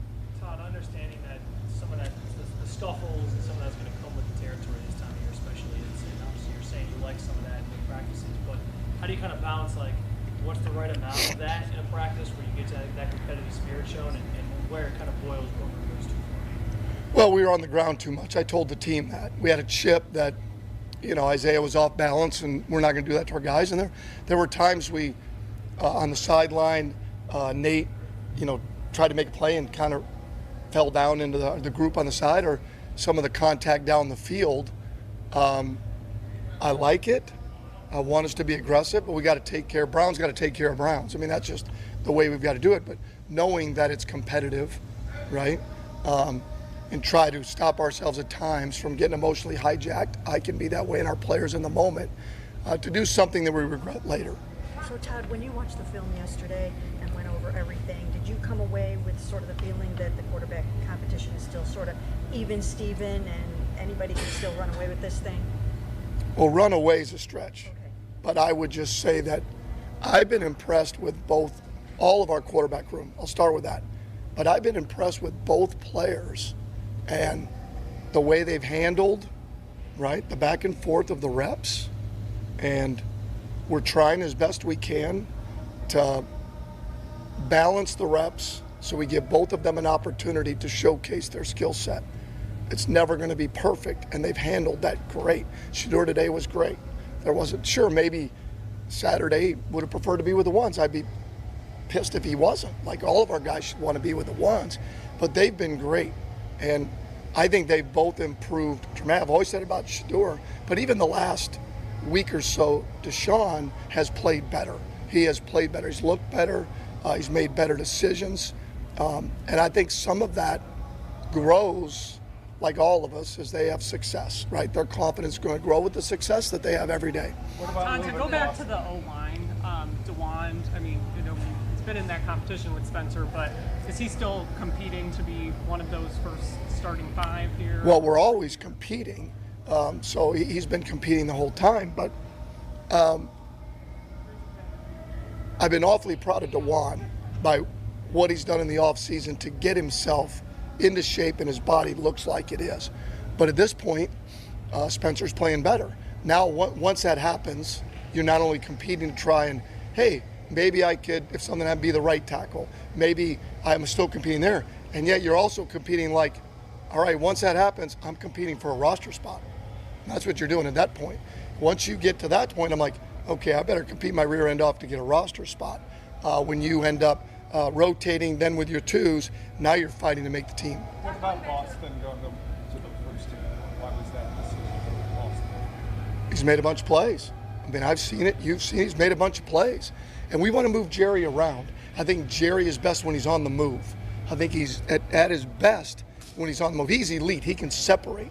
And I think Denzel has shown, hey, when you're into the boundary, I think you make contested catches. A lot of your 3x1 stuff may go there. So it's like, it's not final. It's just we want to see where we're at with that mix. We want to get KC more involved because what we've seen. Hell, IB made a great play yesterday on a glance and slant. So I really like where we're at. All we're trying to do is, I like those guys and Tylen. Where do we get them in the right spot that allows us to function at a maximum level? And that's what we want to see for this week. A couple more. Going back to the things getting heated on the field out there, there's some new faces here, so they are still also working to gel together. How have you seen this team respond after those moments when they come off the field, when they're back here in the meeting rooms together? How have they responded after some of those scuffles, some of those heated moments? Some better than others, but that's part of it.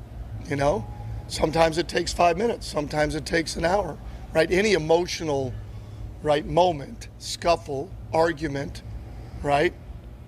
We've all had them. Sometimes it's 5 minutes, I'm sorry. Sometimes it's an hour, I'm sorry. Sometimes it's a day, it's 2 days, 3. Life works, right? We're no different than that in relationships. So, and you work through it. And it's just a speed bump unless you let it be more than that. That's part of it. Just like in any team or any relationship. As far as Saturday, any idea how many snaps for the starters are playing? I'd like to get our starters the first series. I would like for that to happen. Now, that's all pending medical, right? Where they're at. We're not going to put anybody at risk. Again, that is also subject to change. Okay? So we'll see how that goes. But I would like to get our starters to take the field together the first time. And then we'll see. If we're going to evaluate the quarterbacks, we got to make sure we can protect them, right? I mean, we got to play the guys up front. We want to evaluate the quarterbacks as best as we can, irrespective of who they have in the game. We've got to evaluate the quarterbacks and how they're able to function and score points. Todd, you mentioned on Saturday you like the way the You ran that one in quickly because it was 2, and Peter said 2 more. I like that move. It's a good move. Todd mentioned you like the way the offense functioned on Saturday. How much does it help for Deshaun to have been doing this for almost 10 years? I think it's 10 years ago. It does, but it's still new for him. It's a new offense. It's a new coaching staff. It's new players. Hasn't really played a lot of football over the last however many years it's been. So there still is improvement there, right? When you haven't done something, even if you've done it relatively well or an elite level like he's done, and then there's a gap there, there's still improvement there. There's still, okay, with his body, right? How do I get that back moving and processing and executing at a high level? So I just think there's still improvement there for him and for all of our quarterbacks. Hey, Todd, I knew it. I'm not sure I understood you. When Mary Kay asked if they're even Steven, and then you mentioned that Deshaun's getting better. Hold on. What was that? So that's what I'm asking. Were you saying, I said Deshaun's better? Were you saying that he's gotten better since camp, or that he's better than Shedeur? I want to be sure. Oh, I don't think I threw in there that he's better. I would just say in general that they've all gotten better, and you've seen it. You guys are out there. You don't see the tape. That doesn't mean you see it, right? Did we look better? Yes. Were there a lot of reasons for that? Yes. Installs. Some banged up defensive players, right? That helps that. You're gonna be able to function better, right? You just are. Our operation was better. Our cadence was better. For the ones we jumped off sides, we got the defense to jump, which is part of it. Those are all little pieces that you just keep trying to stack. And I thought both played really well.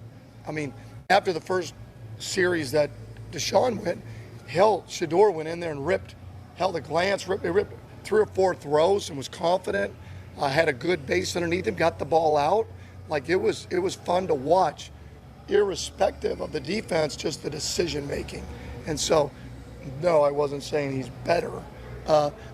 Each of them are better at certain things than the other. That's just the way it is. All players have certain skill sets that they do, and they're all trying to maximize their strengths and minimize their weaknesses. That's what we're trying to do with every player.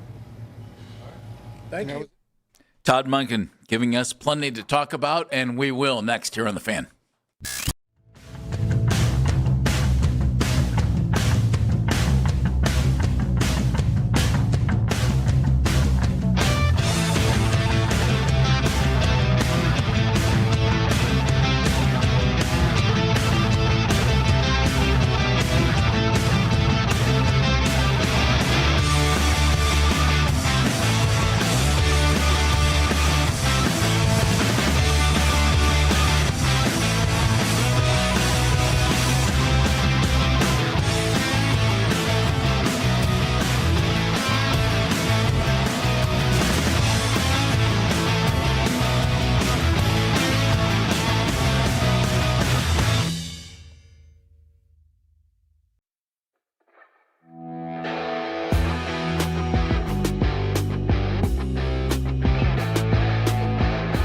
Mavs could get some matchups in that category as they're coming off an Eastern Conference Finals appearance for the first time in nearly 10 years. Tonight, right here on 92.3 The Fan, make sure to tune into the Browns preview show from 7 to 8. Headline sports news every 20 minutes right here on 92.3 The Fan. From the University Hospital Sports Desk, I'm Matt Corrali. This is Browns head coach Todd Monken, and you're listening to the number one sports station in Cleveland, 92.3 The Fan. Todd Monken. I'm the head coach. I didn't have to come out and tell you I was changing my mind. And he's right. Didn't have to. And that's why there's your answer. Why did Deshaun Watson get the reps with the ones on Saturday? Had nothing to do with who might be the starter at this point.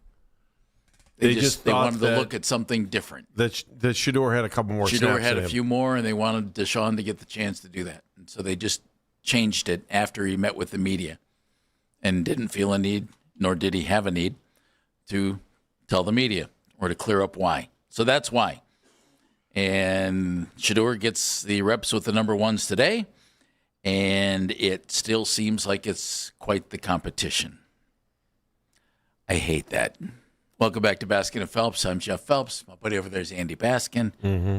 I want somebody to, and I want somebody to just. I want what Mary Kay said. Mary Kay said to run away with this job, and Todd said run away is a stretch. But he's been impressed by both players. He doesn't think anybody will run away with this job. That's a shame. I think he's in too deep right now to, unless somebody got hurt, he's in too deep right now to not let each of these guys have a start in the preseason. Before he names a starter? Yeah. Yeah. So that's where he's at right now. With the preseason game on Saturday. He feels like he's in too deep. But it's going to go by quick. I mean, by the end of the month, right, you play, the first weekend in September or something. Well, the thing is, though, Andy, had Saturday been an indication of what we all thought it might have been, he could have named a starter today, if that was what it was. But he clarified what it was today. It was not what people thought it might be, which is Deshaun has moved ahead, and that means this competition rolls on. Here's my question for Saturday then, though, is how long is he going to leave the offensive line in? Well, he said he'd like the starters in there for the first series. But he needs to see more out of the quarterbacks. And you're not going to put. Well, does he need more out of the quarterbacks than just seeing one series? Yeah. I would think. I would think Deshaun and Shedeur would each play at least a quarter, wouldn't you? No, he made it sound like starters wanted to play one series. But who's the starter? I don't know. The way traditionally I think that you look at these preseason games, if someone's a starter, they're the number one guy, they're going out there with the number ones, and they're going to leave with the number ones. Who's the starter? Just depends on who he wants to start on Saturday. So if I'm Deshaun, I don't know, and I want to show that what I can do, then I don't want to start. If that's the case, you're going to take me out after one series. Let me come in afterwards. Let me light it up. But they also don't want you to get hurt. Well, isn't that a conundrum? Yes. Thank you very much. So what is that? I was going to say dilemma, but conundrum is an even better word. Well, thank you. Yeah. I'm so excited. I read that dictionary this morning. I don't know how you don't leave the ones out there for the whole first quarter. I would think for both games. He said he would like to play the starters in the first series. But see, here's the thing. You know who starters are going to be at many positions. Sure. You don't right now at the key position, which means what you said is, I think, accurate. All right, you're going to leave Shedeur or Deshaun out there with the backup offensive line? Well, that's dangerous. Yeah. So are we going to see a ton of Gabriel? Are we going to see a ton of Green? Probably second half. I would think we see. And don't be surprised if they look good. Don't be surprised because they're going up against their 2s, 3s, and future insurance salesmen. True. Well, it's truly hard to argue with that. A lot of guys sell insurance after Truly football. hard to argue with that. Todd had some more things to say. We're going to get into those after we hear from Ryan in Cape Coral, Florida. Oh, right. The man who gets around. Gentlemen, thanks for taking my call, man. Good times. Football's back. Andy, did I hear when you were imitating yourself last segment, did you say, hey, we got Blame It on the Rain? Was that a Milli Vanilli song you were Yes, it was. About? It absolutely was. My God. I can see you with the MC Hammer pants today. and the Oakley glasses, 1990 in the house. But I digress, Hey, man. I would have been happy to have been a Major League Bat Boy at that point. Baskin had a great mullet. I never had a mullet. That WWF from 1987 to 92 mullet, yes, that's the one. Yep. But Did not have one. Did not have no, one. come on now. No. You got a short one. But I digress, man. I talk about Munkin, man. He is just one of breath of fresh air. He is a coach. He's a guy's guy, a fans coach. His personality, that is. Obviously, W's are all that matters. I don't care if you're a Pete Carroll or a Woody Hayes. I mean, anything in between personality-wise. But, again, if you want a feistiness, a guy that's aggressive, he's got a defensive-minded mentality, even though he's an offensive type of coordinator. At the same time, I think that's what resonates to players in the field.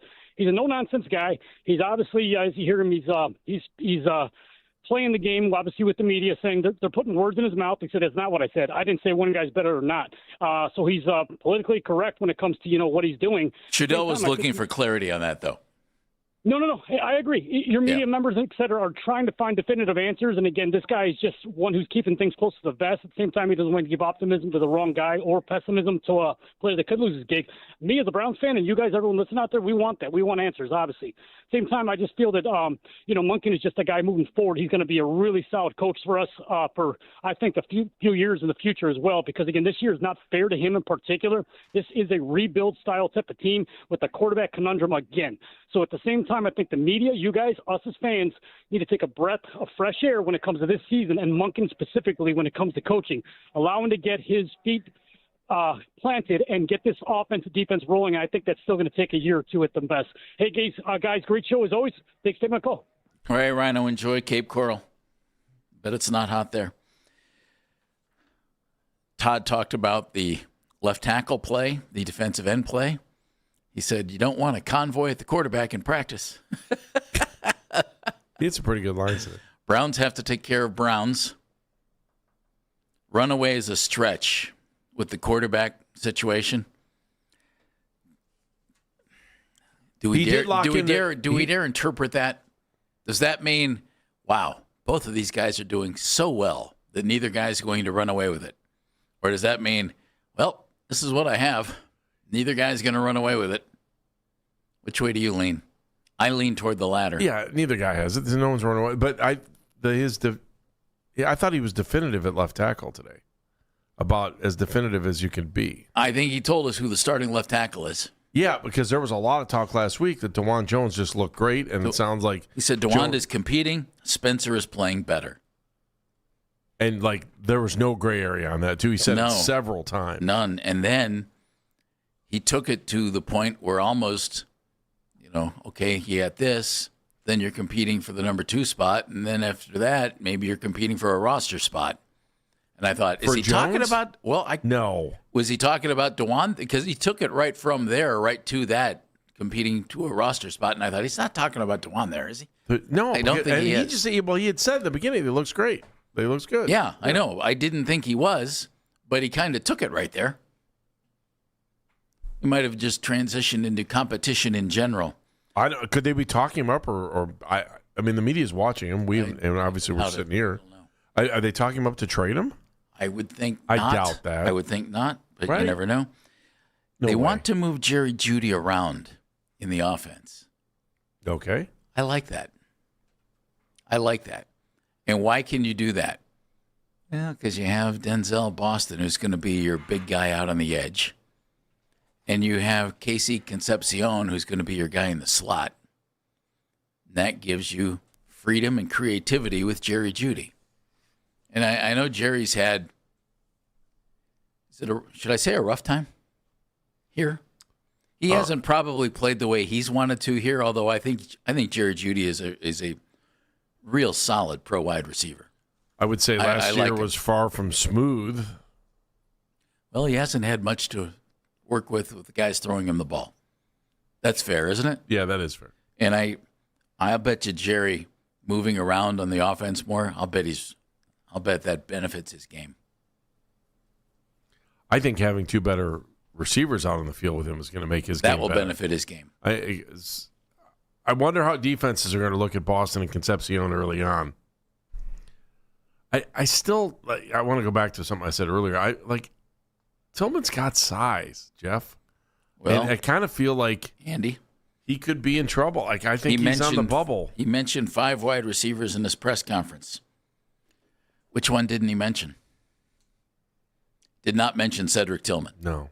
Mentioned Tylan Wallace before he mentioned Cedric Tillman, and then didn't mention Tillman. So it's a little easier to lean back on a guy too. I mean, he came over from Baltimore. So true. That's if he plays a role. And Isaiah Bond's not going anywhere. That'd be IB. Oh, IB. IB. Yeah. Like you're AB? Yeah. Yeah. He's IB. You're AB. Andrew Berry's AB. Aaron Boone's AB. Yeah. Isaiah Bond's IB. Yeah. Right, DM? I'm not cool enough for any of this. No. Not really. No. You're right. Your self-reflection is amazing sometimes. I have my moments. Yeah. I'm impressed. I think Tillman's it's the size I don't want to give up. That's the thing. I don't know that he's in trouble, Andy, but he could end up being the 6th wide receiver. Which, by the way, would be fine with me because I think the guy has some talent and some ability. I'm not giving up. Jeff, could they move him over to tight end? No, he's not big enough. It's Baskin and Phelps here on the Fan. Mike Rowe here with a fun.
as LeBron James decided that he's going to suit up for Philly a couple weeks ago. Want to catch highlights from The Fan from earlier today? Get over to 923thefan.com or favorite The Fan on the Odyssey app for all of today's headline segments. Headline sports news every 20 minutes right here on 92.3 The Fan. From the University Hospital Sports Desk, I'm Matt Corrali.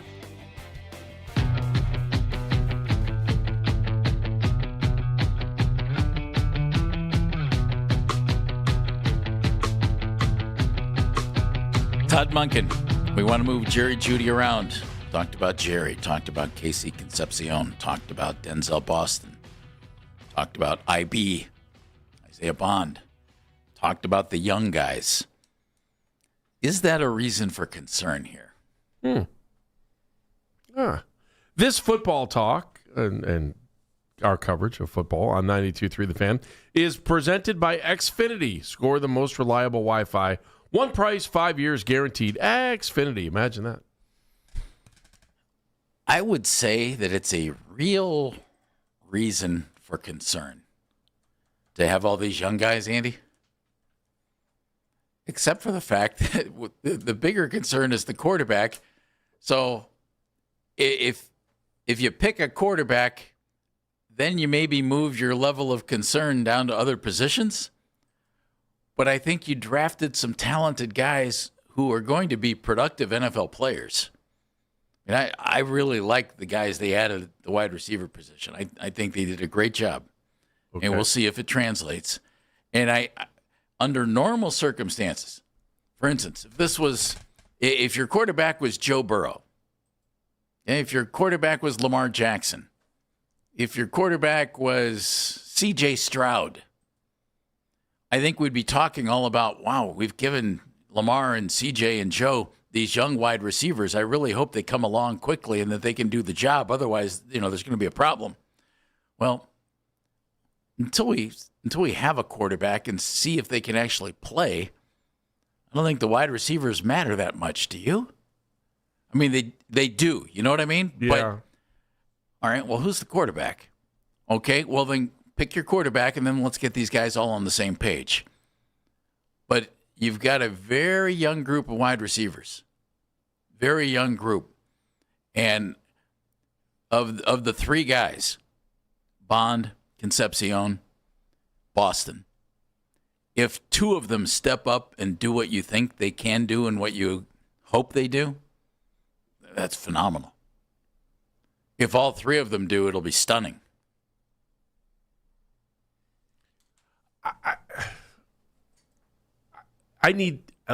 As we have these conversations, I just need to see these guys play. We're sitting here trying to figure out who and what and where on the roster. And I know what we've seen from some of the guys that have been around here, but you add the young guys in. Do you give them merit for what they were able to accomplish with the draft 2 years ago, and feeling that the age problem isn't a problem? Like, I'm not as concerned about the age as I am about the fit, and that fit is all on the offensive line. So I don't know that it's not even about experience. It's about being able to gel together. And sometimes you take a young guy and you draft him number 1 overall and you put him on the offensive line, and then you put him next to Joe Thomas, which you're not doing here, and you are doing this in the most important position on the offensive line for a right-handed quarterback. You have to say to yourself, okay, Zion Johnson's sitting next to Spencer, and is he going to be able to help him go with the flow faster? Well, he's not Joel Bitonio. No, and that's another thing. So it's like Zion is a guy who's still trying to find himself, the best version of himself as a pro, even though he was highly thought of, coming out of college and did a solid job with the Chargers. But he gets the experience of understanding what it's like to be out there on game day. And while you can say, okay, I played in front of 100,000 in college, it's not the same when you're in the NFL when everyone is good. There are no, you're not having an off day. Everyone's out to get you. Everyone's out to make money. And now all of a sudden you're asking young guys to play and be able to be in harmony with the other guys on the offensive line. So I don't know that I'm as concerned about the age of the guys. and what they're trying to accomplish here. I'm not worried that they're young, and I think they did a pretty good job of drafting. Should you be worried that they're young? No. Okay. I'm not. Are you? A little bit. I don't. Wide receivers come into the NFL more prepared than ever, I think, to be professional wide receivers because of the proliferation of the passing game in college football. The spread offenses and everything else, and they just, they throw the ball like crazy now. And I think that's a huge, huge, huge benefit for young wide receivers coming to the NFL. And so I would be really surprised, actually, if Denzel Boston doesn't have a pretty good rookie season. Yeah, if Casey Concepcion doesn't have a pretty good rookie season, I'd be surprised. Whoever gets the ball more. And the question is how quickly will teams look to double team? Like, do you think if you're playing the Browns and you're looking, okay, well, we can double team here if we want to, or do we focus on the running game first? I think the fact that Todd Monken's here, it means you've got to have. If you're going to double team, you're probably going to do it on a wide receiver, right? Can I ask you this? You double team Harold Fannin? I'm gonna ask. No, I'm gonna ask before you give me the answer. I guess so. I guess I'm going to. Okay. Is it weird that he talked about Tylan Wallace and didn't mention Cedric Tillman? And I say this is no disrespect to Wallace. He was with Monken the last 3 years in Baltimore. Yes. But in those last 3 years in Baltimore, he caught all of 16 passes. He was not a big part of the passing game in Baltimore. Wallace has something that these other guys don't have. History. 3 years of practice under his belt to know that as long as the quarterback understands the play that's called, that Wallace is probably your odds-on favorite to run the right route. But if they didn't throw the ball to him in 3 years in Baltimore with Todd Monken, I'm just a little surprised that he was the guy who was mentioned before Tillman, and not that mentioning guys means anything.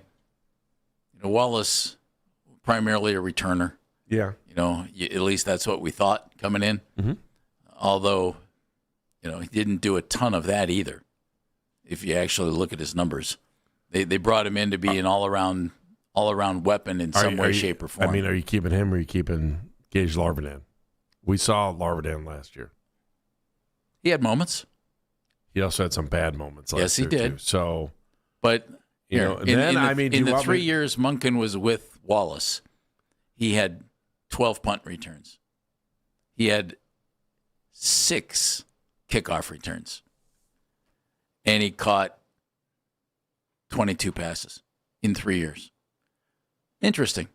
It's a guy that Todd probably said, hey, look, I know we didn't, I can use you in Cleveland. Okay, great. And I'm getting paid. He's getting paid. He's got a 900-day head start on everybody else. That might be the difference. At least 900 days. Yeah, it's more like, the 65. 1,080. I don't know, something like that. Well, I don't know when he came in the middle of the year in the first year. So I just, that confidence that you have in someone that he knows, Todd knows right away, can he run a play or not? Yeah. And I can't remember, they signed him. Yeah, they signed him after they brought Monken in. So, yeah. It's a no-brainer. Todd signing. Yeah, it's a Todd signing. That's why, even earlier in the show, you got to look at any quarterback that's ever played for Todd Monken in Baltimore and say, maybe there's a chance there. Maybe that somewhere down the road, if they're looking for a veteran, the name Johnson doesn't, Josh Johnson or Cooper Rush doesn't, surprise you because or Tyler Huntley. Any one of those three guys that, if they end up with him again, it shouldn't surprise you because he has the experience and the knowledge of knowing they can execute what he wants on the field. Maybe. I think that happens more often than you think in the NFL. What would be a surprising cut to you? First of all, at wide receiver, would Tillman be a surprising cut? Deshaun Watson would be a surprising cut to me. That would be the most stunning cut in camp. Yeah. I think. Yeah. That's far and above. Who would be the next surprising cut? No, not next surprising, but would Cedric Tillman, if he got cut, would that be a surprise? It would be to me. It was until last week, and now all of a sudden I kind of feel like, and then listening to what he said today and didn't even talk about him. I think he's number 6. I think he could get traded. But if somebody gets hurt, he's got, I mean, there's a long way to go as far as being healthy between now and the start of the season. So he's still in a spot to make, I think he's the bubble guy. He's the bubble guy. Again, his size is helps him. Well, I would think so. Because I don't feel that same size, with the other guys. Then again, the NFL has phenomenal wide receivers who excel at 5'11", 6 foot tall, and run great routes. I just think it's easier, man. Anyone that's taller than an offensive lineman should have some sort of advantage. Or a DB, in this case. Yeah, or a defensive back. Yeah, that would be helpful. I do think being taller than your offensive line helps, though, because the quarterback can see you a lot faster. I mean, that's why. Yeah, but how many guys are taller than the offensive lineman? Those guys are 6'6", 6'7". 6'7", Andy. But you just got to get wide. I mean, you got to be able to put yourself in a spot where the quarterback. I think it's the most simple thing in the game, and people if you don't have a quarterback that can see over his offensive line, I think you got problems. I like Gabriel. I like him. But I just I do too. You've made the game so much harder. You know what we don't like? For a quarterback that's 5'11" and has to roll. Yeah, it's nothing against him. I think he was excellent in college. But he was behind behemoths in college. Not like Oklahoma and Oregon just went for 6 foot offensive linemen. No. Where do you think these 6'6" guys came from? Oklahoma and Oregon? But the level of competition is different, and the speed of the defensive backs, and just the aggressive play that you're going to see, and guys that are, just again, I go back to the top of the game theory that I was talking about before, and that's the thing. Gabriel's just not tall enough. He's not, and I know there have been other. I mean, Drew Brees is now, in Canton, but taller than Dylan. I know. Bryce Young is now highly thought of in Charlotte. Same height or shorter than Dylan. If you can play, you can play. Maybe we've just seen so many more successful, taller quarterbacks in the AFC North. And Andy, maybe it's the AFC North too. I don't mean to defend Who's Dylan. Who's the shortest, most successful quarterback? Well, Eddie LeBaron. In the AFC North. Oh. Wasn't Eddie LeBaron like 5'7"? In the AFC North ever? Well, I mean, the AFC North hasn't always been, Who was the most successful short quarterback? How about this? You got Drew Brees. You have Russell Wilson, who just retired, and Russell Wilson was under 6 foot tall. Russ got it done. I mean, Dylan Gabriel turned into Russell Wilson. Don't you think he'd say, thank you? Take it. I mean, honestly, a short quarterback, though they're not my preference, can succeed. So if Russell Wilson can do it, if Drew Brees can do it, there's no reason Dylan Gabriel can't do it unless he's not good enough. There's no reason Bryce Young can't do it. There's no reason Kyler Murray can't do it. Can you play the game or not? It's that even more so than being under 6 foot tall as a quarterback. It's Baskin and Phelps here on The Fan.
spot in the AL Central. They're also a game and a half back of a playoff spot after losing 5 of their last 6. And it was announced today some signature games for next NBA season will be revealed tomorrow morning. We could see a couple matchups feature the Cavs as they're coming off a trip to the Eastern Conference Finals. Tonight right here on 92.3 The Fan, make sure to tune in to the Browns preview show from 7 to 8. Headline sports news every 20 minutes right here on 92.3 The Fan. From the University Hospital Sports Desk, I'm Matt Corrali.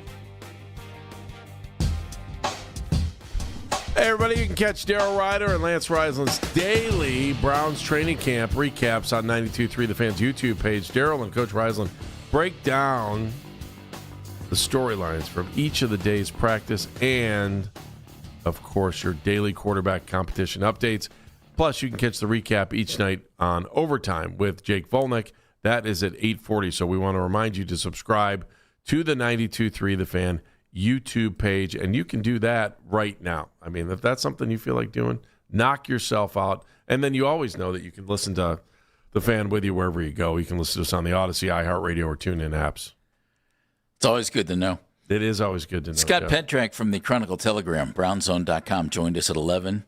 Jory Epstein from Yahoo Sports, who was out with the Browns at training camp, wrote a couple of really nice pieces. They joined us in today's show. And, of course, we had Todd Monken's press conference and our riveting conversations.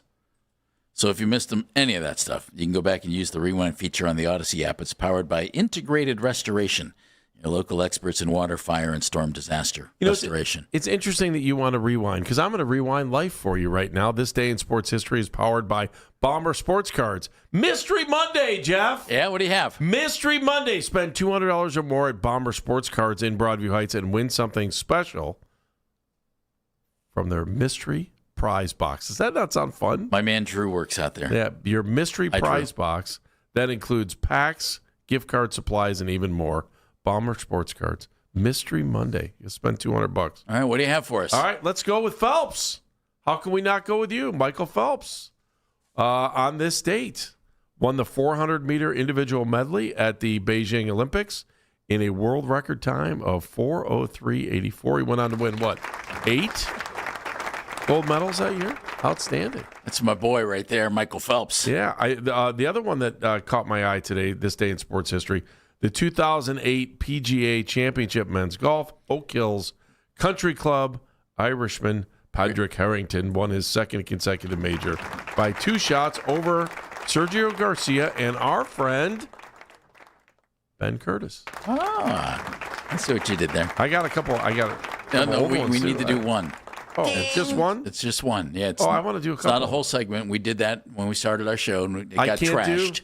In 1980, Jeff, in 1888, New York Giant pitcher Tim Keefe set a 19-game win streak record. It'll never be broken. Take Google away from him. Talk about the Chesborough streak. Stop. The 1904 Highlanders. Probably set the record for most mustache wax used by a pitcher as well. That is true. Do you know that the... Well said, chap. Well said. Do you know the NBA He did have a little... He had a sip strainer. Yeah, he did. You knew that already. Yeah, I figured. It was 1888. I figured they all did. It's weird. They wore painter's hats, though. And now it's all back again. Do you know that the NBA offseason is still going on? I did, Jeff. You know Jonathan Kuminga is still looking for a gig? I did, Jeff. I feel like you're more concerned about that than he is. You understand the Cavaliers are still looking for players and James Harden is sitting out there without a contract? Come on, James. Yeah, what are they waiting for then? They're waiting for them to do something else so with that Kuminga? James can come back in. Yeah. Either Kuminga or somebody else. For instance, maybe Ben Simmons. Remember Ben Simmons? Yeah. 6'10", 6'11" point guard. Because we need man who never met a shot that he could make. Yeah. Dan, I got Dan right there. I got him. That's a good one. But boy, he sure can pass. And boy, he sure can defend everybody on the floor. And boy, if I were the Cavaliers and Ben Simmons wanted to play basketball again, which he says he does, working out for the Australian national team, hoping for a return to the NBA, I'd pick up the phone and say, hey, how would you like to come in and be a Cleveland Cavalier? My guess is Ben wouldn't say, oh, I don't know. Got some white walls. I think Ben Simmons would be fun. And I also think he's the type of wing guy. How old is he? He's 30. Huh? Yeah, he's plenty young enough. He sat out last year healing up. I mean, we did want 62-year-old LeBron James, so. I wouldn't worry about his age. I wouldn't even worry about his shot. You have enough guys on this team who can make shots. Go ahead and pick up the phone. Put him on the floor. He could play point guard. Harden goes out. Bring him in, and he can play point for you. Need somebody to defend on the wing? He can come in and do that for you. Could play him at 3. You could start him at 3. He doesn't need shots. Need somebody who can defend a smaller center inside? Ben Simmons, your guy. I mean, we have had some luck with Australians on this team, too. Right? Travis Bazzana doesn't play basketball anymore. No, but Matthew Dellavedova sure did. Delly did. How about Kyrie? How about Kyrie Irving? Kyrie was really Australian. Well, I mean, he was born there. Does it matter? I don't think it does matter. It could be the championship team from down under. What do you think about that? Bazzana would love it, too. It'd be good. I bet he'd buy season 10. Anna, would you think about it? I think I would do it, but I've always kind of been a Ben Simmons sympathist. Me too. Can we get through to him to take layups? Like, if he's got an open layup, can we get him to take the layup? Well, if you're Kenny Atkinson and you get Ben Simmons, couldn't you say, hey, look, see that James Harden fella? Yeah, he shoots pretty well. See this Donovan Mitchell fella? He shoots pretty well. See this Evan Mobley guy? We like to get him the ball. Grab the ball and give it to them, please. Well, you want a shot at getting back at your old team, the Sixers? Here you go. I need him to be like at the Draymond line of shooting, where it's like, okay, if you're going to leave me this open, I have to take the shot.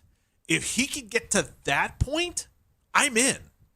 It's just, can he get to that point where it's not totally 4-on-5? If they're looking to make, and we would think that the Cavs are, if you're looking to make a few moves here and there, don't you think he'd be a guy that you might actually take a look at? Yeah, why wouldn't you? I would think so. Yeah, why wouldn't you look at him? What do they have to lose? I would like to have Kuminga better, but I'm assuming that. And it's not like he has a whole lot of negotiating power. Yeah, so you could get him cheap. His rate would be significantly less. Yeah, and I'm guess sure what? If it doesn't work, okay, well you could bring him in on a 1-year deal, put a mutual option in for a second season. Mm-hmm. You know, and there you go. Is he healthy? That's my question. Well, he says he is. He's working out with the national team. You know, this dude has had 2 careers. He had the first year in Philly where he was actually pretty good and scored a lot of points. Mm-hmm. And then he was out with an injury and contractual stuff. And then after he left Philly, man, he's been a different kind of overall player. But in his career, if you could bring in a guy who averages 7 assists and 7 rebounds a game to this team, why wouldn't you? I mean, you don't need the scoring from Ben Simmons if you're the Cavaliers. Just somebody to keep in mind. Just a name to throw out there. I'm still interested in Kuminga. And I still think that Kobe Altman has a lot of time, a lot of possibilities to improve this basketball team. But ever since LeBron made his choice, the choice, it's been a little quiet. Stay tuned. They'll do something. Moment of the show. Matthew Corrali. Yeah, moment of the show. I'm going to be honest. I really don't have a all right intro for this, so we're just going to go into this cold. Enjoy. I'll bet if we took a look around the league, you could find 1 to 5 players on every team who's been with that team for like 6-7 years. 6-7, yeah, exactly. I'm not cool enough to do that, Andy. The number 7 follows the number 6. So if you're going to say 6 or 7, it's 6-7. Uncle. Monken could have named a starter today, and that wouldn't have been the moment of the show. That was just 1A. Absolutely. Man. That's coming from the guy in his early 20s. That's right. That's right. Thanks, dude. Why are we smarter? Brought to us by QC Kinetics, the leader in regenerative medicine. If you're in pain, give QC Kinetics a call. 216-770-5488. Dan Mennigan. Smarter Day, courtesy of Jory Epstein. A ton of good stuff with her when she joined us at 12:20 today. If you haven't read her piece on Yahoo Sports as well, give it a read. It'll plug into what's going on at camp. 93thefan.com, wherever you get your podcasts. And, of course, social media mentions powered by Scheib & Jewelers. Corralling. Smarter today because of Scott Patrick. Always smarter because of Scott. You can also listen to that 923thefan.com and wherever you get your podcasts. AB? I'm smarter today about our conversations about Dawand Jones, who sounded like he was ramping up and maybe knocking your top draft pick out of the left tackle spot there for a moment. That got shut down today. And the future of Cedric Tillman, I think, is an interesting conversation. We'll see how that plays out. I'm smarter after Todd Monken's press conference. A couple of things he said really struck me. One is they want to move Jerry Jeudy around on the offense. I like that. What does that mean? And well, it means that Boston will be out on one edge, Concepcion will be in the slot, and here comes Jerry Jeudy. He's out wide. He's in this other slot. He's moving in motion. He's playing wide receiver. I think Jerry could be very effective in being a little bit more, all over the place on the field, maybe rather than being out wide as much as he was in the past. Okay. And there was nothing about Deshaun Watson on Saturday other than, you know what? It was a little lopsided. We wanted to give him more number one reps. Okay. So if that's all there was to it, that's all there was to it. As he said, Shedeur Sanders will be with the ones today. And that's just the way it goes. He wants to get both guys starts. In other words, nothing's changed yet at the quarterback spot. So stay tuned. I'm Jeff Phelps. I'm Andy Baskin. Thanks for listening today. We do appreciate you. We're back again tomorrow at 10. Until then, be a hero, be a real hero, be an organ donor, lifebank.org. See you, Cleveland. See you. We'll talk to you tomorrow at 10.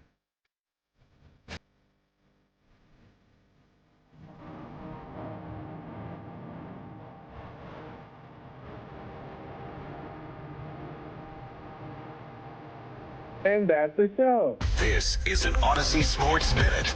During a Las Vegas Raiders training camp practice, quarterback Kirk Cousins charged defensive end Max Crosby after Crosby made contact with his arm a second time during drills. Cousins grabbed Crosby's jersey in a heated exchange before teammates separated the two of them. Coach Clint Kubiak briefly suspended both stars from team drills. Max Crosby, what are you thinking? I'm Addie Bates.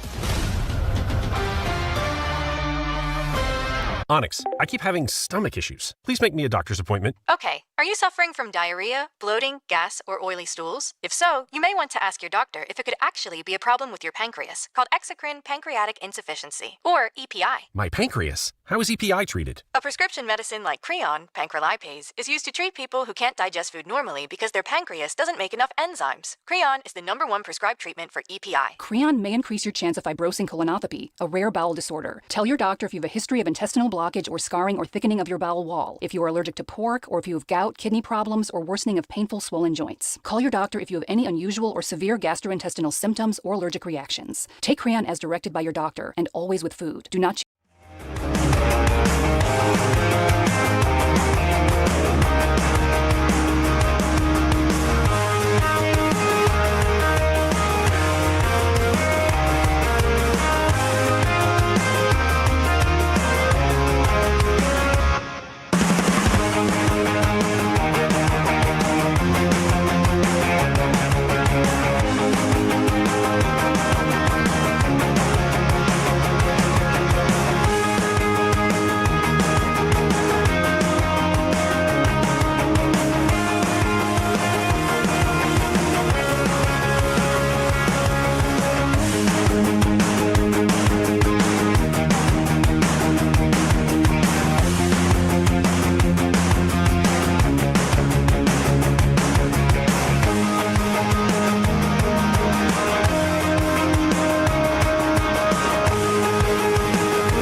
because guess why? And act Nick? like you never Guess said they why? stunk. The Browns don't believe that he's any good. Do I have to say that out loud? There it is. The Browns don't think Shador's good. You could put aggregators take it. Nick Padone says on 92.3 The Fan, Browns don't believe Shador Sanders So good. that's because why if he's they one of thought- the guys starting? If they thought he was good, Nick, he'd be named the starting quarterback by now.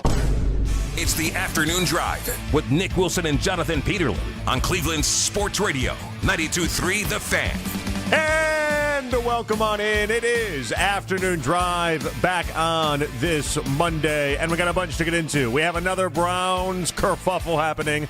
We have Browns quarterback battles. We have Monken. Oh, is he Pinocchio all of a sudden? Is he a big liar? Who cares, guys? But we'll get into a lot of that. Obviously, big quarterback day. The Guardians playing with your feelings every single day as well.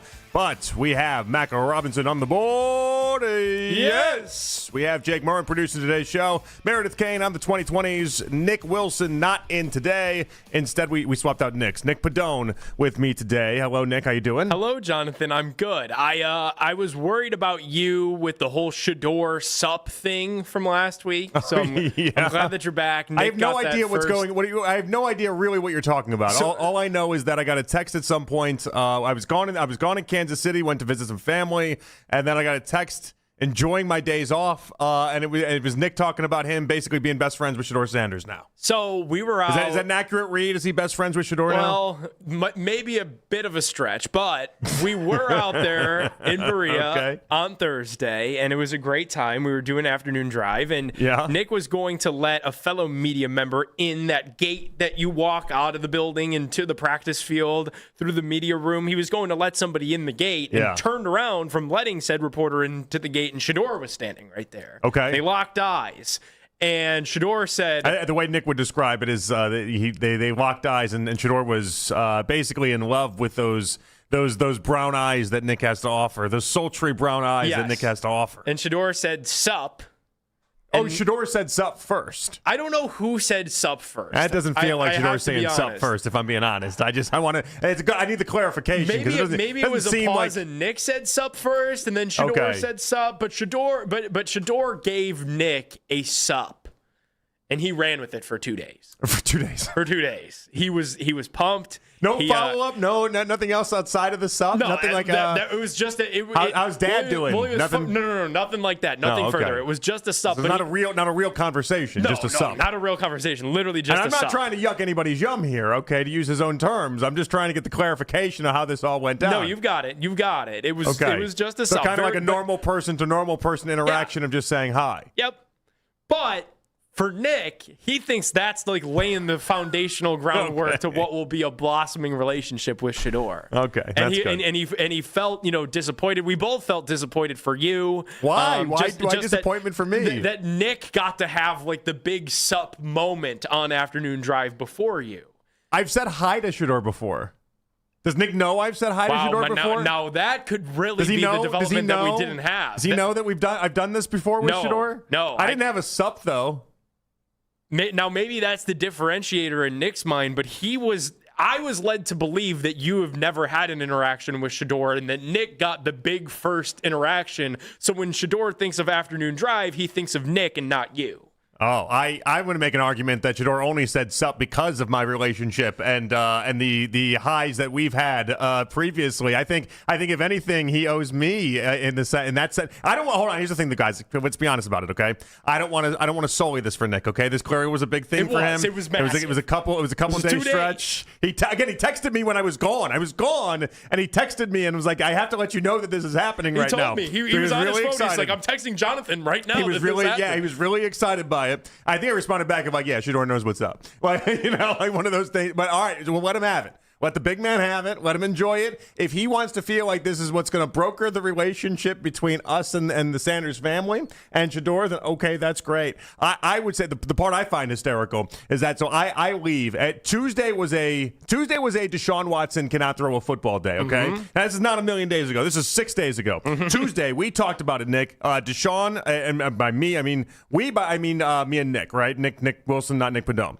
But I'm sure you listened. You're around. You were at practices. Yep. Deshaun was unplayable. Yep. On Tuesday. You fast forward to Monday again, and I was there Wednesday. I thought he had a great day on Wednesday, and I thought Deshaun had a really nice day for himself. I gave him credit on the air, bounced back, and when I left, I said he's got to do it now multiple days in a row. He's got to continue to get this going. I don't know that the light bulb all of a sudden went on. I don't know that all of a sudden Deshaun Watson has this whole thing figured out, but maybe he's heading in the right direction. Maybe he isn't. Time will tell. I get back 6 days later. And really, 6 days later from Tuesday, when everybody buried him and said the man can't play, play the Fanta audio. My goodness, can we play the Fanta audio? Fanta on last Tuesday made this whole proclamation of who in their right mind would have ever thought Deshaun Watson could even play football? Right. Who could have thought that? He was so obvious he couldn't play football anymore. And now you fast forward to Monday, again, just a couple days later, and all of a sudden Deshaun Watson is the greatest football player to ever live? I think a big... What happened? I was gone for a couple days. Could I tell you what happened? It happened long before you ever left. It happened months ago, even, if you will. All of these insiders, from Schefter to Garofolo, everybody's got these rumblings that the Browns want to start Deshaun Watson. The Browns want to start Deshaun Watson. We heard locally from Mary Kay Cabot before spring practices that he's got the upper hand in the competition over Shedeur Sanders. Yet every rational thinking Browns fan that looked at this quarterback competition asked that question. Why? Why are we going to start this guy at quarterback? He hasn't been good in 6 years. We know that. We thought this was done. We thought it was finished. Jimmy Haslam said last year, swing and a miss. Yet for whatever reason, it felt like we were being primed, that they were going to seriously consider starting Deshaun Watson. And the fact that he's stacked a good practice Wednesday, followed up by a couple passable practices after that, it feels like that gave the team enough of the confirmation bias that they were looking for. You think they were just passable? Because, again, I was gone, and I'm obviously keeping an eye on all this stuff the way that everyone does. I don't have to be in Berea to see how practices went. I get Coach Riz's notes every 3 seconds, and Coach will join us at 4:20, by the way, today. So I have an understanding. You think it was just a PDF document that Coach sends us, by the way, after each practice. I might be the only person, but I read every word. Me too. Every bullet point. All right. So anyway, but I thought it was just kind of like I thought it made it and not Coach Riz didn't do this, but people made it seem as if Deshaun Watson had really grabbed this competition, ran away with it, and was just ungodly awesome. Not true? You're described more passable. So are people losing their mind over passable? If passable is what tipped the scales in the Thursday, Friday, and Saturday that I was gone, then I got a lot of questions to ask. How do we get here? Passable is how all of a sudden Deshaun Watson overtook this thing. On Tuesday, the man couldn't throw passes. I watched it with my own eyes. He was awful on Tuesday. And again, bounced back on Wednesday. Had a nice day for himself. He was legitimately unplayable with what I saw on Tuesday. A couple passable practices later, and all of a sudden, the quarterback competition is over. The quarterback competition doesn't exist now? What's going on, Padone? It doesn't make sense. It doesn't make much sense to me either. As somebody that wanted to see Shedeur start, I said, I came in here with like a big proclamation after the regular season ended last year, when we were starting to hear some of those rumblings that they might actually consider starting Deshaun. I came in here with my big proclamation that they would never do that to Browns fans again. They would never put us through that. They're a data-driven organization, and as a data-driven organization, there is not a singular data point that points to Deshaun Watson being able to play good football ever again. It's over. It's been 6 years.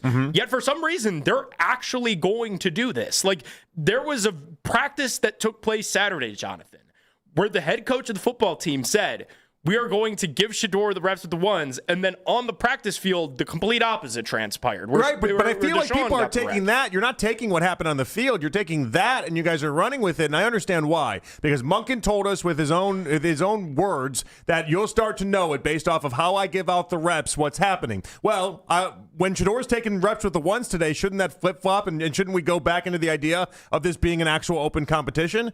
Like when Monken, let's play Monken audio today. Monken today spoke on what happened on Saturday, why he felt the need to go ahead and maybe reverse and change his course, and then get to a spot, and then today how this has changed back around. Here we go. Shedeur on Saturday took the ones in the walk, so I anticipated him being with the ones. When I walked out, guys grabbed me and said, hey, the last couple of days we've been kind of looking at it. Shador's got a few more reps with the ones. That's all it was. I wasn't even at the moment. I was like, yeah, sure, we'll flip it, and then next week we'll go the other way. I sure as hell wasn't thinking about coming back in here and telling all you guys that I was going to change my mind, because I really don't have to. And so that's just the way, being the head coach, I can kind of do that. Ultimately, Shador's going to go today with the ones, unless on the way out I change my mind, and then he won't. Okay, just like any other player in terms of how we rotate them. And the bottom line is the speculation, which I find kind of funny, is as long as we're still sharing reps, it's a competition. It would not make any sense. Thus what we're doing, Spencer. Thus we're up in Denzel's reps. I promise you, I'll tell you. When I know what we're going to be doing, you'll know. So at the end of the day, today, as far as I know, Shador's going with the ones, and then Deshaun the next day, and then Shador will get Wednesday with the pads on. Okay, so it sounds like we're back to an open competition, right? It feels like to me, outside looking in, and you can tell me if I'm just misreading what happened over the weekend and then when I was gone. It feels like to me people lost their mind over Monken doing something that really was more on a whim than it was anything else. And the idea that, oh, you're right. Yeah, Shador he's had more opportunities than Deshaun. Maybe Deshaun will end up starting this one, and then we can get right back on track on Monday. And he didn't really think much of it, and he just made that call, and it was what it was. But people then decided the race was over. People leapt and decided the race was over, when in reality, the race isn't over. The race is still going on. I think a lot of people feel the way that I feel. And the way that I feel is I've got this fear deep within me that this is a fake competition, and they've had their answer picked out for months. And the answer is the guy that's always Deshaun. And the guy, it's the guy that's owed $46 million and counts $80 million. Well, that one's it's already been paid across their dead cap. But that's already been paid. They're idiots if they think the $46 million has to equate into that. It's already been paid. Like the point is that if you think the competition was rigged from the jump, I'm not here to tell you you're wrong. I've made that point myself. I don't know that it was rigged. I just think that. I think it was heavily weighted in one direction, and the other player in this competition had to be lights and light years better than Deshaun Watson, and they've both been kind of on the same playing field. And at some point, somebody does have to pull away in this competition. At some point, they do have to give more reps to whoever they believe is going to be their starting quarterback, because they play a real game in a month. Okay, but at least you're back to calling it a competition. It felt like earlier, not you, but other people were trying to make it seem as if this thing was already done. As if the race was finished. We already ran through the little line when you finish a marathon, and people are collecting their medals. Like the game, it's already done. It's not done, guys. Well, like, what if he changes his mind again? This thing's still existing. But what if he changes his mind again? Like, that's the only explanation that we got, was that he was walking out to the practice field and somebody stopped him. I don't know who, and said maybe we get to look at Deshaun. But didn't that sound believable? And listen, I'm the first one to tell you that a head coach lies to you, and they lie to you constantly at those podiums. So my intent is always up. I think everybody's lying to us constantly. That's kind of like my job in all this is I constantly am telling everyone, no, they're lying to you, they're lying to you, they're lying to you. And maybe me wanting to see Shador start is what's getting in the way of this conversation. You tell me. But like that sounded really believable. It did. It sounded like a reasonable explanation for why that happened. It's also like it's an evergreen excuse. What happens today? Today is supposed to be Shador's day with the ones. So if Shador starts with the ones, wouldn't you think we're back to an open competition? But what if he doesn't? Well, if he doesn't, then we have a different conversation. Then Todd's rationale is just, I changed my mind again. We're still competing. If he doesn't, then everybody that's been telling me for 48 hours this thing is cooked, you guys will be way ahead in that race. But my point is, Jonathan, now Todd has this card where maybe Shador does genuinely get his time with the ones today. He always had the card if he can lie to us whenever he wants to. But maybe we're the ones that gave him the moniker of him being this truth teller when I kept telling everybody that's not entirely true. They never have to be honest with us. Who's stopping him from playing this card Wednesday? He could change his mind Wednesday. Like, now we really don't know what's going on with this quarterback competition, other than it certainly feels weighted in one guy's direction.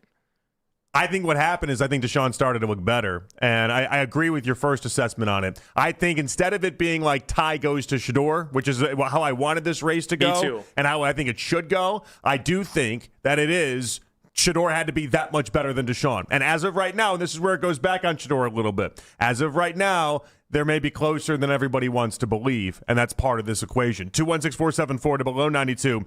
Do you believe we're back to an open competition, and do Shador fans have a legit gripe against how this is going down? It's John of the Beetle and Nick Padone with you guys right here on Afternoon Drive.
go to SelectQuote.com to get your free quote today. That's 1-800-329-1010. Details on example rate at SelectQuote.com.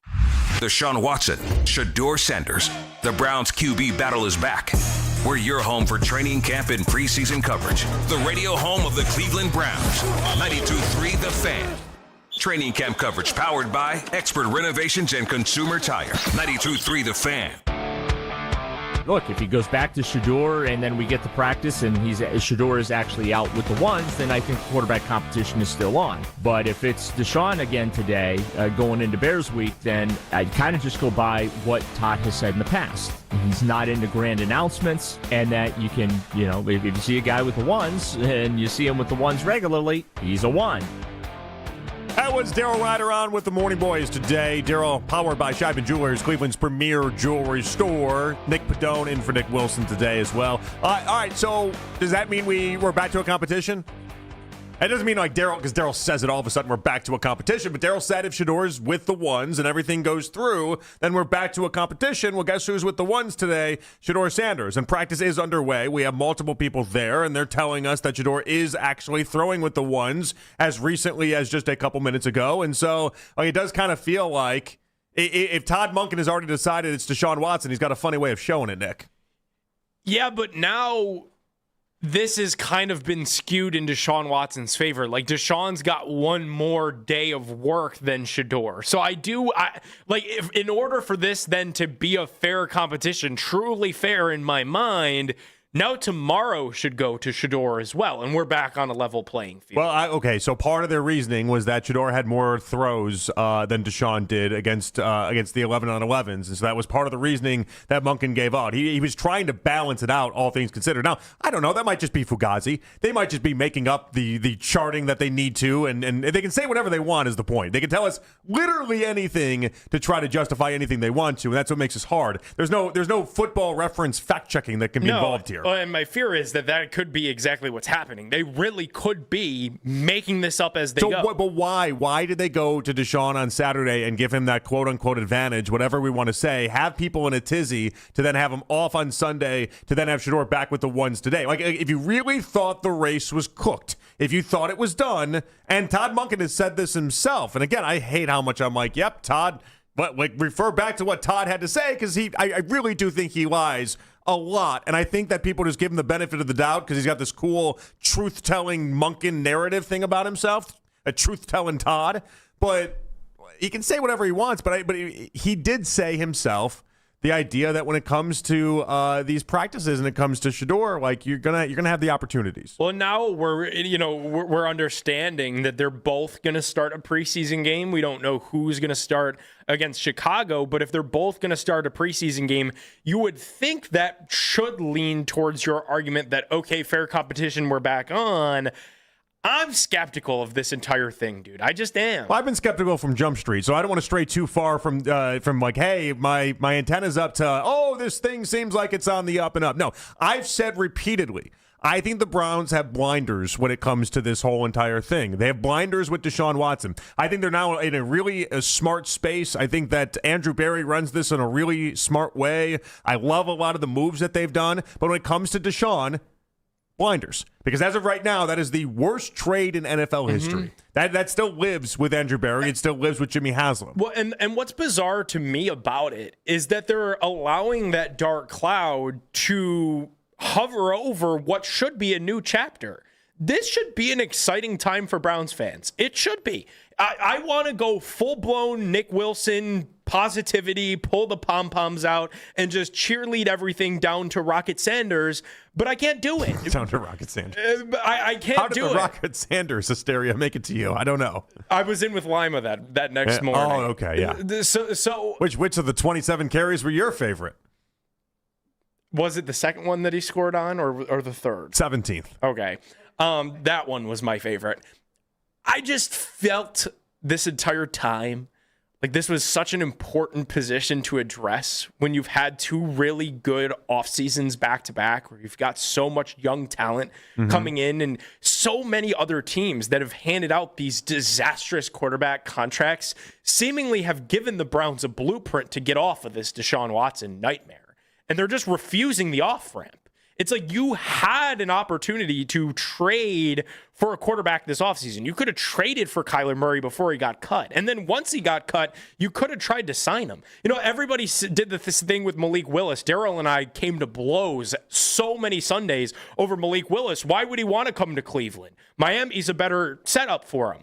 Well, look at the offenses now. No, Miami stinks. Name a Dolphins receiver right now. Yeah, Miami stinks. It's impossible. So, like, they could have addressed this during the offseason. They chose not to because they were priming us for this Watson versus Sanders quarterback competition. And to me, it feels like a weighted competition in the favor of Watson. I agree that it does feel, hold on, I don't agree that it feels weighted towards Watson necessarily. I do agree with the idea that your first sentiment that Shedeur is going to clearly have to do a lot more work than we thought initially. Nothing about Saturday was the tip. Nothing about Saturday for me. I am waiting and almost begging the Browns to give me signs that really makes it feel like it's unfair or really makes it feel like this is not on the up and up and that this competition has not gone the right way or it's slanted or anything in between. Saturday just wasn't one of those calls for me. It just wasn't. I'd love to tell you that it was and that the whole thing is fugazi and the whole thing is rigged and my goodness, I was right about how the Browns think about this the entire time. Saturday just wasn't it for me. So it wasn't it for me either, but especially now that he's back playing with the ones today. It's a layer in it though. Saturday's a layer in it for me. We never got an answer all the way back in June, mandatory minicamp. It was Ashley Bastock, who I know joins you guys every week, asked Deshaun the question straight up. Why did you never lose the faith that you would start for this organization again? And he said it was based on internal conversations. What internal conversations did he have that lead him to believe that he'd get another opportunity to start for this team? And then you pair that with what we saw Saturday, which was the first time in the competition where the rotation did change. Really, it was Thursday. Thursday was really the watershed day in this entire thing when we look back at it, because that was Sanders' day with the ones, and it was really for a bulk of the entire practice. But there were a few plays where Watson rotated in with the starters, and Gabriel got a huge dose of work on Thursday as well, which was a big. It sounds like, by the way, he's getting a lot of work in today too. It sounds like, especially with the number twos right now, he's getting a lot of work. So they're getting Watson a lot of reps with the ones. I know, but today it seems like Shedeur is getting a lot of work with the ones. Dylan's getting a lot of work with the twos, and now the presumed starter is where in this. So we know Watson's not going anywhere because they've paid him all the money already, and the contract says you can't get rid of him. But now it feels like Gabriel's quick emerging in this. And that's what, as somebody that wants to see Shedeur play this season, because he remains the best lottery ticket out of this hell that they've created for themselves. It feels like we're not going to get it, though. I don't know why. Just because it feels like the organization wants to start the problem is that everyone's going off of feels. So much Dylan Gabriel. But everyone's going off of feels, though. Like, I just gave you two elements of why I feel that way. But I need everybody to go take a plane trip to Kansas City like I did for a couple of days, and then come back in and then realize just how insane the past 48 hours have been for people. And it's not as if, again, I'm still on Twitter when I'm on vacation, and I'm still checking things, and I'm still doing things. And I understand it, but like I felt like I came back and it was like a bizarro world had occurred, as if something completely drastic had changed from last Tuesday when everybody was in agreement the man cannot play football. Like, what changed in such a massive way? The only thing that changed was Monken's ordering of a situation on Saturday that he has since rectified by today's actions, where Shedeur is with the one, Dylan is doing a lot of work with the twos, and Deshaun is kind of on the outside in. Like, I don't even think it's as crazy to suggest that, as some Shedeur fans have, that maybe something was not 100% with Shedeur, and that's why things changed on Saturday. I don't know what that would be. I don't know if that's a dead arm situation. I don't know if that's a flu. I don't know, but there's a lot of this stuff that we're just not privy to. And as much as I love playing the game, like, just take a step back and think about how crazy this situation has gotten for a lot of people, and how everyone has jumped to these conclusions, these massive conclusions, over Monken or someone changing their mind a half hour later, which he has since rectified. I love that the Shedeur fans, like the Shedeur army, is going out with the message of let it play out, because that's what I do. Like when I'm backed into a corner and I realize things aren't going my way, is I just tell myself,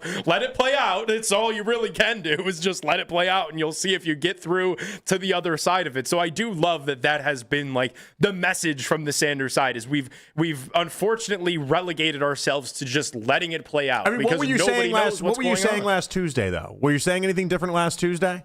Last Tuesday, I was saying what everybody was saying, that Deshaun doesn't look like he can play, and that Shedeur, unfortunately, hasn't separated himself enough because they were continue to rotate the quarterbacks. But when you said Deshaun couldn't play, you had to have then thought that Shedeur had the upper hand. In 6 days now, you've completely changed that? No. I think from still what I've seen with my two eyes, from a pure throwing the football standpoint, I still think Shedeur should have the upper hand. But then I sat here for 4 hours yesterday with Daryl and heard him explain to me. That's not good for anybody, by the way, sitting for 4 hours with Daryl. That's bad. Well, and then in painstaking fashion, we played every single bit of sound from Mike. What's the quarterback's last name? Quarterback coach, Mike Bajakin. We played every single sound bite from him explaining all the pre-snap stuff. I think you guys got a little too in the weeds. And that's the issue with Shedeur right now is the pre-snap stuff. A little too in the weeds. So yeah, people are losing their mind. I can't believe during LeBron. How am I the voice of reason on Jonathan, this? during the height of LeBron. How am I the sane one? I'm never the sane one. I'm never the one that's like, guys, you're overreacting. I'm always like, yes, overreact more. Let's do that. How am I the one that's like, you guys have lost your mind in 24 hours? Well, because we have. You just said you guys are dissecting a quarterback coach that you don't even know his name. What are we doing? This is what we're left to do. We have two. This is why quarterback competitions do not work. When you have two quarterbacks, you don't have a quarterback. We're going to spend so much time the whole rest of the summer debating these two options that the Browns have in Watson and Sanders. And you know what we're going to be debating in April 1st? Which quarterback the Browns should draft in the first round of the draft. At least you're saying it's debating, because it felt like 24 hours ago for a lot of people, the debate had been over. It was called. It was done. We got to a spot where there's a lot of people on this station alone that are like, all right, fine. It is. I've made peace with the idea that it's Deshaun for week 1, and that's just what it is. And it's like, guys, no, that's not where this is at all. At least you're back to the spot where we can debate and have conversations about it. Because I really don't think Munkin's given us anything to believe that Deshaun Watson has this massive advantage or massive upper hand in this. If you want to believe it's because he was always going to be the guy, then all right, we could have that conversation a month ago the same way we could have it today. There's nothing that happened in the last 4 days that tells me that Deshaun Watson has this massive advantage right now, especially since Shedeur's out there with the ones and he's having a day today. That's just how I see it. 216-474-0092. But again, I guess, just be the calm and rational guy on the show today, Nick. And that's not at you anyway, in any sort of way. What I like about you is that you will go to that deep end, and I love that about you, because not many people will. I also go to that deep end, and I'm the one being like, I think everyone's overreading the hell out of this, which is never a thing that's ever come out of my mouth in doing a sports radio show, because I will dive into just about every nook and cranny of a situation. Must have been the Kansas City Heat or something, though. I'm not sure. All right. We got a lot to get into with this. Coach Riz is going to join us at 4:20. We do have Joe DeLeon, as he always does, at 3:20. We got to get to the Guardians 3 o'clock hour. Quick hits coming your way next. A big quarterback day around the station, though. It's Afternoon Drive right here on The Fan.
set with the Tigers in Detroit.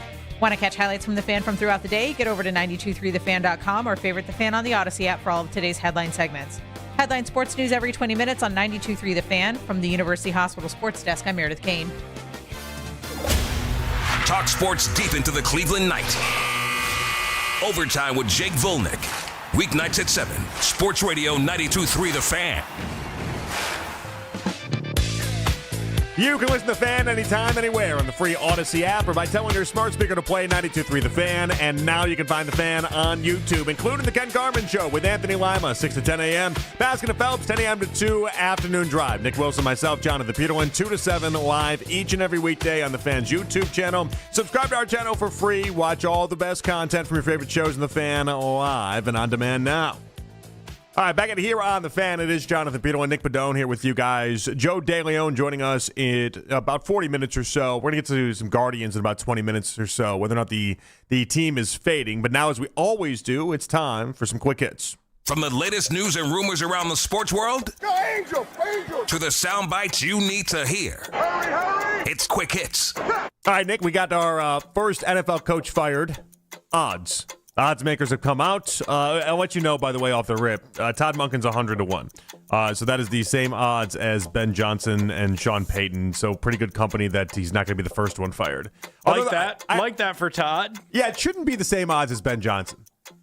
There's a next to 0% chance that Ben Johnson gets fired first. First is around, I don't know, week 12, week 13, week 14, somewhere in that range, more likely than not. Sometimes it's sooner, though. Like read off some of the front runners. I bet you it might be actually soon. Like some of these dudes, you see it every year, or maybe every other year. Somebody goes in week 4, week 5, week 6.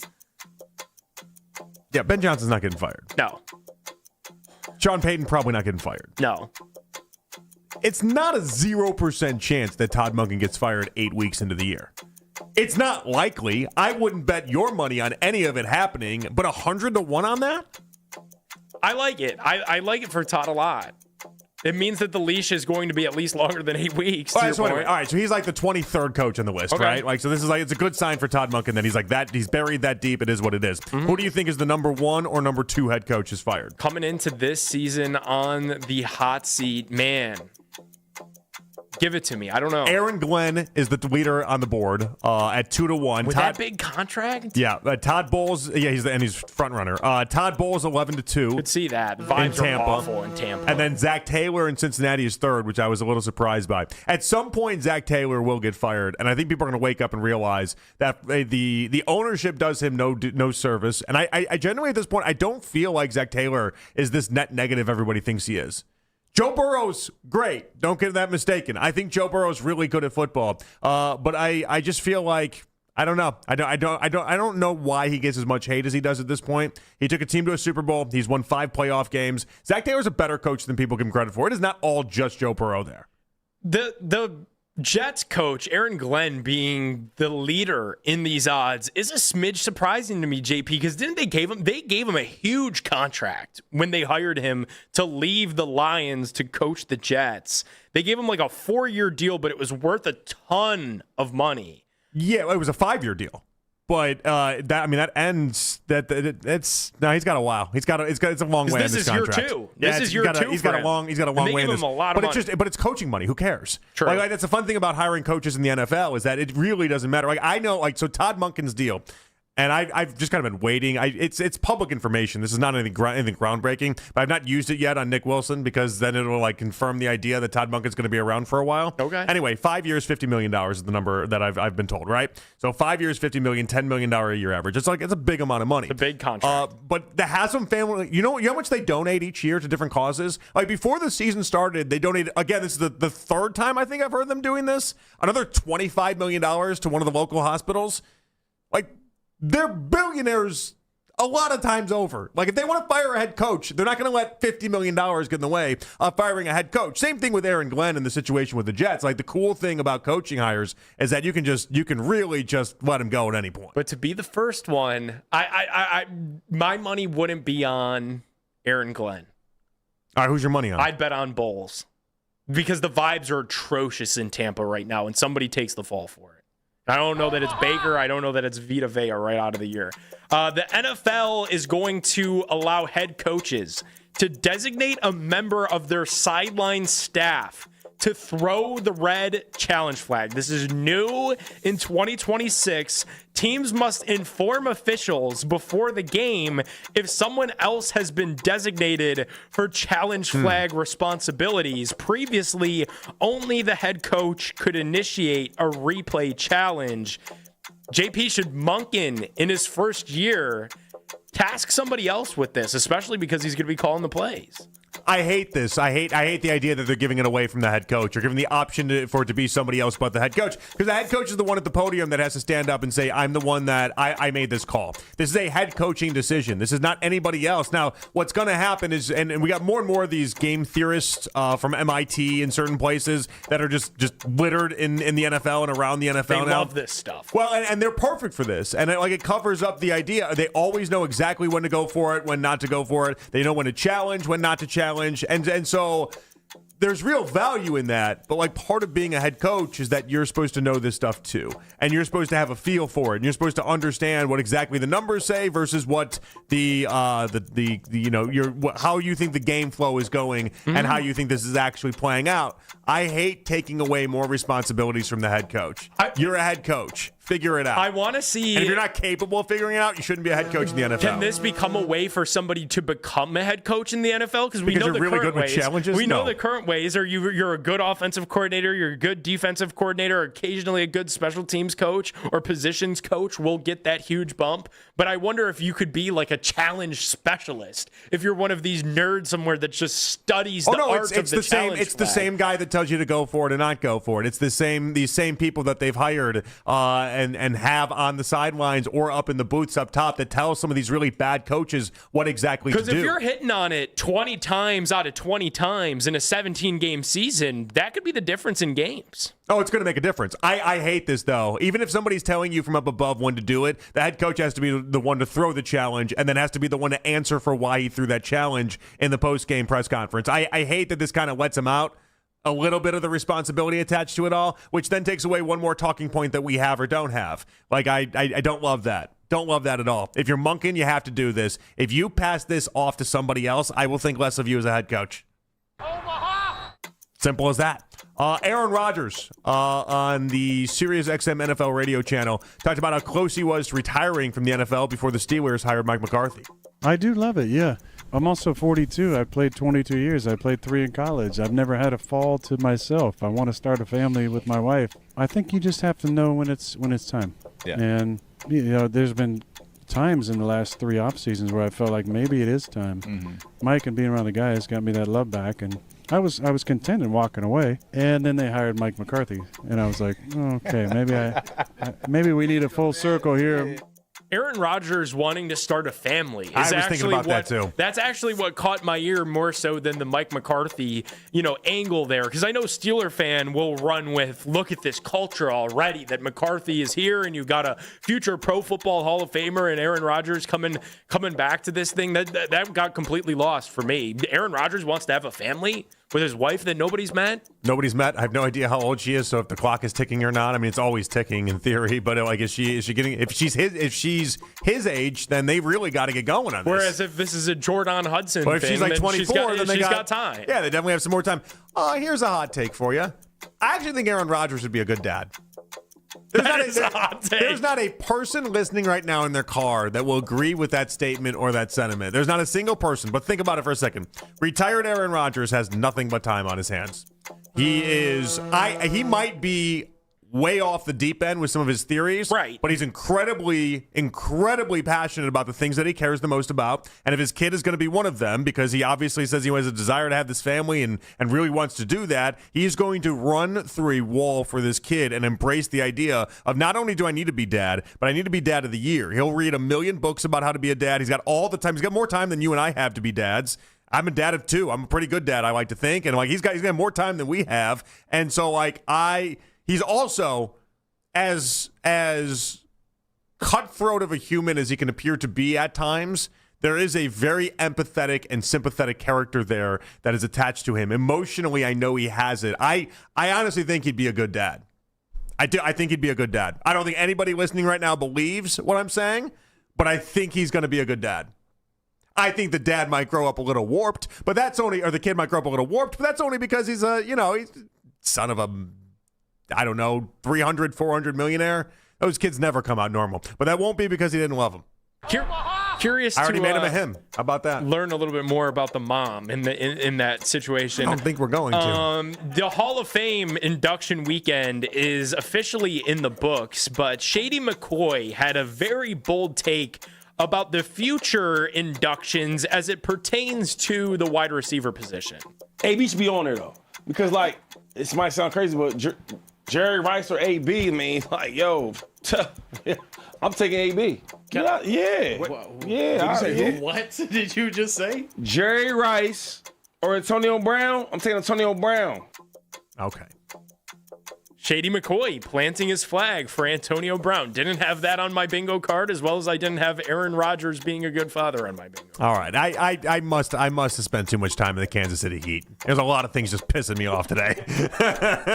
there's a lot. I do have a comparison. That's just making me real mad today. For you, Jonathan, I usually just roll with everything. In 12 years in the National Football League, AB put together 12,300 yards and 83 touchdowns. In 20 years in the National Football League, Jerry Rice, almost 23,000 yards and almost 200 touchdowns. He got 197 touchdowns. Yeah. It's not a even, comparison. It's not. So I do subscribe to the idea that it's not even an idea. It's just fact and evolution that we've gotten bigger, faster, stronger. And there's a lot of players that play right now that would wipe the floor with players from the 80s and 90s. I agree with that. We don't want to talk about it that way because that's not comfortable to say, like, oh, yeah, this middle of the road guy would make player that we loved seem maybe not that great. And I almost put names attached to it, but I don't want to do that because I don't want to catch the heat on this, okay? But I think you should. Jerry Rice would be awesome in any decade that he plays until the day that he dies. Like prime Jerry Rice will be great. He'd be great in 2050. Like his game travels. A lot of what he did travels. His numbers, his times, everything that he did would still be great in today's setting. So like that one misses me there. I get the push for AB, like 12 years and the stats. Like AB has a case. AB is a nutcase, but he has a case for Canton, and I'm curious to see how it's handled over the next few seasons. Does he have that strong of a case? I honestly had not considered him at all in this. In like the. I mean, what is his Hall of Fame monitor from Pro Football Reference? Averaged over 1,000 yards a season for 12 seasons, so he did it for over a decade. That's time served, but 83 career touchdowns. 4 times as a first-time All-Pro is what's going to have to stand out for him and do the heavy lifting there. Okay, like that. When you talk about where the Hall of Fame is now and where people go, they don't look at Pro Bowls anymore. Everyone looks at All-Pro numbers, and so you have to really lean on that if you're going to try to make a real case. 4 first team in 12 years only. It feels like not that many. It feels like he tormented us for 10 of the 12 years that he played. Only is really good. He's got a much stronger case than I actually thought. When we first started talking about this, I didn't think about him that way. He's got a much better case than I thought. He does. He's an all 2010s team member. He's a 4-time first team All Pro member. Like there are Hall of Famers that have gotten in with way less than 4 first team All Pros. So like that's not there. His Hall of Fame monitor on Pro Football Reference, by the way, because they have like a nice fun way of gauging all this. 104. 104. That's actually great. Average Hall of Fame wide receivers usually just a little over 100. Okay. So 104 puts him like right at the spot. All right. 216-474 to below 92. Are the Guardians fading? Joe DeLeon joining us at 3:20 as well. It's Jonathan Peterson and Nick Padone right here on The Fan.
But you agreed with me. Todd Monken does not need film from last year's training camp. He doesn't need to be filled in on every day. Wait a second, he was throwing the ball, boys? Oh my goodness. You agreed to that. Does not matter today. The Ken Carman Show with Anthony Lima. Weekday mornings starting at 6 a.m. We are Sports Radio 92.3 The Fan. It's the 3 o'clock hour. I'm not wavering. I might be wavering. On Afternoon Drive. Joe DeLeon, A to Z Sports, going to join us coming up at 3:20. As always, you can listen to this show and all of our local shows on The Fan on Apple Podcasts, Spotify, or wherever you get your podcasts. Nick Padone in today with Jonathan Peterlin here on Afternoon Drive. By the way, before we get to some Guardians convo, Daniel Oyefusi tweeting out the number 2 offense led by Deshaun Watson had 2 straight pre-snap penalties. The final was a false start, and that's how practice is going to end. So neither 2-minute drill picked up a first down. A bunch of errors in today's practice for the Cleveland offense, from drops to penalties, everything in between. Seemed like Shedeur had some nice plays in here. But it also seemed like a lot of today was... A lot of the pre-snap stuff, again. I've got it pulled up 10 minutes ago from Ofusi. 2-minute drill with Shedeur and the number 1 offense versus number 1 defense. Sanders had a short completion to Judy, was followed by 3 straight pre-snap penalties for the offense. The last, a Spencer Fano false start.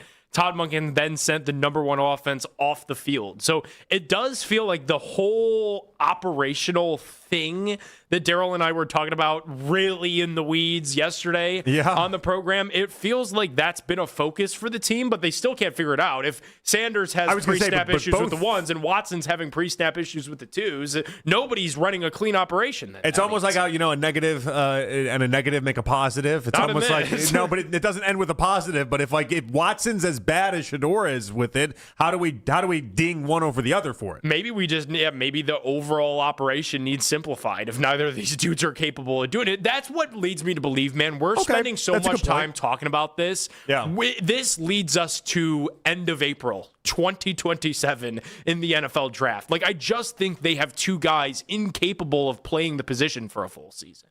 Are they incapable of playing it for a full season, or is Monken just asking them to do way more than he probably should right now? I mean, Lamar Jackson is not...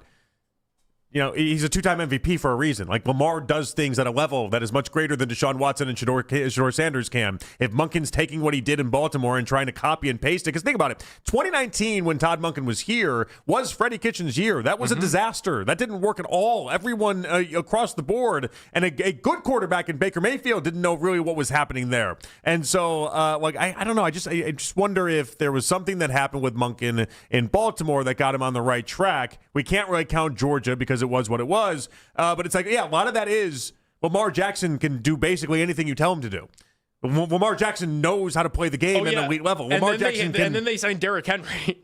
Right, exactly. Well, and so you had, and even throw Zay Flowers in the mix. Like, you had, for a large portion of it, you had one of the best running backs in the game, all things considered, one of the best quarterbacks in the game, all things considered. You did have wide receiver skill sets and like good players that are at least pass catchers. Mark Andrews isn't as good last year as he was maybe 3 years ago when he first started, but it was still Mark Andrews. Yeah. Still Mark Andrews and Zay Flowers. It's still pretty good, all things considered. Yeah, you have pieces. And the offensive line had really nice stretches. Maybe, again, not as good as last year, obviously, or not good last year as they were maybe 2-3 years ago, but you get the point. Like, he had a lot of players that know what to do and know how to do it. Right now, what he's dealing with is a lot of guys that are first and second year players, and then with the quarterbacks, a guy that is a second year player, and Deshaun Watson, who doesn't do this anymore. Right. It is completely fair, but at the same time, isn't this what we hired Todd Monken to do? It was winning games and player development. So obviously you can't win games right now because you're not playing games right now, but the player development piece of this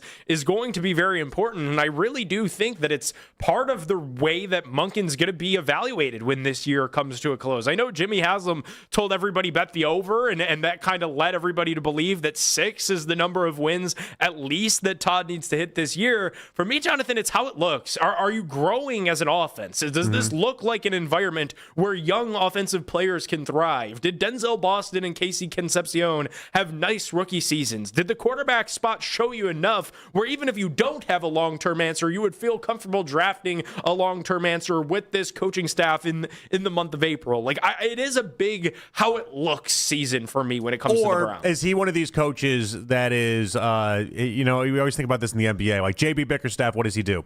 He takes a team that doesn't know what it's doing and gets them to respectability. And then you need somebody else to step in and take over from there. Sure. Right? That's kind of the deal. Well, Monken, as of right now, maybe it seems like he's more of that type of guy that would be the Steve Kerr type that would come in and clean it all up and then step in and knows what to do with really great players, knows what to do with guys that are really, really great. I guess one of the big tests for the upcoming years for Monken is showing us that he could be more like a JB Bickerstaff in the sense of I can develop guys and get guys to a certain spot. And then we can go from there. But like, are you going to be able to get them to that spot to begin with? Or are you going to wake up and we're a couple weeks into this whole training camp thing and we still have a bunch of pre-snap penalties and a bunch of basically a mess and just trying to get plays off when it comes to two quarterbacks that should know how to do this stuff, but obviously can't ask to do everything. Last year was non-functional. It really was. Like, trying to watch the Browns offense operate anything last year was impossible. And much of that was the fact that they went through all of the quarterbacks. Much of it was the fact you had Corn Lucas and KT Leviston at the tackle spots, and Sal Cannella was catching balls at the end of the season. We're shorting Cornelius for Corn? I did, yeah. What does Cornelius think about this? I mean, when you're playing that bad, you don't get Cornelius. Is Cornelius just it's a cool name? So then you get Corn? Like, Corn that's the lamest name you could possibly give somebody. He played like a lame tackle. Anyhow, like last year was so his talent dictates whether or not he gets his full name or not. The point is, last year was so Cornelius' bad. mom hates this, by the way. She hates that people shorten it to Corn. That at least if you're functional this year, that should be a step in the right direction. But thus far, like today is training camp session numero 11.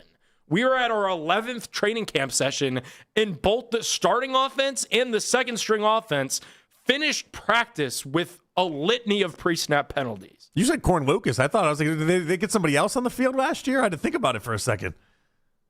And then you think about the other Corn part of things. He had a quicker hook than Joe Flacco did last year. Then you think about the other Corn things, and then all of a sudden I'm trying to figure out where Nick's head is completely at. All right, Joe DeLeon joining us in about 10 minutes or so. Are the Guardians fading? They've now lost 5 out of 6, 8 out of 11, 13 out of 17.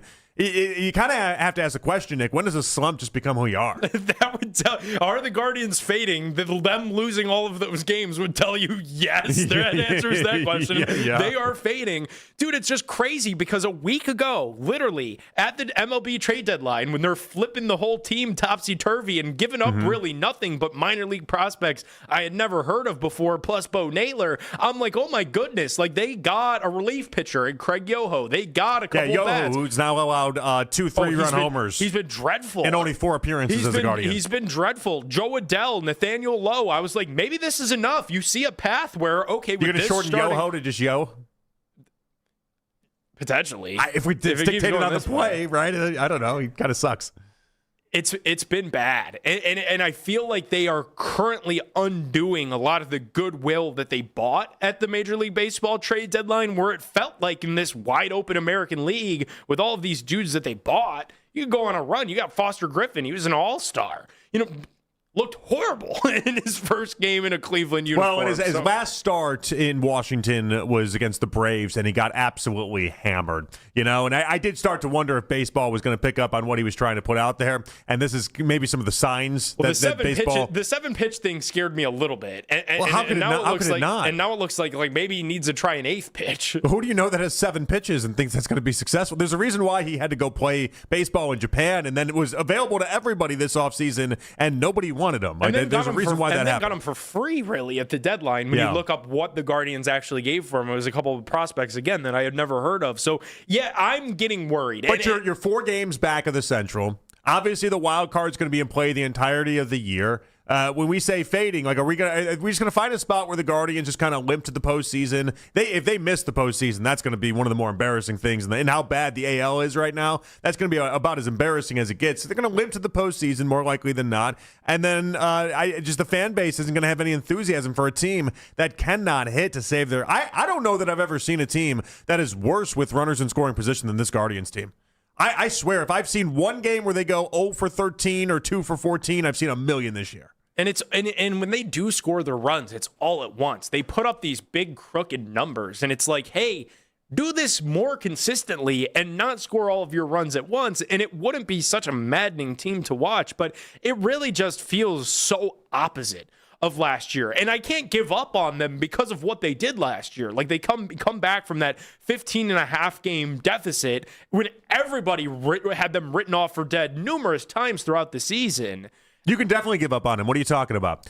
They're last in baseball in slugging, last in baseball in runs. They're, second to last in basically every category that's offensive. They are bottom 5 but wasn't that in the all case of baseball. last year, too? Yeah, Like, but they were really bad offensively last year, too, but then they woke up. Last year, they had elite pitching on their side, and this year, again, it's not been horrible by any stretch of the measure. Elite starting pitching, dreadful bullpen. Well, elite starting pitching for, I don't know, the first couple months of the season. Last month, maybe not so much. I mean, they were top 10 for a while there. This last month, not so much. They don't, and the relievers, they just don't have enough to offset the idea that you have a really atrocious offense, all things considered. I've been yelling this for 2 months, and now people are coming around to that idea. It's taken a little bit of time, but this team as a whole, it's just not good enough to be taken that serious.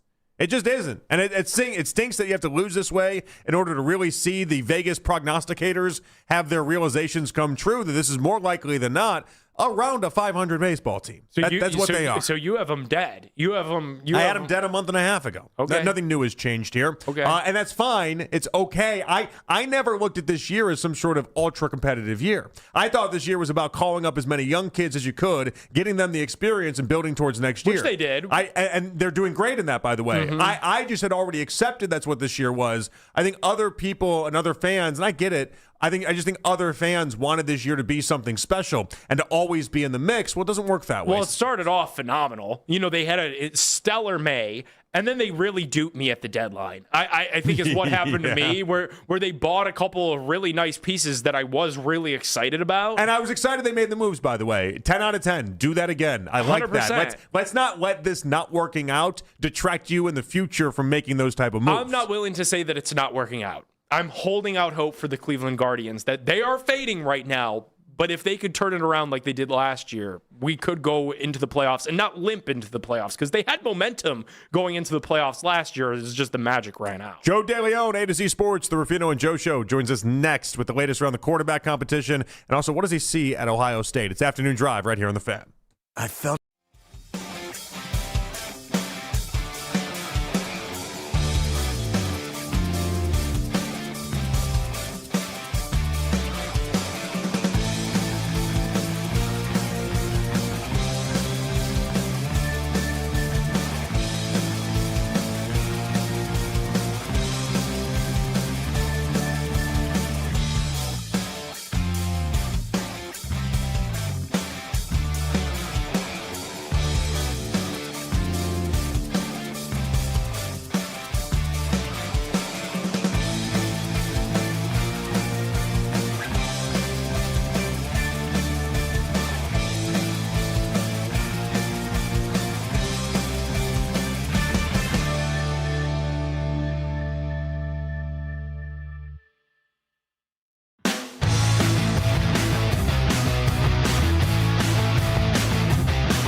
the best content from our shows each and every weekday. That's 923 The Fan on YouTube.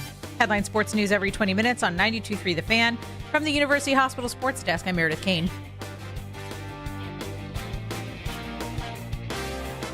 Tune in Monday night at 7 for the season debut of the Browns Preview Show with Ken Carman and Gerard Sherry. This is the radio home of the Cleveland Browns. 92.3 The Fan. Missed a moment in your show? Use the rewind feature on the Odyssey app, powered by Integrated Restoration, your local experts in water, fire, and storm disaster restoration. All right, back in here on The Fan. It is Jonathan Peterlin and Nick Padone here with you guys on Afternoon Drive as we go out to the Wise Hall Right. We make it right. Call Kyle Wright hotline. Joe DeLeon, A to Z Sports, the Ruffino and Joe Show, joining us here on The Fan. Hello, Joe. How you doing today? Doing great. How are you guys doing? We're good. We are trying to navigate through a quarterback competition that is it's just odd, Joe. I'm going to be honest with you. I was gone Thursday, Friday, went and visited some family in Kansas City, and then I come back and people have already declared Watson the winner. And then today, Monken's like, no, Shador's actually going to be the first string starter. Watson's going to be second for today. And now I guess we're back to an open competition. It's been weird. Yeah, I've been trying to track and keep up with it, and I got to be honest, as someone who doesn't live in Cleveland and it's not embedded in the Cleveland market, it's impossible. I don't know how you guys do it, and it sounds really hard. I don't know who's leading, because for every report that, what you just talked about with Monken kind of indicating who's going to be where, you get random reports that is Shador going to get traded and he's even going to make the roster. Like, I think we're definitely past the ridiculousness point with this, which is, it's not shocking. Joe, at what point is it fair to start questioning how this is being handled? Because they do play a regular season game in a little bit more than a month from now. Well, I don't think it's totally fair to question how it's being handled, because it's really a bad situation to be in for a coach, for a front office, with these two guys specifically. They're both controversial for different reasons. Deshaun Watson's controversial because of his past and what he got into, and his also extreme underperformance and how poorly he played. So him being a part of this competition, you're kind of wondering, if you're a Browns fan, after he played as poorly as he did, is it even worth giving him another shot?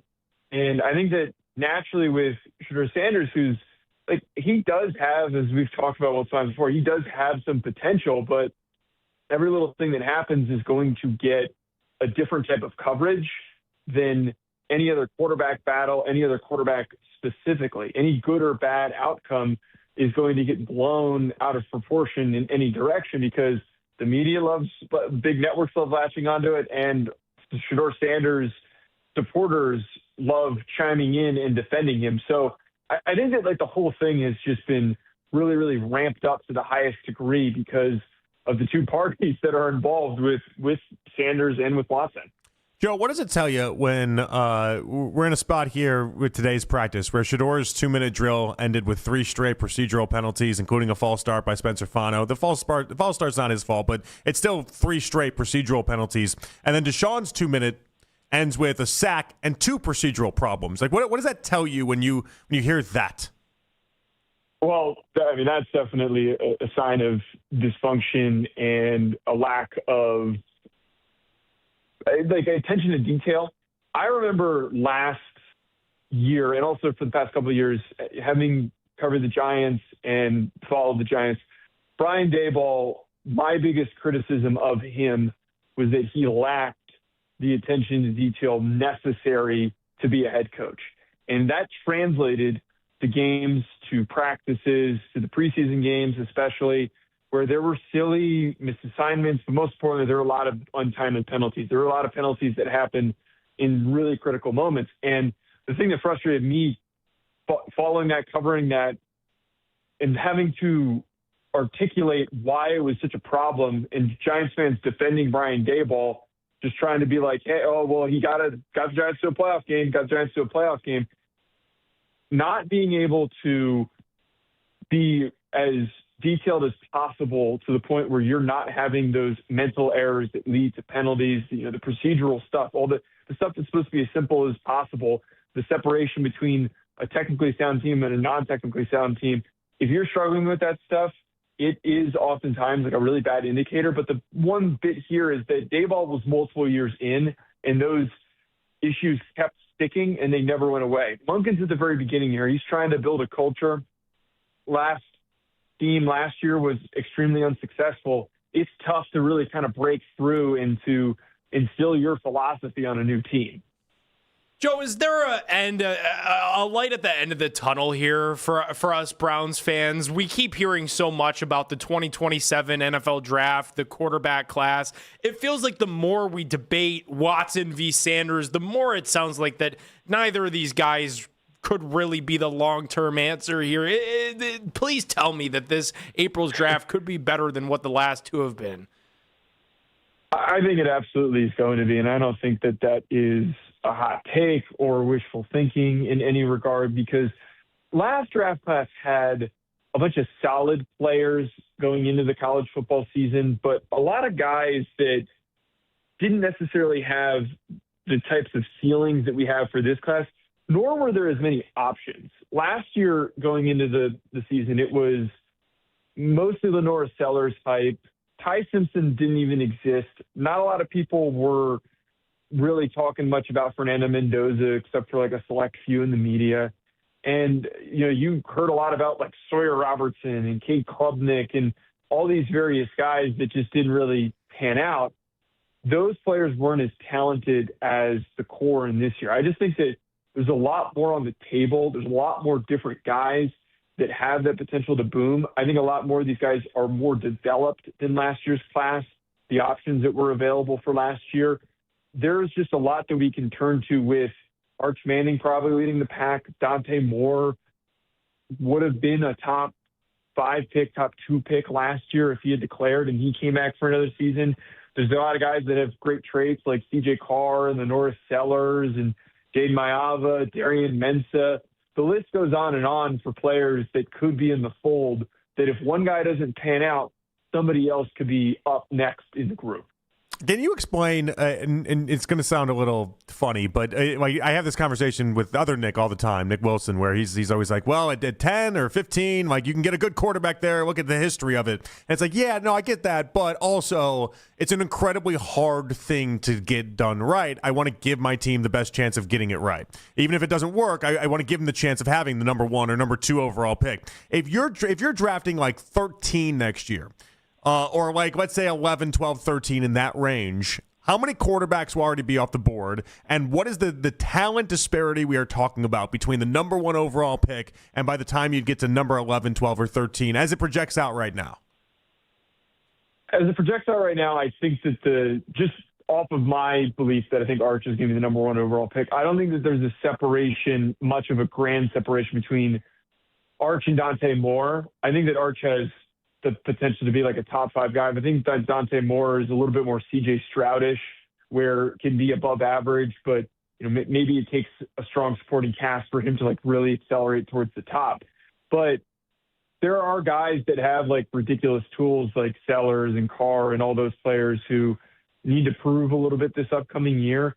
I don't think that there's much of a gap. I don't think that we're going to be in a circumstance like with Jackson Dart a couple of years ago where you kind of had to talk yourself into it, and he probably would have been a second-round pick in any other year, but the Giants convinced themselves that that was the guy that they wanted.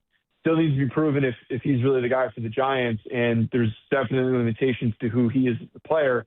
I think that the options are much better than a prospect of Dart's caliber. I think that it's kind of hard to like really put a map on what the quarterbacks coming off the board is going to look like, because we don't totally know what the order is going to be. But there are a number of franchises that I feel like really have put all their chips in for 2027 outside of the Browns. We spoke after the 2026 draft that there was this awesome job to lay a foundation to bring in a quarterback for the Browns, but they weren't the only other team that did that. The Cardinals did that. The Jets did that. And then you've got franchises that have weird quarterback situations that might need to trade up, that might be solid next year, but don't have a certain long-term future established, like the Steelers. What are the Buccaneers doing with Baker Mayfield? Are they just going to cut bait and then decide to draft somebody? What's happening with the Panthers? What's happening with the Vikings? Giants can also be thrown in the mix too if things go really poorly wrong and Jackson Dart's more Will Levis, than anything else.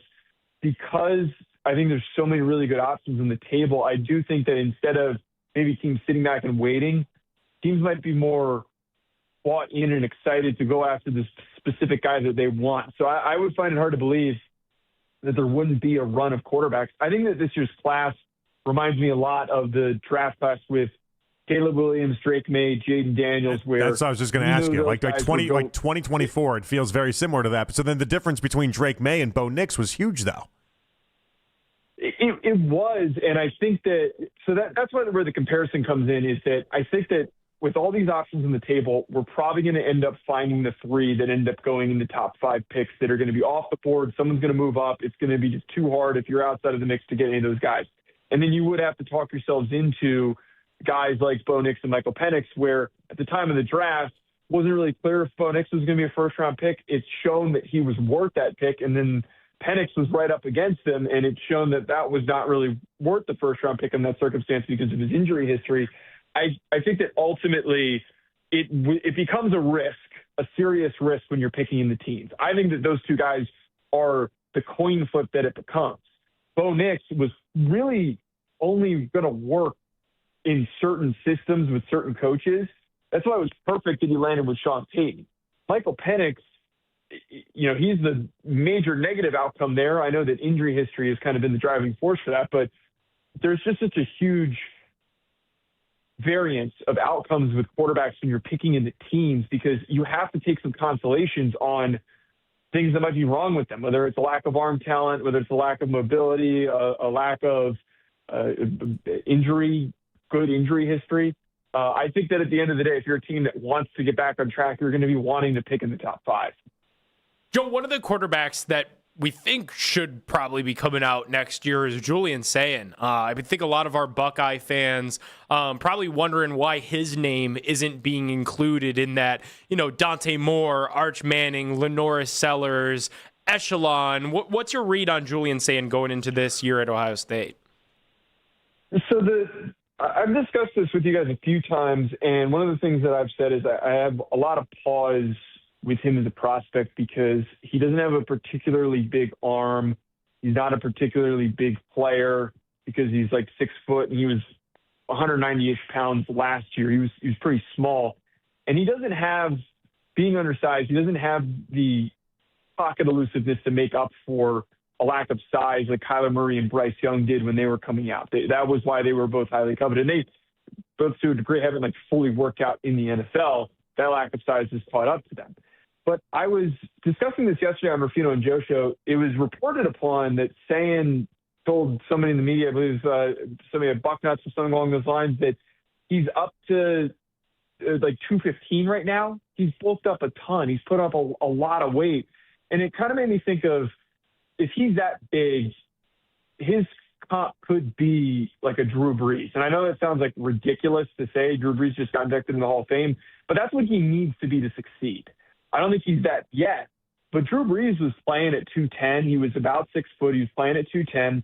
And despite not being a super shifty guy, he made up for being quick trigger, getting the ball out quick. He was really accurate. Sayin is also very, very accurate and cerebral. But having that extra frame, the weight on his frame, allowed for him to survive being in the pocket, having confidence in the pocket, and being able to throw even if he was getting contacted. I think that Sayin maybe could be a sneaky riser this year now that he's put on the weight, because that was the big concern for me. It's like, hey, are you actually going to bulk up and play football at the weight that you're supposed to be playing because you can't survive at 190? Joe DeLeon joining us on the Wise Heart Right, We Make It Right, Call Kyle Wright hotline. All right, Joe, you're going viral for a fantasy football punishment, and we'll let the audio do the work here, and then let's react to it. Here we go. So a quick recap of what's happening here. So I came in last place in fantasy football, so I have to sit in a McDonald's for 24 hours unless I eat certain things that will cut down on the amount of hours that I'm here.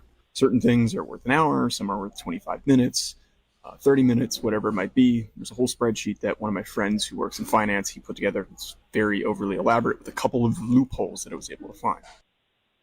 Okay, how many things did you eat?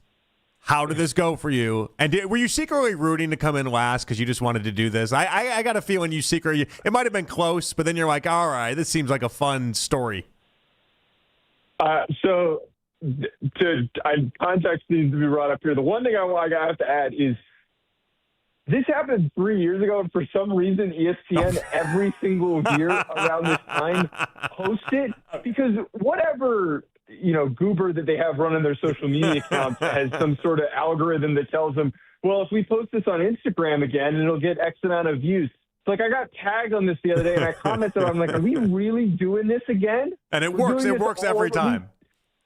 Yeah, apparently it does. But I did have a lot of fun doing this. It was when I did it 3 years ago. I was kind of secretly rooting to come in last.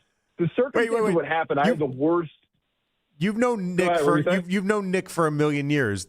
Nick was like adamant that we play this today. By the way, this is Nick's. Nick was like you have to play this clip. I had no idea what it even was or what it was about. Nick's like, you have to play this clip. Make this work. Nick's known you forever. This is shouldn't he know that you've done this every year for 3 years now? He must have known, or that this would have gotten a reaction out of me because I load that ESPN keeps posting it. But to the context of the story, though, when I came in last place, I was like the first team to miss the playoffs in my fantasy league. There was some dude who was barely checking his lineup that was in last place. I lost my first round game in the losers bracket. And then in the losers game, I was winning confidently, and it came down to Monday Night Football. And I was down by 20, 25 points, and I had Joe Burrow and Jamar Chase left. Like a totally surmountable amount of points to get back. The game that lost me, it was the DeMar Hamlin game. So that game got canceled, and I didn't have any points to be scored. So when that happened, I was like, this will be fun. I do this for a living. Maybe this will get me some traction. The virality that I got out of that was a lot more than I was expecting. I was there for about 6 hours. I ate 7,000 calories worth of McDonald's that got me out of there in 6 hours. It's good work, Joe. All right, Joe, we appreciate you, and we'll talk to you next year about the same topic. Okay? It'll be our yearly bit. Can't wait. All right, thanks, Joe. I appreciate you. Joe DeLeon on the Wise Are Right. We make it right. Call Kyle Wright Hotline. He'll be in an old folks' home, and they'll still be ESPN will just be putting out there like it's brand new. Listen, when they know it works, right, Nick? They do that with all kinds of stuff. They just sit on those videos that they know are guaranteed to go viral, and they put them up every year. Yeah, Nick was like, you got to play this. Got to play this clip. All right, we played it. Here we go. Just 3 years, a little bit too late. 4th of July, backup Terry. You know he's coming out.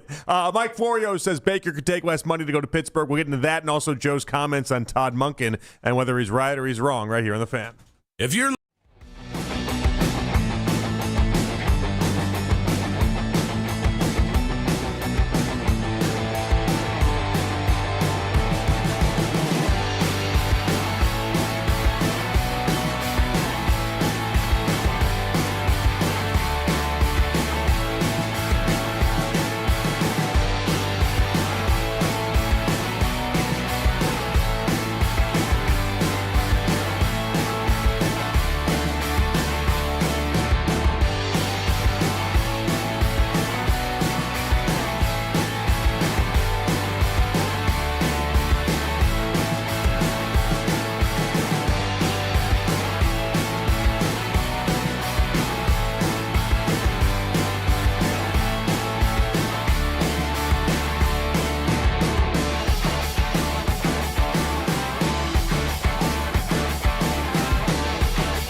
full lineup of gut health support from Nature Made, the #1 pharmacist-recommended vitamin and supplement brand. These statements have not been evaluated by the Food and Drug Administration. These products are not intended to diagnose, treat, cure, or prevent any disease. Sign up to be a part of the Fan Club. Download the free Odyssey app and follow 92.3 The Fan to get all of the best audio and best stories sent straight to your inbox. 92.3thefan.com.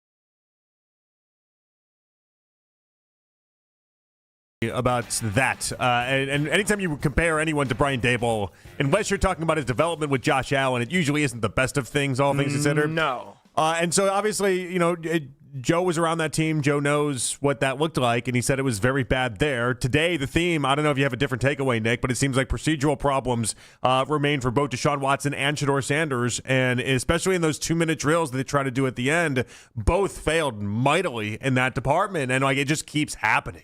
And that's probably not good, dude, just because, that's been a huge focus. Like when the staff is repeating it ad nauseum, we've heard Monken talk about the pre-snap stuff. I told you, we heard Mike Pajakian, the quarterback coach, talk through the pre-snap stuff. These guys are putting big focus on it, at least in terms of what they're preaching publicly. It just seems like putting it in practice isn't going as smoothly. Well, and I'm trying to figure out why that is. Is Monken demanding too much? Is he asking too much? Or is it just them not being able to execute? Because and there's a lot of people listening right now, and they can make the easiest case, Nick. All right, well, neither quarterback's that good, and that's why we have problems.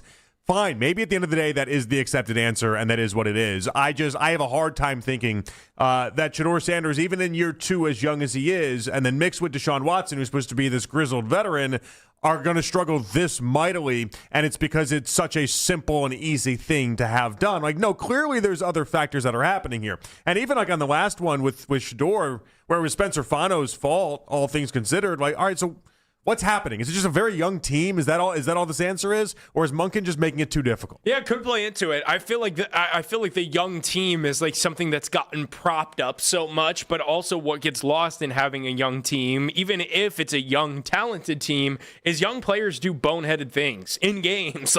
There will be moments where Fano, false starts and it kills a drive, and you're going to want to rip your hair out. And it doesn't matter if he puts together, a great rookie season, or if that just happens every now and again, but it is going to happen at some point. Same thing. Casey's going to drop a big pass at some point, and it's going to drive everybody crazy. So I don't know what's going on with it, though.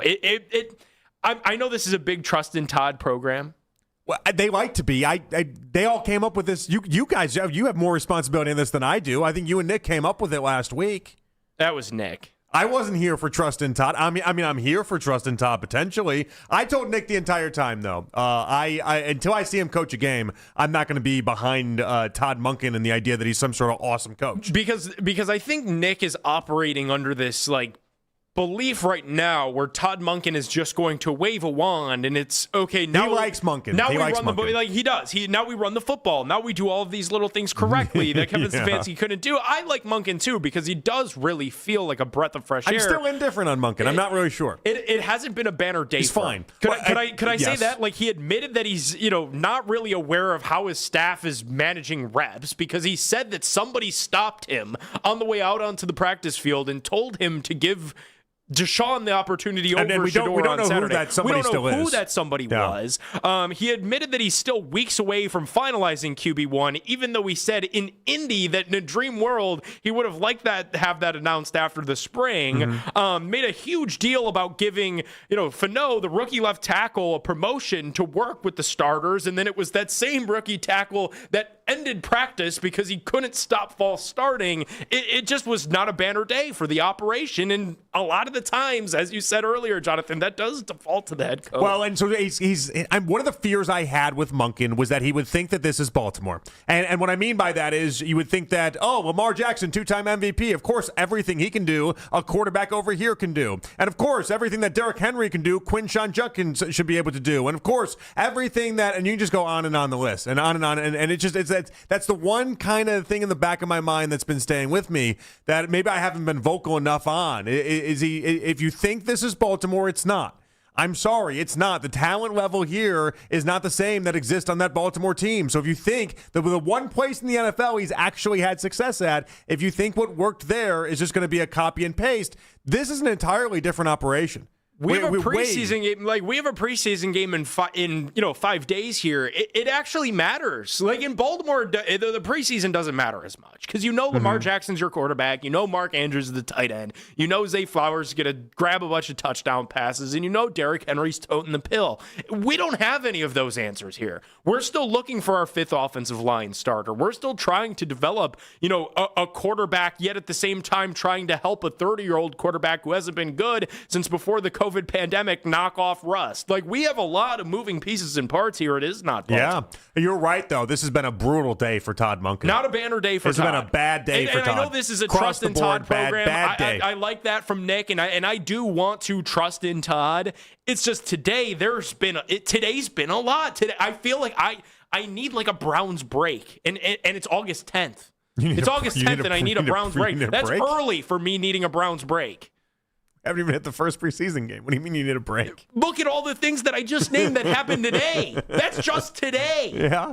And it's funny because I keep telling everyone, I'm like, enjoy it. This is the best time you're going to have, because the other side of that is this is still going to be better than what happens in week 13. People clowned me, Jonathan, for weeks. How are you going to just talk about LeBron every day? You're going to talk about LeBron every day? Yes, he is the greatest basketball player ever. It beats talking about Deshaun Watson versus Shedeur Sanders. And well, when we're in procedural penalties and trying to magnify what exactly that is, we've got a little bit of a problem on our hands. But this is a new development. I like new developments. The new development that the tide is turning when it comes to the belief in Todd Monken, that is an interesting development. Well, the honeymoon was I went on social media on Saturday. When did it end? It ended Saturday? It ended Saturday because the Shedeur fans ended it. This might be the first day that I've heard, at least being on the radio, where I've heard people go after Todd Monken in a ridiculous way, or maybe not a ridiculous way, but at least in a way where you're like, oh, maybe he doesn't have everything all buttoned up. Now, we did all love and enjoy the fact that these practices are different than when Stefanski was here. Right. Stefanski was Club Med. That was a joke of a practice that he was putting on. Maybe what he was presenting isn't always 100%. Maybe it's more somewhere in the middle with him. Plus, also the play sheet and the shorts thing is just I like that. You look like a goober. That's going to be a great Halloween costume. Stop it. Dads everywhere in Northeast Ohio. You look like an Tuck absolute the play sheet goober. into the shorts. You got Halloween covered this year. You look silly.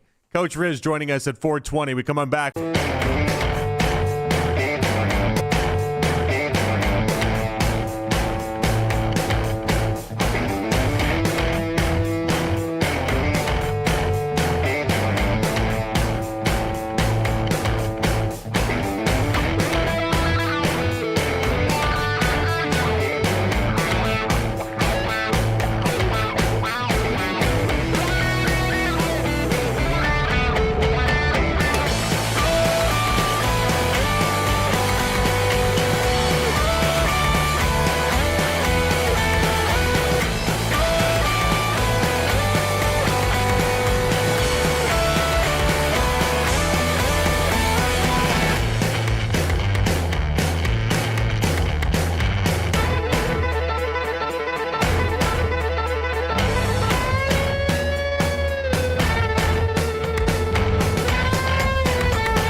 We're your home for complete Browns coverage all year long. Andrew Berry. Todd's awesome. I think Todd, the best way to describe him is he is old school discipline with new school relationships and football. We are Sports Radio 92.3 The Fan. It's the 4 o'clock hour on Afternoon Drive. No one looks at me and says, wow, a Goliath is coming through. Well, I've slimmed down now, Nick. I don't know if you've gotten the memo or not. I'm like 15 pounds lighter than I was maybe a month ago. It's just a bizarre drop that I was not expecting there. I slimmed down. I know, Mac didn't know that or not, and he just it was what it was. If I'm I think I was like 215 this morning when I woke up. People are going to start the Ozempic rumors. How dare they? That's how well it's going for me right now. Back out of here on the Fan. It is Afternoon Drive. These cameras in here, they say they add a few pounds. Is that what that is? On the YouTube stream. That's what I've been told. That's what I've been told. I lose weight and nobody notices. That's how I lose weight. I lose weight to a spot where nobody notices. And then all of a sudden I'm like 40 pounds down, and then you can like just really see like my bones and everything in my cheeks and all that, which really is the Ozempic curse now. But I had that way. I'd had that well before it was cool. So at one point in life, I got to be like 230 a couple years after college, and then I went down to 160. And a lot of that was basically I just, was what it was. I went to the gym every single day. I ate the same meal every day, and it just very easily just dropped off to the point where this is how old this is. I'm not spoiler alert, not a drugs guy. Don't do drugs, not my thing. I've never done the drug I'm about to tell you guys, okay? But like people are like, oh, is he just on cocaine? Is that what's happening to you? Now, what's nice about this is instead of like if this was a million years ago, if this happened today, instead of a million years ago, instead of accusing me of being on drugs, people would be like, oh, he's on Ozempic. It all makes sense. It'd be so much easier for people to digest. Yeah, it is wild that because my family is... In reality, I just got healthy. Yeah. And my family is a family that loves Italian food, loves, the red wines. But it is a miracle. And they've tried every diet. And it's wild that none of them work. Because it is crazy that diet and exercise is really the one undefeated way to do it. Novel concept, am I right? Yeah. And then it's fun because then you just start eating better, then you start feeling better, and then all of a sudden you just don't need to eat as much as you once did. Yeah, but the eating better and the exercise is it always sounds better than applied. Oh yeah, I like eating ice cream and sitting on the couch. Definitely, who doesn't, right? Right. You also have to have the right mind space. There's a balance. There's a balance. There's also a lot of I've had a lot of life changes in the past couple of years. Having a couple kids and doing all this everything, and sometimes you just want that ice cream cone, and other times you got to have more willpower than that. At least try. And so for myself, we've been trying and we've been doing better. But again, nobody would notice because it is what it is. Not the point. The point is today is Rip Todd Monken Day. No, it's not. Yeah, no, it is. Today. The honeymoon is over. Everyone just wants to rip on Todd Monken. I'm here for it. Listen, Trust in Todd is back tomorrow. Today is me and Nick Padone, and so we can go through this and we can digest it. And then, I don't know, maybe we'll even talk to Todd Monken later on the week. We'll see if he's got some time. I don't know what happens there. But, today felt like let's everyone collectively find out how badly we can just rip Todd Monken for how this whole thing has gone. And maybe that's a little unfair because really, what has he done? There was a switcheroo with the quarterbacks. That's really it. But when you pull out the magnifying glass, as people have done... This guy goes, what has he really done? Go ahead. And when you pull out the magnifying glass, because he switched a very popular quarterback for a quarterback much less popular in Deshaun Watson, people have kind of realized that this hasn't been really smooth sailing since the spring. Well, so the problem with this is that I leave for vacation, I go away for a couple of days, I come back, and now everyone's convinced that Deshaun Watson has the job. We have flipped as a people and Browns consumers. We have flipped on who leads this quarterback competition like 75 times. Okay, to the spot where I am convinced that nobody knows what the hell is going on, and that includes Todd Monken. On any given day, Todd Monken is looking for anything to try to have some sort of semblance of this person's in the lead, this person's in the lead. Hell, last week he told everybody plain out, I wish somebody would just be that much better than the other. It would make my job a lot easier. This is a really hard spot that he's found himself in, and I'm very understanding of the idea that Todd Monken is not supposed to turn water into wine in this quarterback competition. That is a really hard ask to be given these quarterbacks quarterbacks, try to make it all work, and say go. It's incredibly tough. But we are how many days into this, and we keep getting these procedural penalties that pop up, and it's a big point of emphasis right now. When today ends with Shedeur failing in that aspect and Deshaun failing in that aspect, I do have to look around and say, what the hell is really going on? Why do we have this time and time again? It seems like more days than not, we are ending with the idea that nobody can even get snaps off. I have a very hard time finding sympathy for anybody connected to it, because they made this bet when they made the worst trade in the history of professional sports in 2022. And on that point, I want to alleviate to this too. Todd Monken chose this job. He did. Todd Monken, he interviewed for the job. He signed on the dotted line for the job because he always wanted to be a head coach in the NFL. And then, Jonathan, I'll take it a step further. I'll take it a step further. The entire offseason, they had opportunities to get off this ride. They really did. They could have traded for a quarterback. They could have signed a quarterback. They could have drafted a serious quarterback. They passed up all of those avenues. I'm at a different spot here, Nick. I'm not at the spot of trying to find out if it should have been a different quarterback. I'm trying to find out if a different quarterback would have these same problems. Okay, so this is. Well, we won't know because this is what we have, and we kind of knew, didn't we? We knew after the end of last year that if it was gonna be Shedeur, there needed to be some serious progression this offseason. And it seems like Monken keeps telling us that he's progressed, but it seems like the pre-snap stuff and identifying defenses and getting the play out of the headset and the operation. It'd be different if it was isolated. It would be different if it was just Shedeur that was struggling with this. It's not just Shedeur that is struggling with this. But Deshaun's never looked good. Since he's arrived in Cleveland in 2022, he's never looked good. So I'd be curious to see how it would look with a Kyler or with a Malik Willis or with a Ty Simpson. I'm led to believe it would look no different than what it is right now. If you put Ty Simpson back there, he's going to have the same problems that these other quarterbacks are having as well. I think there's something happening with Monken, whether it is the preparation of this or the delivery of how he wants to do it. There is something that is happening here that is not getting through to these guys. Not everybody is Lamar Jackson. And I think the lesson that Monken has to come across and learn in these few days is that not everyone can do things that a two-time MVP can in Lamar Jackson, and he's got to find a way to make this easier for these quarterbacks because day in, day out, we are getting to a spot where we're watching these guys not be able to get snaps off. The procedural penalties to end the 2-minute drill for both these quarterbacks today, I mean, we had Joe DeLeon on last hour. He said this is Brian Daboll level bad. I'm excited to ask Coach Riz here in really just about 10 minutes if how much of this procedural stuff could get cleaned up in a month. You know, Coach is always optimistic. Coach is always optimistic, so he's going to give him the benefit of the doubt, and he's going to say, yeah, you can clean this up. At least I would imagine he's going to say, yeah, you can clean some of this up. But like we've seen with different coaches, we've seen this type of stuff last for a long time, and I know how this is going to go. Crystal ball, Miss Cleo, it's already out. People are going to pivot to the idea that we have a first and second year team and they're just too incredibly young, and they're going to wipe away and use that as an excuse and for it's Todd a rebuilt Monken. Offensive line. All 5 of these starters are brand new. Good point of course by you. The defense is supposed to be in front of the offense at this time. That's going to come up as well. But like these are the potholes that Todd Monken has to find a way to actually coach around. And if he's going to be a good coach in the NFL, it doesn't matter what the GM gives you. You have to find ways to communicate this and make sure that everyone's on the same page. You know what happened a couple months ago?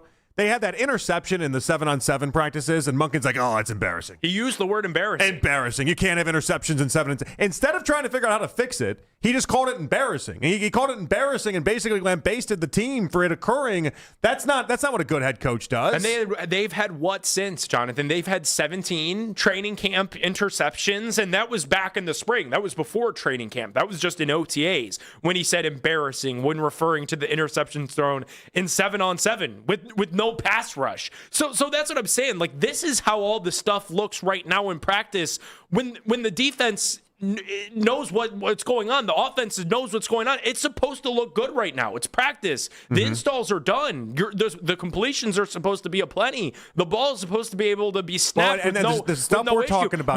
What about in a stadium when there's fans and it's loud? Yeah. How's the operation going to look then? And the stuff we're discussing and the stuff we're talking about with you guys here at 216-474-0092 is Monken letting you down right now? Is the honeymoon over?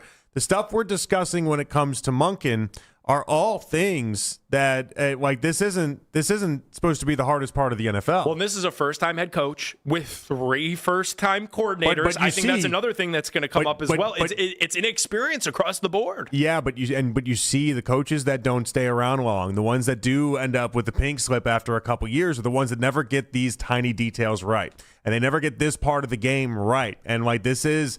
Again, we're really early into this. Maybe we wake up 3 months from now and all this is taken care of and everything is fixed and he had some big plan and putting everyone through a stress test every single day while also doing a quarterback competition is an interesting way to do it. But maybe that was his big plan with all of this. But the idea that we're having this many penalties and this many procedural problems, it's not good, and it has to be a reflection on Monken at some point. I mean, if they win 8 or 9 games, he's going to be in the conversation for Coach of the Year, because the narrative will be, look at what Todd Monken did with these 2 jokers at quarterback. He brought the Browns to 8 or 9 games, or 8 or 9 wins. Whereas, if they only win 4 or 5, and it looks similar to what it looked like last year, the narrative's going to be, well, Andrew Berry invested in an offensive line. Andrew Berry invested in 2 premium young wide receivers, and the head coach couldn't put it together. I know it. Come late December, come early January, if the football team only has 3 or 4 wins, we won't even need a script every day. You know what people are going to call into the station and want to talk about. Yeah, as it pertains to the head coach. I just feel like, and we're probably going to get to a spot here where a lot of people just they want to get really angry at him, they want to yell at him, and it's been a bad couple days for Todd Monken. I'm not trying to put this all at the feet of Todd Monken, but there are some things that we do need to at least acknowledge the man has to be better at, or at least this team has to be better at. Shedeur and Deshaun might not be the answer. It might not be, but there's a lot of things that Monken can have cleaned up. You got 20 games of them. Like, at the end of the day, this is what you signed up for. You signed up for 20 games. Even if you had an understanding that your quarterback's in 2027, you got 20 games to get to that point. You got 3 in the preseason and then 17 to bridge that gap from where we sit right now to the first round of April's draft. You've got 20 games that need to be started and completed. I've got no reason to beat him up like a pinata. I don't. I have 0 reason. I also have 0 reason to defend him either at this point. Like, Monken to me is a clean slate of he hasn't warranted anything good or positive with me in any sort of way. He hasn't really warranted anything bad or negative with me in a certain way either. Like, we're still trying to figure out exactly what he is as a head coach. I liked early on. I did like the practices, all things considered. I thought they just looked better than Stefanski's did. I thought there was more to it than what Stefanski would have. It's way more competitive. There's more competitive sessions in it, for sure. But we have a bunch of injuries so far in camp. We got a bunch of these penalties that were popping up and we're talking about now. And there's a bunch of like, oh, yeah, it'll figure itself out. Okay. All right. This has been a real rough 24, 48 hours for Monken, all things considered. What did Coach Riz think about the penalties? What do you think about the quarterbacks today? And are the Browns headed in the right direction as we approach preseason game number 1 on Saturday? Coach Riz going to join us next right here on The Fan.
You can now find 92.3 The Fan on YouTube.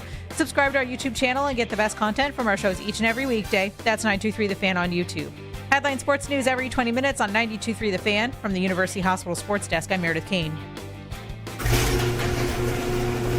Leave the garage door open and turn up the fan. Spend the summer with your home for Cleveland Sports Talk. 92.3 The Fan. Football conversation on The Fan, presented by Xfinity. Score the most reliable Wi-Fi. One price, 5 years guaranteed. Xfinity, imagine that. All right, back at it here on The Fan. It's Jonathan Peterlin, Nick Padone here with you guys on Afternoon Drive. Let's go out to the Wise Heart Right. We make it right. Call Kyle Wright hotline. Our buddy Coach Riz, Cleveland.com, 92.3 The Fan, basically everywhere, joins us here on The Fan. Hello, Coach. What's going on, guys? How are you? Happy Monday. Happy Monday to yourself. No, everyone, we're all doing good. We're trying to figure out exactly what to make of these procedural penalties at the very end, though. Big news of the day, in case you're just joining us, Shedeur ended with 3 straight procedural penalties, and then Deshaun's 2-minute ended with a sack and 2 procedural penalties, and now it means a lot of people have just started to turn on Todd Monken in a roundabout way after what happened on Saturday, and now to go back to Shedeur with the 1s today, it seems a little disorganized. It seems just a little, I don't know, not well run. What's your take on everything going on with Todd Monken and then obviously these procedural penalties, Coach? Well, I've been super impressed with Todd Monken, so I'm gonna say this. I know it's really hard when you see that stuff and when you don't see the whole practice, but here's the reason, and I'm gonna use a word that everybody hates me using: context. And here's why. Because when you're in this offense, so this is a players-based offense, and one of the things that happens in a players-based offense is you have so many responsibilities before the snap of the ball. Now, that's not saying they're not going to get it, but I've seen improvement every day with these guys. So now, when that happens, so we come up to the line of scrimmage, you have to, if you don't like the play, you can change it to the other side if it's a run play. You can change the pass play. You can get into an entirely new play. They have 8 to 10 snap counts. Now, when they at the end of practice, when they do their 2-minute, that becomes even more frantic. So some of these things they're having is because of the pace they're in. And that's going to happen in a 2-minute with this style of offense. Going back to last year's offense, this is where you go up to the line of scrimmage, and a lot of times you just run the play. You get up to the line of scrimmage, you run the play called, and you adjust on the run. This is not how this offense works. So there's going to be some learning curve there. And I'm very, very, very impressed with Todd Monken. And, obviously when you're a head coach, you get too much praise, too much credit. Now, obviously some things were done this weekend that people didn't like or they did like or whatever it is. He doesn't owe anybody an explanation, but he's got to go win because all this comes back to winning. And I see them, for me, what I like is that I think they're trying to win in Jacksonville week 1. And whoever the quarterback is, whoever the left tackle is, that's what I see as a coach. Every day is building towards that. Coach, obviously we've got a little bit over a month until that week 1 game in Jacksonville. How much of this pre-snap / procedural stuff can really get cleaned up in a month's time? Oh, it can get really. So you got 8 to 9 days of install, which means everything is scripted. So when you talk about like practice plans, you're going to get more out of the quarterbacks in the next week than you did in the first 9 days because the first 9 days they're installing, and what that means is everything is scripted. What defense you're going to see. What coverage you're going to see, blitzes, et cetera. Both sides are working. Everybody knows what everybody's doing. Now you get into all right, what do these guys do best? So you're seeing Concepcion on the run. You're seeing Denzel Boston in 50-50. You're seeing Harold Fanning Jr. over the middle of the field. You're seeing if it's a light box, Judkins running the football. So that's what you're starting to see. That takes a lot, but that happens because the quarterback has to get them into the right play. So there's more responsibility on this quarterback, as much responsibility on these quarterbacks as there are in anybody in the NFL in these players-based offenses. And it's going to take some time. Now, the procedural stuff, that's going to get cleaned up with more reps because the movement, the shifts, the constant you have to be in charge as a quarterback, they've done that since day one. And for me, I see a progression every single day with their operation and how they get up the line of scrimmage and them changing the plays and recognizing and their footwork and their mechanics. For me, they're getting it. And you're going to see one of these quarterbacks with the amount of reps they're taking. One of these quarterbacks is going to kind of jump in front. And that's going to happen when they get in live bullets in the preseason. And I'm looking forward to it. But these can get cleaned up. This is not we go up to you worry about last year because those procedural penalties are based on an offense where you get up and run it. This one, they have a lot of responsibility in Monken's offense. They're going to get it. I really believe they're going to get it because I've seen the progress. Okay, but you said you see the progress. And, Coach, I would argue that today is the exact opposite of progress. 3 straight procedural penalties for Shedeur, including the false start, and then Deshaun's 2-minute ends with the sack and 2 procedurals. Like, we're going in the wrong direction, it feels like. Why is this progress? No, I don't think I disagree, and here's why. Because if that was happening during the 11-on-11 sessions, you'd be a little bit more concerned. So if they're in situations where you're in 3rd and 4, if you're in 3rd and 8, you know what you're going to check. In the 2-minute offense, it's that's as real game-like as you get. That's as real because everything has got to be off script a little bit because there's chains are moving. It's 1st, 2nd, 3rd down. It's a real game situation, not just 3rd and 4 for 10 plays. So you get this. So if you look at practice as a whole, once again, if you take a those guys took 60, 80, 100 snaps apiece. So they had 3 procedural penalties in a 2-minute. Well, that happens, and you got to clean that up, and it's not good. But there's a reason for it because now they have to do what they've been asked to do. Now they have to do it even faster in a 2-minute. And I would be worried if it was happening during the regular practice. This was one session. Once again, I say this all the time. If you have a narrative, right, in a practice, if you don't look at it as a whole, you'll find what you want. You'll find the bad plays. You'll find the good plays. The idea is to take the whole practice as a whole, and are they getting better as a whole? And yes, the offense is absolutely getting better at everything they're doing. They're sharper. All the quarterbacks are more accurate. Pass protection has improved dramatically. The run game has been solid since they put the pads on. Run game has been pretty solid. It's the operation stuff. It's not a lack of practice. It's not lack of discipline. This is quarterbacks have a lot of responsibility, and when you're in that 2-minute offense, it's even more responsibility. Let's see how let's see a week from now how it looks in the 2-minute. Then you start to go, okay, we got to improve this. But right now, I think they're right on track.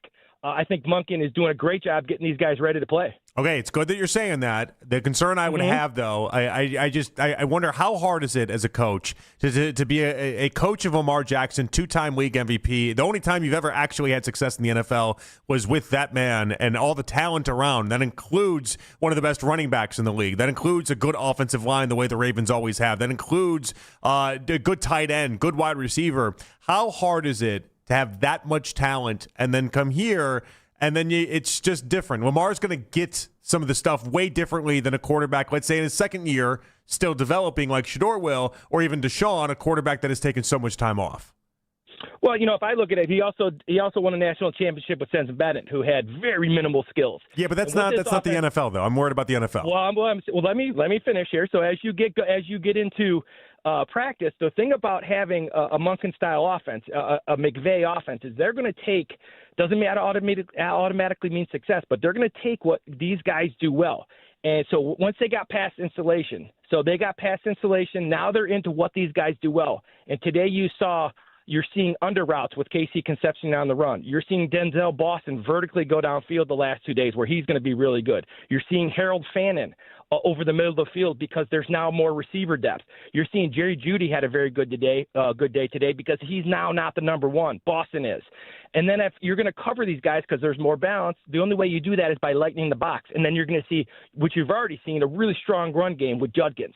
So even though he's had Lamar Jackson, what he did with Lamar Jackson was fantastic because he maximized his skills. Now, it doesn't mean that these guys are as good as Lamar Jackson, and they may never be, but he's going to maximize what they do well. Dylan Sampson, I'll give you an example. The question I get asked on Dylan Sampson all the time is, how is he doing in pass protection? Well, he's not doing great. He's 190 pounds. So they don't do that a lot with him. They get him out of the backfield. They work him on screens. They work him on quick game. They work him on arrow routes, Texas routes. So instead of blocking the blitz, they beat the blitz. And then he has to pass protect one time. Monken is maximizing these skill sets, and that's what I like about this offense. Now, it's got to correlate into wins. But the way they practice is they're practicing to win, and that's what I like. They're not practicing to see what these guys got. You better be good when you come to practice. I like it. Like I said, I think, the thing about this offense, it's not a system, right, where you take Lamar Jackson, put him in a system. All right, what are the strengths of Shedeur? What are the strengths of Deshaun? What are the strengths of these guys, and how do we maximize that? That's what he'll do. I see it out here every day. I'm really impressed with it. Coach, obviously all ears were tuned into the Monken presser earlier today to hear about the switcheroo that happened at quarterback, but Todd also did reveal that Spencer Fano going to be dealing with the first-team offensive line. What do you make out of that and his progression as the top 10 rookie kind of gears up for week 1 in Jacksonville in a little bit over a month? Well, what I saw during installs, I saw a rookie tackle going against a really good defensive end with no pads on, and that's really hard to do. There's nothing harder than being an offensive lineman with no pads on going against a physical all-pro like Jared Verse. And you saw him kind of thinking, and I've always been a believer when you're thinking, your feet aren't moving, and when your feet aren't moving in the NFL, you're beat. And then Saturday, the light came on, and you can kind of see that he understands his role, what he's supposed to do. So everybody's posting the clips, including myself, of him against Verse and him celebrating and having good practice. Once again, I'm looking at it as a total. I'm looking at the total practice. He was outstanding all practice. Only one time against Isaiah McGuire did I see him kind of get beat. I'm talking over the course of 50, 60, 70, 80 snaps that he took. He was outstanding all practice. So obviously the toughness is there. You can see the feet. This wasn't given to him. People say, well, you knew it was a matter of time because he's a first-round pick. I don't see that. Now, once again, I'm in my tunnel as a coach. He earned that spot at left tackle because of his play on Saturday, and you saw the lights come on. He understands where he's supposed to be. He understands his strengths, and his strength right now is his feet. He has electric feet for a big guy. So he's going to use that to his advantage. And when he goes against a guy like Jared Verse, you're going to see Jared Verse push him a little bit. Well, he's going to learn how to anchor and use his feet against a guy like Jared Verse. But he won't get beat very much by a speed rusher because he's so good with his feet. So, yeah, this is a not only did you see those clips that were outstanding, he was great all practice, both in the run and pass protection. Coach Riz joining us on the Wise How Right, We Make It Right. Call Kyle Wright hotline. All right, Coach, how did Shedeur look in now we're day 11? Day 11 as the number 1 quarterback today. Well, I thought he was sharp. So he was good early on. He really throws the ball well in between the hashes. So a lot of those throws, the quick, we call them bang eights, but like the quick post route, the deep slants, the dig routes, he throws those incredibly well with great anticipation and accuracy. I'm also seeing tremendous footwork, tremendous improvement in his footwork, mechanics. Today, all 3 guys were really quick on getting rid of the football, which is what I'm looking at. So today, I was looking more, I kind of looked more at, like, are they going to the right spot or what I think is the right spot? And what are their feet? And are their feet matching their eyes? So you're seeing quick decisions, ball coming out. That's improved a lot for Shedeur. Had a really sharp red zone period, which could be tough because everything's condensed down there. It was tough. He looked really sharp down there. And then at the end, I thought, even in the 2-minute where everybody talks about the 2-minute. So once again, that was really bad, but that was 3 snaps. And you hope he goes in, learns from it, because now that's where he's in charge, and there's a lot going on. So you think about it, you're running an offense where you're able to check and kill things and get into new plays, and all of a sudden you got to do it all on your own in this 2-minute scheme. So you just hope that's the next progression. But as a whole, some days it's never been too high or too low when you look at the whole practice. He had some bad throws. He had some bad decisions. But for the most part, I thought he was sharp all day and struggled a little bit with the operation. Now he's had a number of days that he's struggled with the operation. He's got to improve that. And that's okay. That's what practice is for. I see him improving on all those things.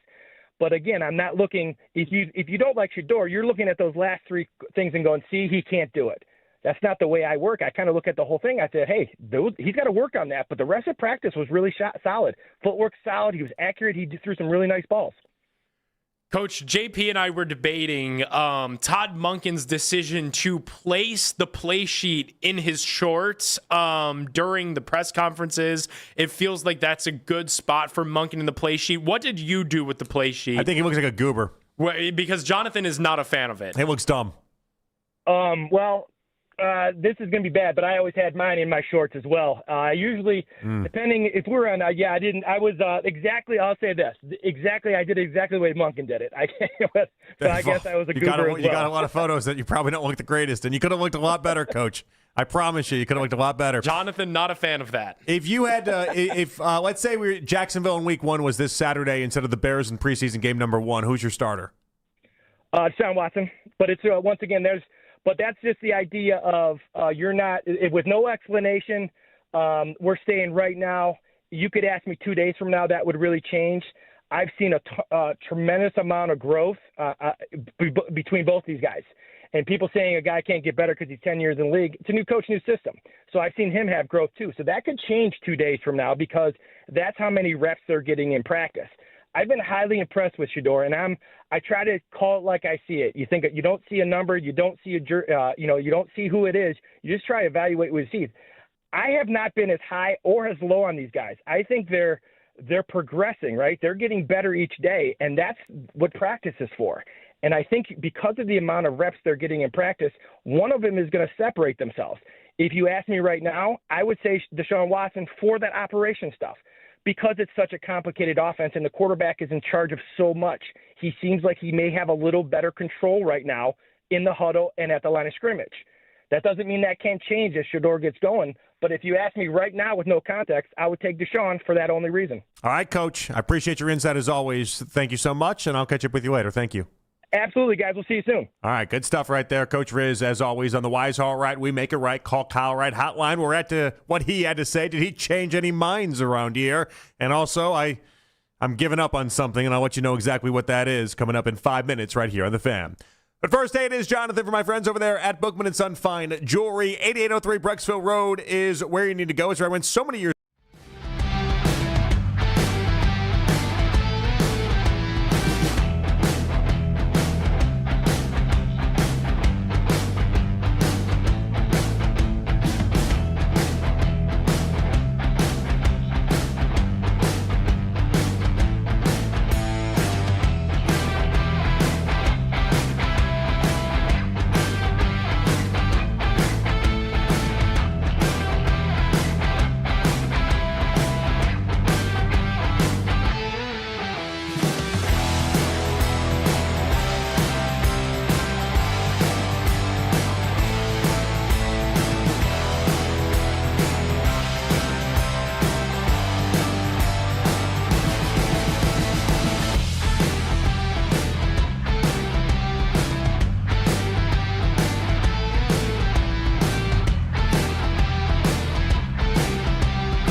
like the idea that simplifying. I think simplifying is the better term, especially between Deshaun and then Shedeur. But Shedeur as a second-year quarterback, like you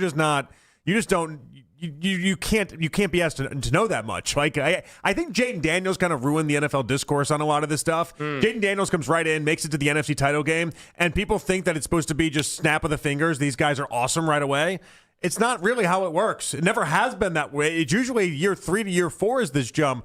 Now we can tell a little bit earlier with these guys, but year 2, you're not grasping things at that high of a level yet. Like if this was like, when I was in middle school at St. Monica's and my mom was forcing me to, be positive and think positive thoughts and say something positive about Deshaun Watson, I think one of the only few positive things I could say about Deshaun Watson is he's got 72 starts in the National Football League. So when we're looking at this quarterback competition and seeing some of these things that need to be cleaned up over the next month, okay, I've got a guy that's got 72 starts and I've got a guy that's got 7 starts.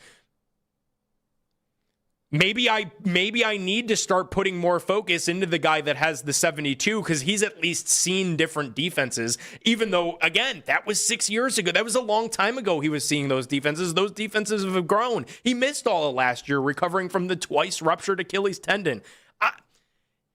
I'm not trying to be negative. You're getting frustrated here. Really you're getting a little agitated. What's bothering you here? I'm starting to I want to tap into this. I'm starting to wonder if the owner telling us to bet the over was bad advice, was poor advice. Because this is a lot of things starting to compound, and I am getting a little bit anxious because we've got a month to figure out what feels to be a lot. It does feel like it's a lot. It feels like it's a lot more than maybe it was. I mean, you can clean up a lot. You can ask them to clean up a lot. But if you're going to ask people to do things that they either can't do or should not be asked to do at this point, you're going to run into problems. That's a reality of life. I do like this job because it is not very overwhelming. But have you ever had a job where you felt overwhelmed? It's like I've got 8 or 9 things, 10 things on my plate, and we need to get all of this course corrected. But I don't know how to even. You do a lot in your job, by the way. Don't downplay that.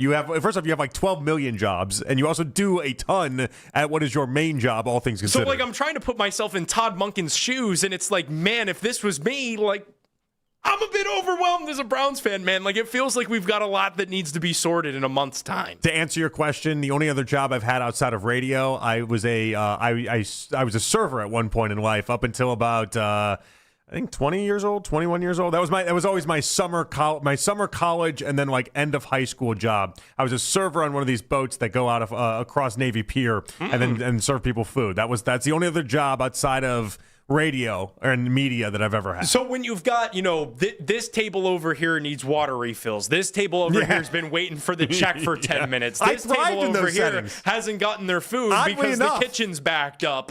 Oddly enough, I was a really good server. That's what it feels like we're at right now. We got to find a quarterback. We got to fix pre-snap stuff with both the quarterbacks. We got to find a 5th offensive line starter. Who's the 6th receiver? There is a lot that needs to happen. Oh, yeah, by the way, I'm trying to develop all of this young talent at that same time. And right now, I don't know that we have a bunch of confidence that Todd Monken's going to be the one to figure this all out. It does feel very haphazardly put together, and I just don't know. There's an urgency. I know there's an urgency there. I get it, but there's also it also kind of feels like everyone thinks, of course it's going to happen.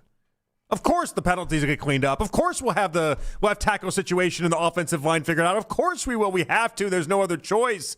And it's like, oh, okay, yeah, maybe with Harbaugh it all worked out. Maybe at Harbaugh at a certain point, everything did just work out. I don't know that that's the same here with Todd. I don't. All right, leave that there. We come on back. The Lead, also big 5 o'clock hour with Browns fans, whether we've become the real loser of this competition. More to come. It's Afternoon Drive right here on The Fan.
plays at the end of practice today. I've been super impressed with Todd Monken, so I'm gonna say this. I know it's really hard when you see that stuff and when you don't see the whole practice, but here's the reason, and I'm gonna use a word that everybody hates me using: context. And here's why. Because when you're in this offense, so this is a players-based offense, and one of the things that happens in a players-based offense is you have so many responsibilities before the snap of the ball, and it's going to take some time. Now, the procedural stuff, that's going to get cleaned up with more reps. And for me, I see a progression every single day with their operation. And you're going to see one of these quarterbacks, with the amount of reps they're taking, one of these quarterbacks is going to kind of jump in front. And that's going to happen when they get in live bullets in the preseason. And I'm looking forward to it. But these can get cleaned up. They're going to get it. I really believe they're going to get it because I've seen the progress. It is relieving to hear that from Coach Riz, who's been out there every day, saying that he is seeing progress. Like, it would be bad if there's just been no progress at all. Yeah. But it definitely does feel like we're starting to hit the critical mass where you're going to want to start to solve some of these things, because it's a lot, dude. We're talking about the pre-snap penalties. That's between the coaching staff, the quarterback, the offensive line, and really the entire operation. We're talking about finding, the fifth offensive line starter, identifying a starting quarterback. Like, there are a lot of things that still need to be solved, and we play a regular season, real life football game in just a little bit over a month. Yeah, there's a lot of fires that have to be put out, and it's not to suggest that these things are all of a sudden turning into big forest fires, but I am kind of looking around and looking for the water. Like, all right, we're gonna douse these? Are we gonna make sure that these go away anytime soon, or are we gonna let a lot of these persist? I mean, I think about it, Padone. I have zero idea what's happening with this offensive line. I don't have a clue, and I don't know. The starting centers were hurt last week, and I don't know that they know exactly what's going on with his offensive line. Is the other part of this? Jenkins was in at right guard again today, then, so like maybe that's something we'll have happen. I'm not entirely sure. What happens to Elton Jenkins? What happens to Brailsford? What happens to the left tackle situation with Fano? Apparently he's the starter. Apparently he's not.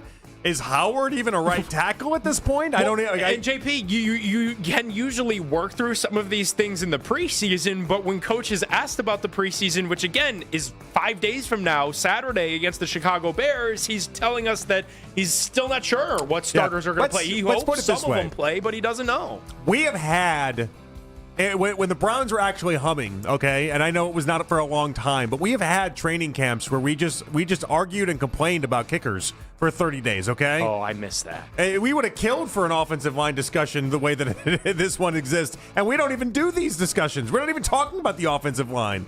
So many things we're not talking about because we're so trying to figure out what's going on with this quarterback spot and all these other parts of this team that are really vital and matter a ton that we just don't have answers to. Cade York versus Dustin Hopkins, we got into that for a month, really. I mean, it really was a 30-day battle. About the kicker, and it is like this time you've got a couple of more important elements to the team that need to be settled here. But good teams get to focus on the backup left tackle situation or the backup guard situation or even the backup running back situation and then kicker conversations. Yeah, boring training camp conversations are in Kansas City, where I just was on Thursday, Friday. You want to know what their radio's like this time of the year? They legitimately, like, we did our 32 teams in 16 days last month. Now they're doing their team previews because they're like, all right, football season's actually starting. We can't talk about the Chiefs, really, so we're going to talk about other teams, and we're going to try to figure out all these other things. Like, it's boring for them. They don't even have this time of the year. We have it, and we have basically too many things we could be discussing because we don't have enough answers. It's kind of wild, the situation that we're in. 5-hour show could be 7 hours with all the material the Browns give us. Browns head coach Todd Monken, easy for me to say, I'm not here every day. Browns head coach Todd Monken spoke with the media today and clarified that this is still an open competition between Deshaun Watson and Shedeur Sanders. Shedeur on Saturday took the ones in the walk, so I anticipate him being with the ones. When I walked out, guys grabbed me and said, hey, the last couple of days we've been kind of looking at it. Shedeur's got a few more reps with the ones. That's all it was. I wasn't even at the moment. I was like, yeah, sure, we'll flip it, and then next week we'll go the other way. I sure as hell wasn't thinking about coming back in here and telling all you guys that I was going to change my mind because I really don't have to. And so that's just the way, being the head coach, I can kind of do that. Ultimately, Shedeur's going to go today with the ones. Unless on the way out, I change my mind, and then he won't, okay? Just like any other player in terms of how we rotate them. And the bottom line is the speculation, which I find kind of funny, is as long as we're still sharing reps, it's a competition. It would not make any sense, thus what we're doing, Spencer, Thus, we're up in Denzel's reps. I promise you, I'll tell you. When I know what we're going to be doing, you'll know. So at the end of the day, today, as far as I know, Shador's going with the ones, and then Deshaun the next day, and then Shador will get Wednesday with the pads on. All right, he's nice there. He is. He's being nice, but you can tell he's pretty prickly too. There was an inflection in his voice when he said it's still a competition. It was a mockery in a way. In a way, it was. I'm going to stay with prickly. I think it was very prickly. And the part of this that is going to infuriate Browns fans is if this team starts to lose, I don't think Monken's going to handle it very well. And I think Monken's going to sound very prickly a lot, okay? Like the idea of like, oh, and I don't have to tell you guys anything. You don't. You're right, you don't. But you stepped in this to begin with, Monken. Like, you're the one that did this. You're the one that said the wrong thing to begin with and then went back against your word. You created this own mess yourself. Don't blame... You can't credit the arsonist for putting out the fire. Yeah. Like, what are we doing here, Todd? With Second time I brought fire into the play here, but here we are. With Stefanski, the Browns could have won the Super Bowl. And after in the post-game press conference, Stefanski would have given you the yeah, Mary Kay, it's a great question. I need to meet with everybody first and ask me that Monday. That's not a good Stefanski impression. After the Super Bowl, that's what it would have been. It would have been nothing. But with Todd, I wonder, we love the transparency now. Did you even change your voice for the Stefanski impression there? What happened? Me and Stefanski, the same person. but with Todd, I do wonder if some of this stuff sours, if the losing piles I think a lot of it will. Yeah, I think a lot of it will. Off-the-cuff rawness of Todd Monken could get old fast. Again, you started this. You're the one that made the mistake in what you said to begin with and then changed it, or whatever happened there. Someone either made you look like a liar or you just intentionally lied. Right. I'm not entirely sure which, but it happens. You can't get prickly with us. And it was like an opportunity to get honest with us today, and it just didn't happen. Don't get mad with us. Rap Sheet on the NFL Network was on Sunday and said that Deshaun Watson has the lead in the Browns quarterback competition.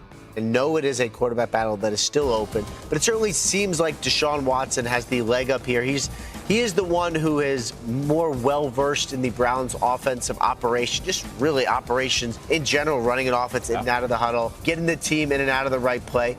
It's been a little bit of an up and down camp, and I think it really has been for everyone. But in the Deshaun Watson versus Shador Sanders, feels to me at least like Watson is the more likely option. Shador's flashed in camp. He has made some plays that make them go, okay, this guy's got some talent. But just as far as dependability and play in, play out, feels to me like Watson. That said, does not mean that the guy who starts week one is the guy who's going to end up playing. My sense is that both end up. So that's what everybody's saying. All of these insiders are saying the same thing. Schefter, Garofolo, now Rap Sheet, saying that they're getting this inkling, this undertone of Deshaun Watson is going to be Cleveland's starting quarterback. Say it with your chest then. Why can nobody come out and say it with their chest?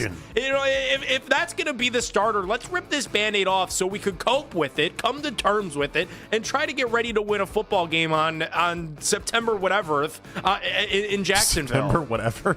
Do you want to do a Ken Carman impression now? You can do a Ken one. You said to say it with your chest. You want to give us a Ken impression?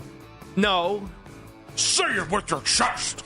That's Nick doing Ken. That's what I wish they would do, though. We could add you to the list, though. With this, quarterback thing, everybody's like whispering that it's going to be Deshaun. Everybody's like afraid to come out and say that it's going to be Deshaun. Like you guys have been priming us. I don't think anybody was afraid over the last 48 hours. Been priming us since the combine. I don't think anybody was afraid. I think that's what the last 48 hours was. Is nobody's afraid to say it's Deshaun Watson. People were jumping at the. They couldn't speak louder to be able to say it was Deshaun Watson. That's the part that annoyed me. Nobody within the Browns, even though ownership has been bringing up Deshaun Watson unprompted since Indy. I don't think they think it's Deshaun right now. I think they genuinely do think it's open. That's the takeaway I have on this. Why Shore got the ones today for a reason. Like, he is legitimately still in a quarterback competition. I don't think this thing is just off and sailed. If it's off and sailed and it's done, then stop giving Shador Sanders number one team reps. That would be incredibly stupid to do if that was the case. And this is not the other side. I can hear other people being like, oh no, this is them just making sure that Shador is ready so he gets the opportunity. So when Deshaun gets injured or Deshaun has to then be replaced, then he's going to have an opportunity. No, you can't operate that way. If you think that Deshaun's going to be injured or not be able to play all 18 to begin with, all 18 weeks, 17 games, then you don't make him the quarterback to begin with anyway. You don't do that. And so the whole thing is stupid. I still think it's a quarterback competition. I still think it's open. I don't think Monken knows, and I don't think the 48 hours from Saturday to today, the only thing that changed is Monken looked like he was going towards Deshaun by giving him the reps, and now Shedeur has gotten the reps back at 1, and order has been restored. That's the only thing that has happened. Was it a flip-flop out of Todd Monken? You guys are I don't think so. You guys are in charge of determining what a flip-flop is. I genuinely do. I learned that Thursday and Friday working with Nick. Well, what did you flip-flop on? I'd love to know. I would just, say an opinion and he'd be like, "Oh, now you're flip-flop." I'm saying, I think Nick charted up maybe 4 or 5 flip-flops. What did I say on the other side of the argument, though? And I couldn't get that answer out of him. Jory Epstein of Yahoo Sports. Hold on. I got to read you my text from Nick on Friday. Friday, 5 o'clock, 5:02. Padona's flip-flopped on the QB thing today. Watch out for it on Monday. And I still would love to know how he flip-flopped on it. Hey, listen. I'm sure you did. I'm sure you did. There's no definition for what a flip-flop actually flopping is. Like a European soccer star out there. We're gonna have to call you on it. That's just how we see it. I didn't know what Padona was walking into today. I didn't know. Jory Epstein of Yahoo Sports joined Basket and Phelps today. She gave us some insight into her conversation with Jared Verse at training camp.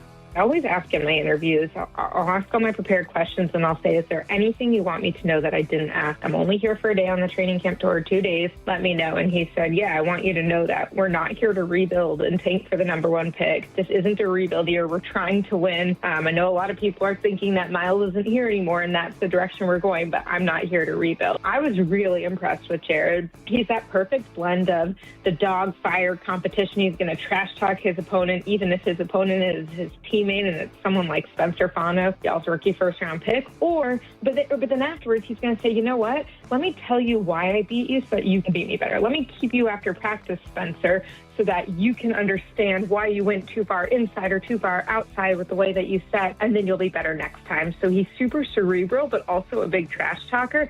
And I think that combination is the type that the Browns believe will elevate not just himself, but the guys around him. Yeah, Jared has been great so far. I think everyone that's been at camp has seen that. And obviously talking to teammates as well, he constantly does pop up, is already a leader of the locker room. In many ways, in seeing a Myles Garrett trade, you can't think to yourself, how do we win this? I'm not saying the Browns have won this. They haven't, but they've done a nice job, all things considering, in the type of player that Jared Verse appears to be. Not an original thought from me at all, but I do believe that it's true that people are saying, what you might lose in sack production from going from Myles Garrett to Jared Verse, you really might gain in leadership. Yeah, exactly. And this is an organization that has needed that leadership for a very, very long time. So I actually like with Jared Verse continuing to press this message that they're not rebuilding, they're not tanking, even if that's what ends up happening. Even if this is a team that doesn't end up winning a lot of games, I do like hearing that one of the star players on this defense that's going to be around for a really long time is very against that idea. And that is the lead. 216-474-0092. We'll open it up to you guys. Are Browns fans the real loser of this quarterback competition? It's Jonathan Pino and Nick Padone with you guys right here on The Fan.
they open up a 3-game set with the Tigers out in Detroit. You can now find 92.3 The Fan on YouTube. Subscribe to our YouTube channel and get the best content from our shows each and every weekday. That's 92.3 The Fan on YouTube. Headline sports news every 20 minutes on 92.3 The Fan. From the University Hospital Sports Desk, I'm Meredith Kane. Listen to 92.3 The Fan on the Odyssey, iHeartRadio, and TuneIn app.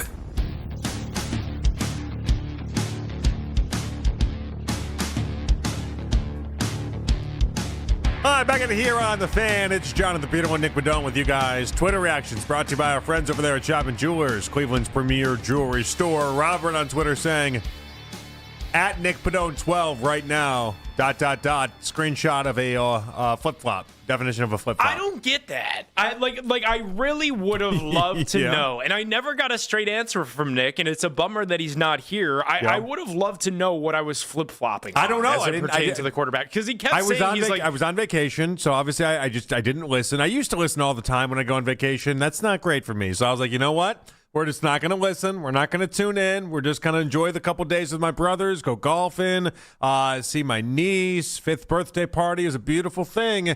And I just got a text at around 5:02 on Friday. So right before the lead got underway, said Padone's back to flip-flopping like crazy. Can't believe it's happening. Just watch out for that one on Monday. With a laughing emoji, well, so far, and now so here good, I am. Right? Like so far, like I didn't know what Padone I was walking into. I had no idea. Are you a Shedeur supporter? Are you a Deshaun Watson supporter? And then in between the break, I got this. I got a big play Cleveland Twitter thing popping up on my thing. Is there a real world where Shedeur Sanders could be closer to QB3 than he is QB1? -- Nick Padone 12. So I don't know what to think right now. I did say that. I did say that earlier today. I thought we had a very that did come out of my mouth. I thought we had a very Shedeur Sanders pro vibe that was happening here today. Sure, Jonathan. I do want to see Shedeur Sanders be the starting quarterback of this thing. I am becoming increasingly alarmed, though, that this is now the second coaching staff in back-to-back off seasons saying a lot of the same things about Shedeur. And I didn't love on Saturday that he was alternating reps with the twos with Dylan Gabriel. And today it was Gabriel working with the twos again. So it feels like Gabriel might be the backup quarterback independent of what happens with the starting quarterback competition.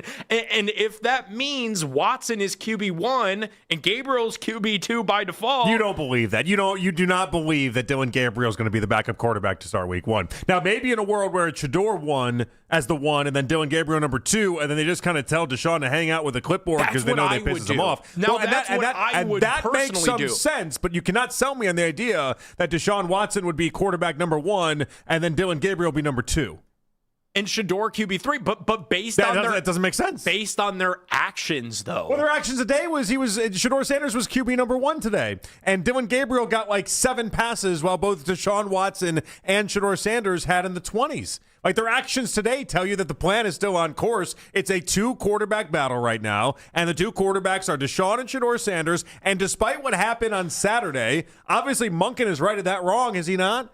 Shedeur would not be QB1 today if Deshaun Watson had the job locked up. That would make no sense as a head coach to do that. Maybe I'm just living in my fears with this thing, I think Jonathan. you might. Maybe that's where the flip-flop accusation started. I think you might be. Because I do want to see Shedeur start. I still think that's the cleanest path forward for the Browns. It just makes no sense if Deshaun ends up starting. It makes zero sense as to why that would happen outside of the idea that the Browns have these blinders up with Deshaun and they want to try to right some wrong from 4 years ago. But in the future, it just makes zero sense to have Deshaun Watson. You gain nothing by having Deshaun Watson play football this year. You're not going to extend him. You're not going to give him another contract. He's worth nothing to you beyond this year. It makes absolutely zero sense for Deshaun Watson to start week 1. And that's why, Jonathan, when we did the pre-show meeting, I really wanted to get off my chest today that I can't repeat enough, that the one thing I feel strongest about in this quarterback competition, forget about the names, forget about where they stand on the depth chart, the real loser of this competition is the Browns fans. The same Browns fans that have waited for this franchise quarterback since the team returned in 1999, for an organization that's so obsessed over quarterback. They've tried everything. They've tried drafting him number 1 overall. They've tried drafting him late. They've tried trading 3 first-round picks and giving a guaranteed $230 million to a guy that was an MVP candidate and came with a ton of baggage. And then the absolute poop hit the fan. And we're left with this. We're left with this. What is this? We're doing a quarterback competition for what cause? Because all of these insiders, literally all of them, from Schefter, Garofalo, and we just played Rap Sheet in the lead, they're saying that Watson's going to be the starting quarterback. And all three of them aren't missing on that. I'm sorry they're not. These insiders, they know. They know that Watson's going to be the starter. Nobody wants to say it. Nobody wants to be honest with the Browns fan who just wants to see the team win. These same people weren't saying this last Tuesday. It's not as if Deshaun Watson is done. No, they weren't. Schefter and Garofalo have been saying it since the spring that Watson's going to be the starter. It's not as if so much has changed in these 6 days since I myself watched Deshaun Watson be unplayable on that practice field. It's not as if so much has drastically changed. And you want to tell me that Shedeur didn't go out and grab it? I'll listen to that. You want to tell me, and I've admitted to this, I was shocked that Deshaun's arm looked as good as it did. It was not a problem with whether or not he had enough velocity on it. But you go out to these practices, and enough of you fans have been out there. His arm looks good. It's nowhere close is the problem. It's wildly inaccurate. It's wildly inaccurate, and his decision-making is still absolutely awful. And that's what it was in 2024. And that's why, I can't sit here in good faith and actually have a real honest conversation about these quarterbacks, because now I've got two coaching staffs with the quarterback that I like and the quarterback that I would play telling you, for whatever reason, that he's having these pre-snap issues and that he's having a hard time communicating with the offensive line and reading the defenses. Yeah, but Deshaun had those problems too today. And Deshaun, you could argue it's worse. The last time I saw Deshaun in 2024, when he was fully healthy, he was dancing into sacks. He was not reading defenses at all. It wasn't just bad, Jonathan. It was comically bad. There was nothing you could do other than laugh at the TV. And there were real debates at the time before he got injured. At what point do you have to just take him off the field, despite the contract? At what point do you just have to bench him? But for whatever reason, this is what the Browns have done to us. It's like torture. They've given us a guy that has not been good in 6 years versus a guy that, for whatever reason, they're not letting have a true full opportunity because they continue to move the goalposts for Shedeur. Last year, it was processing speed. That was the big thing. If he could speed up his processing like the supercomputer Dylan Gabriel, then Shedeur would have an opportunity. This year, it's cadence and pre-snap operation. Why? Why are they doing it this way? I contend that it's because it's all about 2027 to them. That's my thought process, and it's not unique. It's not very different. It's just it's not accepted on this show in particular, but it is what it is. Is that they're not 2026 doesn't matter to them the same way 2027 does. And if they really wanted to make an effort for 2026, maybe they would have done things a little bit differently. They're just saying that they're end of the rope with Deshaun, who has to be on the team because you can't really do anything until March of 2027 with that contract anyway, so he's here. And then Shedeur's got built up enough with the fans last year. You spent a fifth-round pick on him. You might as well see what he can do. And so you just kind of find yourself in this situation, despite what Jared Verse wants to tell any media member that will listen. Right. They're just kind of existing for 2026. It's a lazy river ride. Just go down it. That's essentially what they're telling you. And it's what it feels like. And that's why, the loser in this really is the Browns fans, because we have to sit, whether we like it or we don't, and we could go into the season understanding. I'm going into the season understanding that the only quarterback that probably is back in 2027 is Taylon Green. Yet still, I have to sit down and watch 20 of these games. Well, we don't know that because the 2027 quarterback, here's what I'd say. If Shedeur plays, and let's say he can play all 17, and you win 7-8 games, something like that, I'm not saying Shedeur's the quarterback the following year. What I am saying is that in 2027, you can draft a quarterback, and then maybe you don't start him right away. Maybe you do a Jacoby Brissett, Drake May situation where for 5, 6, 7 games, whatever that is, you let Shedeur play into then the new quarterback, and then you kind of go there. You can even do the Patrick Mahomes, Alex Smith thing if you want, and let that rookie quarterback sit for a little bit. There are things that you can do with Shedeur Sanders that exist beyond this season. You can't do any of those things with Deshaun Watson. You can't. They don't exist with Deshaun. But they're actively considering playing him again. Yeah, they are. Because they made one of the worst deals in NFL history. Dude, they're ushering in this new chapter of football. Like this is the fourth offense that Deshaun Watson is going to play under during his time with the Browns. So how many offensive coordinators need to fall at the stake for this guy? He can't play anymore. There's your answer. I'm very confused for an organization that's so obsessed with data, They follow the data at every twist and turn. I know they got blinders for Deshaun in this. They do. might They got start a blinders. guy that has not shown one positive data point in 6 seasons. Yeah, it's funny. You said something to the effect of how Browns fans are the real loser in this, and I do feel like a loser for the upcoming year. Don't get that mistaken. I do. But I don't feel like a loser big picture. And this is where the Browns have a selling point that lets them kind of take it's not even a poison pill, but let them take this year that is just going to maybe not be the greatest thing we've ever seen. Even if it ends up 6-7 wins, somewhere in that range, and we can argue whether that's successful or not, it's a completely different conversation. I look at 6 or 7 wins as an absolute. It's a bad year. There's no. I argued that with Joe Thomas. Okay, because guess why? What was the point? Yeah, exactly. Because what is the point? But I don't. Here's the trick that they've been able to pull off, and this is impressive by them, is that I don't feel like I'm wasting my time with this team. I don't feel like I'm a loser watching these games. Because of the young talent? Because of the young talent, yeah. Because the guys in year 1 and year 2, and watching them progress and watching what this team can be, there is something to it. Sure. Well, they're building this in a way that is different than they did in the past. This isn't 1-31. This is different. There are things I can reach out and touch, tangibly see, all sorts of different things about this Browns team that are going to make a difference and are going to be around in 28 and 29 and 30 in a way that they don't have to really matter this year. So I was going to wait to do this till later in the preseason, but I think I'm going to do it now. I feel good. Okay. All right. You ready to go? You got later in the preseason enough time to flip-flop on this. I've got my right now August 10th prediction for how this Brown season goes. Okay. All right. Deshaun Watson's going to start at quarterback. There is a potential that it could look worse than it's ever looked before, because when he opened training camp, he looked really bad. And he's course corrected. We'll give him that credit. He's put together a couple of nice practices. At this point, that's the expectation, not anything. It's the expectation is that he looks really bad. So I think Watson is your QB1. Okay. The organization will buy goodwill that they probably do not deserve 5 or 6 weeks into the season, and they'll put Shador on the field.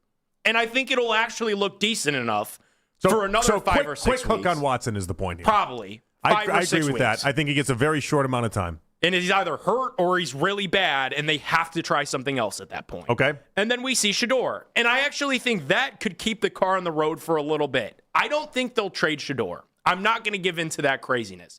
And the reason why I don't think that they will is because I don't right now. And I don't believe in Deshaun. And I don't know that they could genuinely believe in Deshaun as a data-driven organization that has no data since 2019 that says that this guy can play. Yeah. So I think we'll see Shador by week 5, right, so week 6. You're off Dylan Gabriel's quarterback 2, though, in this.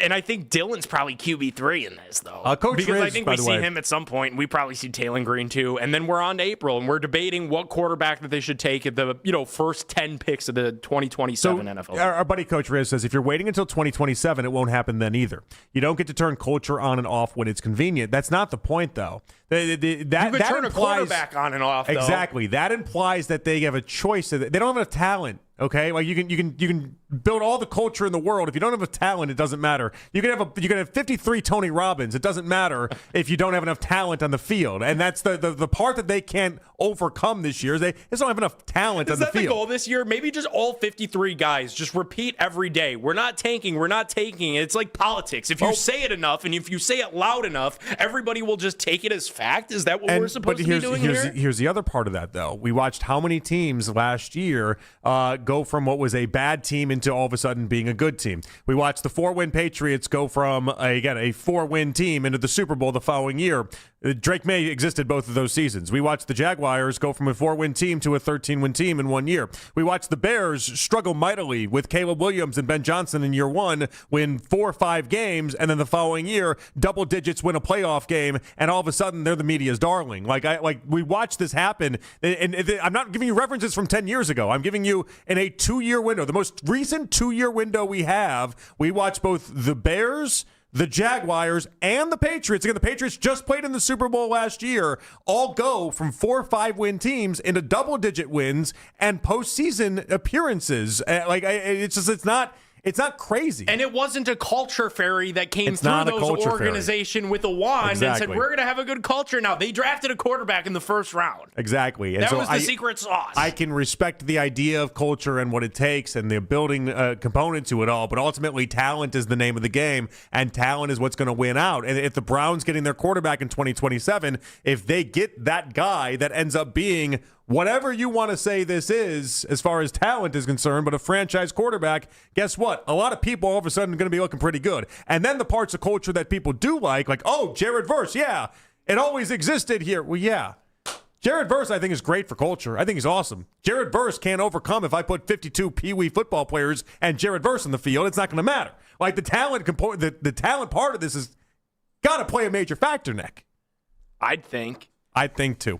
All right, 216-474-0092. All right, what do we make of the Verse against Spencer Fano battle? We're going to get into that and what Todd Monken had to say on this. We'll also get to your phone calls as well. Are Browns fans the real loser of this quarterback competition? It's Jonathan Peterlin and Nick Padone with you guys right here on The Fan.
New Game Plus with Oxy.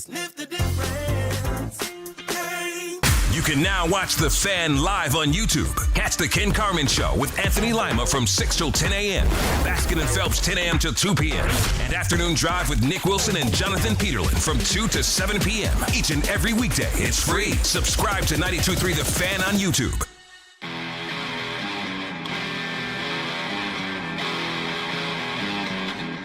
Catch Daryl Ryder and Coach Riz and their daily Browns training camp recaps on the Fans YouTube page. Daryl and Coach Riz breaking down the storylines from each day's practice and, of course, your daily quarterback competition updates. And you can catch the recap each night on Overtime with Jake Volnick at 8:40. Subscribe to the 92.3 The Fan YouTube page now.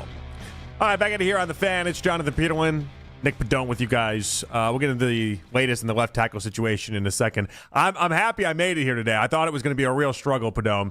I've been talking about going to Kansas City for the Thursday, Friday, went and saw family. I have a weird situation. Everyone in my family, we're from Chicago, but everyone ended up moving to Kansas City for some reason or other, except for my sister. She's still in Chicago because she passed the bar in Illinois, and so she doesn't want to go past the bar in Kansas, so she stays there.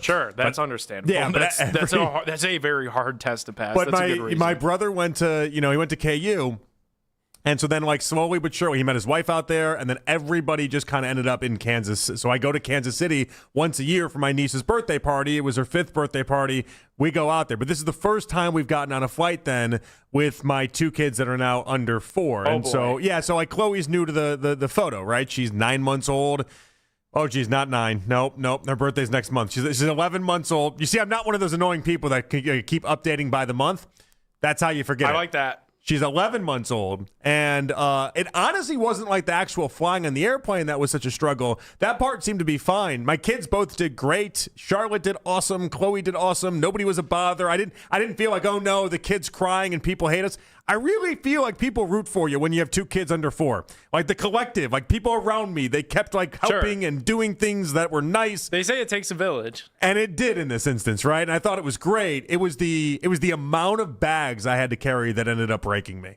I didn't realize how much of a struggle it was going to be to basically carry 12 million suitcases. And I brought my golf bags, too. That didn't help at all. But my golf bag, the million suitcases, and just about everything. Because the 3.5-year-old can't carry anything. The 11-month-old clearly can't carry anything. We're just carrying everything. That was the real problem. That's tough to do, man. So I'm done. I'm done flying for a while. Hopefully years.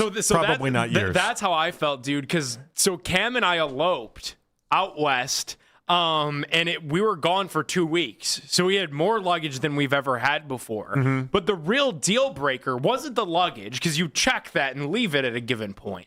Her wedding dress in the bag that they give it to you in, which and my suit. Dude, that dress was heavy, though. Really heavy. How heavy was it? Heavy enough to the point that when we finally got to the dress, I don't know. Dude, how heavy was it? When we got to the gate, I was literally sweating profuse. I sweat through my hat. Right, my 3.5-year-old is 40 pounds. That's the other part of this. I have to actually carry the kids. So I'm carrying 40 pounds. Is your wedding dress more than 40 pounds? It had to have been. It was so heavy. I was dripping. I was dripping sweat in Cleveland Hopkins Airport. An average wedding dress weighs between 7 and 11 pounds. Plus the bag, though. Come on. How heavy is the bag, man? I'm telling you guys. Come on. I'm telling you guys, there's got to be security footage. It's an airport. It's one of the most secure places. They've got to have it on video of me just dripping sweat in my gate. 15 pounds tops. Maybe 50. I'm carrying a 40-year-old child. 15 pounds tops for the wedding dress. 40-pound child. 40-pound child. You said 40-year-old. Oh, my bad. 40-pound. Well, that would be a completely different story. We don't have time for how that happened. It's an odd mix-up. No, but I mean, I'm here to. It's not the point. I want to empathize. I want to sympathize with you. Yes. Anytime you have to carry anything of substance through an airport, it's just the absolute worst. It makes you never want to fly anymore, right? We got there, and I was like, dude, we're shipping this thing back. I was like, there's no way we go through LAX with this. Just to leave it there. Ship it back. Just leave it there. Put it in a box. Do you know how much you paid for the wedding dress? It was a lot. But they've got those USPS boxes. You just put as much stuff as it'll fit in them, and they'll send it for a flat price. That's what I was trying to do. I was like, my kid fit in one of those. We've got to send this thing back. No. Okay, maybe not. And she refused to do it. So there I was in LAX with his 100-pound wedding dress. Sorry that happened to you. No, sorry to hijack your story, but I do empathize with carrying heavy things in the airport. As I was super sweaty, dude. I felt like a mess. I literally had to go to the bathroom. I want the surveillance camera of you just sweating. Why? At no Break point, it down like all 22. And at no point she was going to carry that dress, No. right? At no point was that going to happen. And I think that was the thing is I had my backpack You on. were prepared for you and only you, Right? And the problem you came into is that there's more than just you. Sure. And then I had like all the rest of the stuff too. So it really was a juggling act. And I really wish we would have. I still to this day maintain we should have just shipped it back. Well, yeah, it's just like it would have made a lot more sense. But nope, there I was. Yeah. LAX, here we go again. I dressed smarter though. I just showed up to the airport in shorts and a t-shirt. Yeah. Because I was like, I'm gonna be really sweaty. Pulling this heavy wedding dress through this entire terminal. I just want to see how you get out of this. You sound like you're a 10-year married vet at this point right now. And then the TSA people, like they've never seen a big bag, that they put the dress in. They're so confused as to what to do. I'm like, I don't know. I don't work here. You have to take this. We have to get it on the plane. Do with it whatever you have to do. I got real beef with the TSA after this last They're weekend. not very friendly. Well, they can work on that. I have a digital card, right? Like it's my whole big thing. Mac knows this. My whole big thing is I don't carry a wallet, right? Because everything is in my phone. I don't need any other. Everything's in my phone. Right. But I generally do when I go flying. I take my license with me. That's part of the deal. Because it's just easier. Whether you're checking in anywhere or renting a car, any of that stuff, it's just easier. And I forgot my license. I said, no worries. I have this digital card. My wife always gives me crap for this digital card because she's just convinced it's never going to work, even though it's always worked. And so I'm like, no, we're fine. And so going to Kansas City, it was fine. Everything worked great. Going from Kansas City to here, I go to the TSA pre-check line. I go in there and I try to have it scanned, and they go, "Oh no, the Wi-Fi went down on the machine." Oh no! And I go, "What are you talking? Wi-Fi? All right, that's fine." And they go, "All right, move over to this machine. It'll be all right over there." And I went to 4 different machines, and every time I went over to the other machine, it kept being "Oh no, mine just went red too." And so then I went through, it was every TSA machine. And then ultimately, the person that I was talking to I was like, all right, you got to help me out. What's going on? She's like, well, you got to go way over there to the regular people machines, not the TSA pre-check machines, the regular machines. And I said, so you're not even coming with. She's like, no, I'm not coming with. I said, okay, fine. And so I go over there. And I immediately, I'm like, I got to talk to one of your bosses on this. Like, this isn't working. And then he's like, well, sometimes it works for me. And he does my TSA pre-check and then goes through and tries to do it. And the digital card, he goes, oh, I just lost Wi-Fi too. And I go, you got to be kidding me with this airport. What the hell is going on? And he goes, you don't have any other IDs? I'm like, no, I have no other IDs. I don't have my passport. I don't have my license. I don't have anything. He goes, all right, fine. We can do a security clearance where you basically we'll look up and make sure that you have a passport, and we can get you through that way. Right. He goes, great, but you got to go online on to our website and pay $45 now. Oh my goodness! And I'm like, $45? It's your Wi-Fi. And there's no Wi-Fi. How are you going to get on? The moment he says $45, I tell my wife, I said no, they gotta fix this. Their Wi-Fi's down. My wife's like, he'll pay it. And we're up against time. We got to get going, right? We're about to pre-board in like 20 minutes. Where's that $45 go? And so I fill out the form online. I fill it out online and everything. I show him that I paid for it, and then he does like a 20-question audit to make sure that I'm actually me. Wow. And then he looks it up and goes, well, can't find any record of a passport, but fortunately, I've cleared it, and you're going to be all right to make it through. And I say, all right, great. Now we're cooking. Now I got 10 minutes to make it till I board, right? I'm like, now we're cooking. All right, wasn't great. And the same guy, swear to God, the same guy that was being like kind and really feeling like he had to help me, he then goes, as he opens up the thing, goes, oh, sorry, you've just been randomly selected to be checked. I go, really random, huh? That was real, wow, incredible how random that was. And so then I had to do all this random pre-screening and everything like that. We did make the flight, but I was not happy with TSA pre-check in the slightest bit. Meanwhile, I'm juggling everything under the sun. Absolutely just brutal. Just a brutal stretch. It makes me want to drive everywhere. It makes me never want to get on an airplane again. You can't do it, though. The drives are brutal. I refuse. The furthest I could get is like Cedar Point. Oh, I'll be in a plane sooner than I want to admit. But as of today, I'm boycotting them forever. All right, we come on back. We have a theory. Padone's got a theory. Let's give it to Padone. What exactly are you putting your Cleveland sports attention to? That's what we want to know, and how it relates to the Guardians when we come on back in 5 minutes right here on The Fan.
Afternoon Drive right here on the radio home of the Browns, 92.3 The Fan. Headline sports news every 20 minutes on 92.3 The Fan. From the University Hospital Sports Desk, I'm Meredith Kane.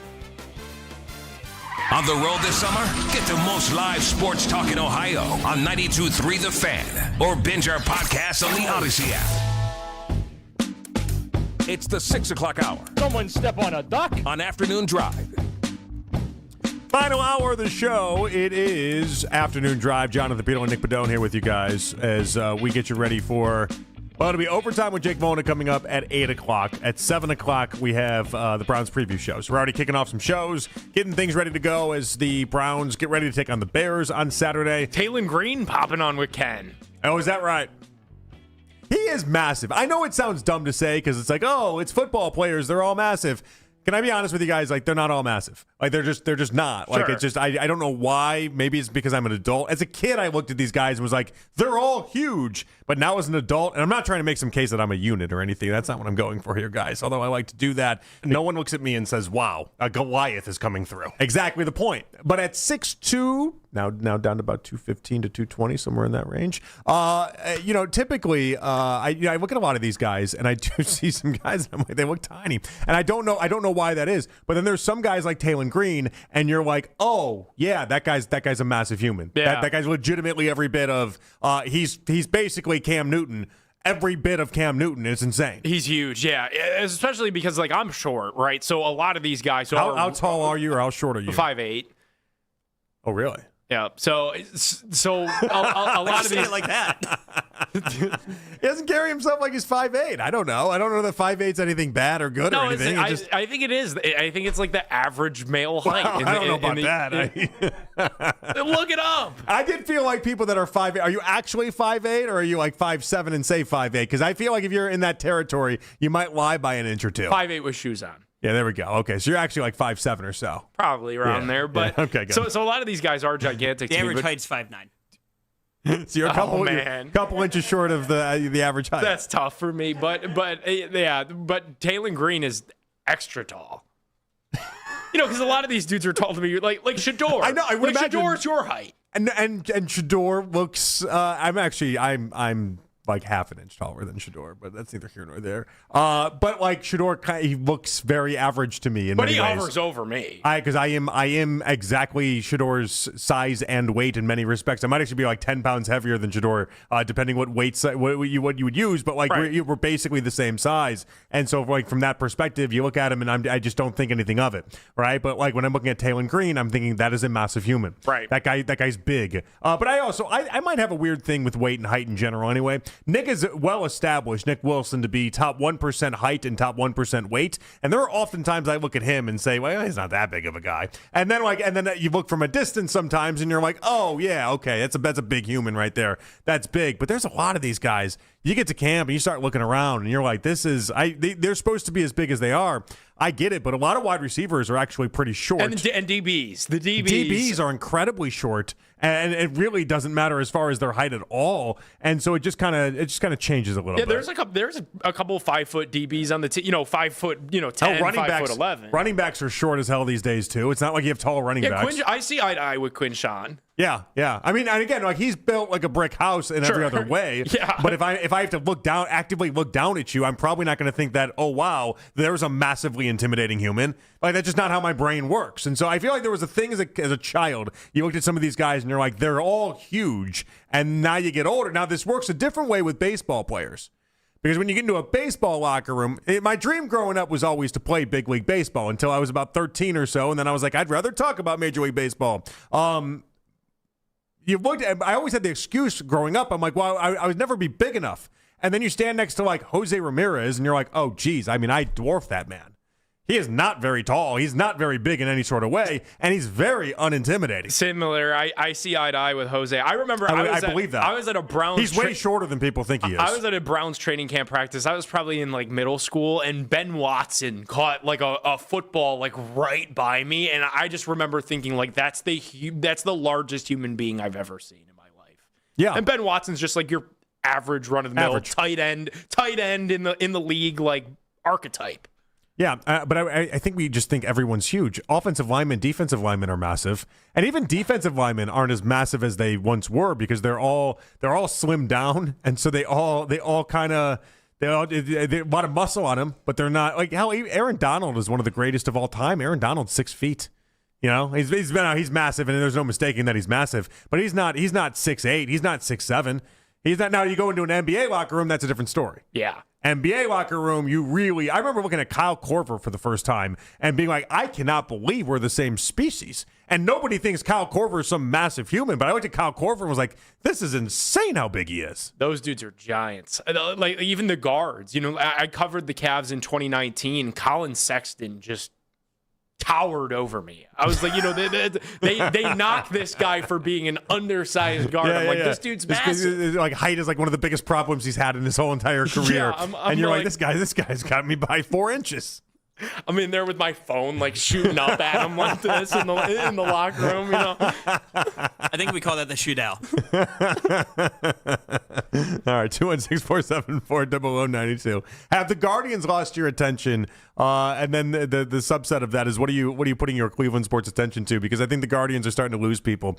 I think this last weekend was just abysmal. The stretch they're on right now, losing 5 out of their last 6, losing 13 out of their last 17, 8 out of their last 11. The deadline's passed. That's usually where interest arises. The deadline is gone. The front office made the additions you wanted. Vogt has now held a clubhouse meeting. He did that yesterday. And I feel like now, as people are watching not only the AL Central slip away, but now this wild card race is actually a wild card race with 3 teams ahead of the Guardians. It feels like people are now going to shift to the Browns and not really pay much attention to the Gardos. And it feels like they're losing your attention just because you watched that Mets series where everything that could have gone wrong went wrong. And it's like, okay, you got to get right. Chicago White Sox, you don't want to fall back any further than this. And it was just a lot of the same. You were obviously able to win 1 game, salvage that series, a little bit there. But it's been a brutal watch. And honestly, it got me thinking, the state of Cleveland sports right now is kind of bleak. Because you got 2 teams that you could argue are fake good. Like, the Guardians are good. I think the Guardians are better than what their record says they are. It's just that they've done nothing right. I think they're about their record, if I'm being truthful. I think what ails the Guardians right now is that they have a ton of young players. Like, there's just too many rookies. And even though they're all really talented, I do think that it hurts them in the details and the base running and the decision-making and some of those little things have caught up to them. But the Cavs are fake good. The Eastern Conference dwarfed the Cavs this year. And Kawhi is saying that he thinks he's gonna be a Raptor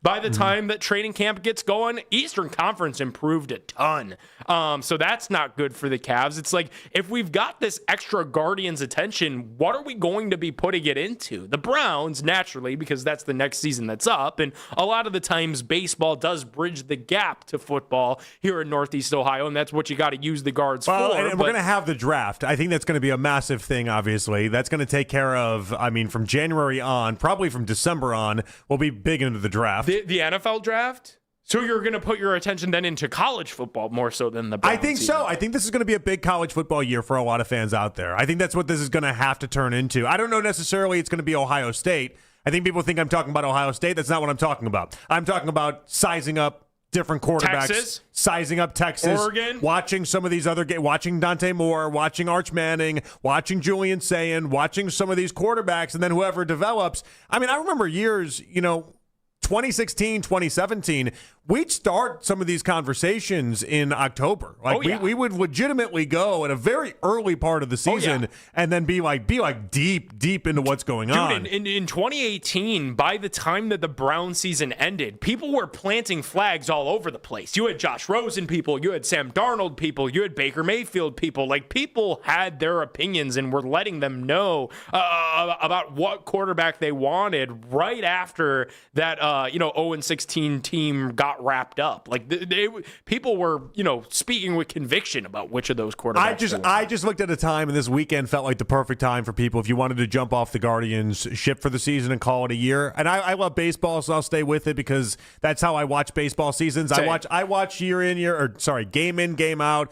and day in, day out, and it's my entertainment for the night. I enjoy it greatly. I think there's actually a lot to be said about watching regular season baseball in bad seasons that kind of shape you in a way that just kind of helps out for when they're good, but also is just kind of part of baseball. Yeah. The ethos of baseball is that idea. Yes, you'd obviously prefer for them to be good, but they're there with you night in, night out, whether they are good or bad. That's part of the deal for me, and so I like that, so I'll be in on it. But I totally understand if, I don't know, 75% of the fan base is just gone now.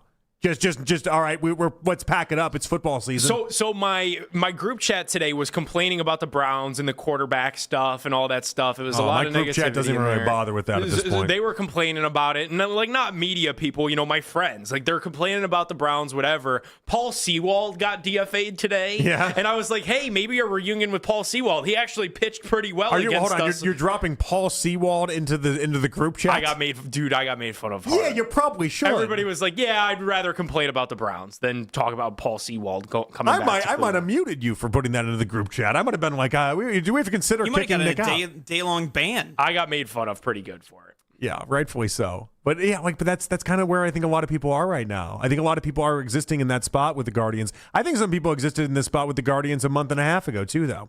I think the trade deadline got some more people back in. They went on a little bit of a run, is sandwiched in between there. I think they held themselves out until Hosey could get back. I think that mattered for people as well. But now at this point, I just don't think there's enough there for people. I just think that there's, at least I'm speaking for myself, I'm holding on to last year. I still am. Like, I'm still tuning into these games every day, hoping that there will come a series where they just turn things around like they did last year and go on a run into the playoffs like they did last year. I think you're just lying to yourself. But even within a run to the playoffs, like this team is just not. They're not going to do any damage once they get there. They're not good enough offensively to be able to do any damage against some of these other teams. Well, I think where I'm starting to maybe lose my hope that this will be last year is there are no signs of last year. They don't do anything well. They don't run the bases well. They don't hit well. Now starting pitching has started to waver. The bullpen's really been a wreck all year. So last year you at least had the guards ball thing, that when we play guards ball, we win. Yeah. This year, they're not even really playing guards ball, though. No, because the heart of guards ball is something that I think is fundamentally stupid when it comes to trying to win big postseason series. Guards ball is let's run the bases really well and bunt and move guys over and then pitch really well. And fundamentally, I disagree with that concept for what you have to do to advance in the postseason. Dude, I was holding out hope, though, this year that this could be one of those years where you get to the postseason and anything could happen. Because this American League, there are no elite teams. Maybe now the Yankees pulling away a little bit. The Rays, obviously, really good. But I was just hoping that with this pitching staff, could you get enough offense when you're in the playoffs with no seemingly elite teams in this American League? But even I'm starting to admit that maybe I'm just sold on a dream because last year was so fun. All right, let's get back to the Browns. Did Spencer Fano actually win the left tackle battle? Plus, Padone has a theory, and I'm just interested to see where this one goes. We'll do it next right here in The Fan.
Fan.com/radio. Paid spokesperson. Time spent on application may vary. Online health questions required. If you can't listen to us live, we've got you covered. You can hear the Ken Carman Show with Anthony Lima, Baskin and Phelps, an afternoon drive with Nick Wilson and Jonathan Peterlin as a podcast. Full hours, full shows. Find it all on the Odyssey app, Apple Podcasts, Spotify, and anywhere you get your podcasts.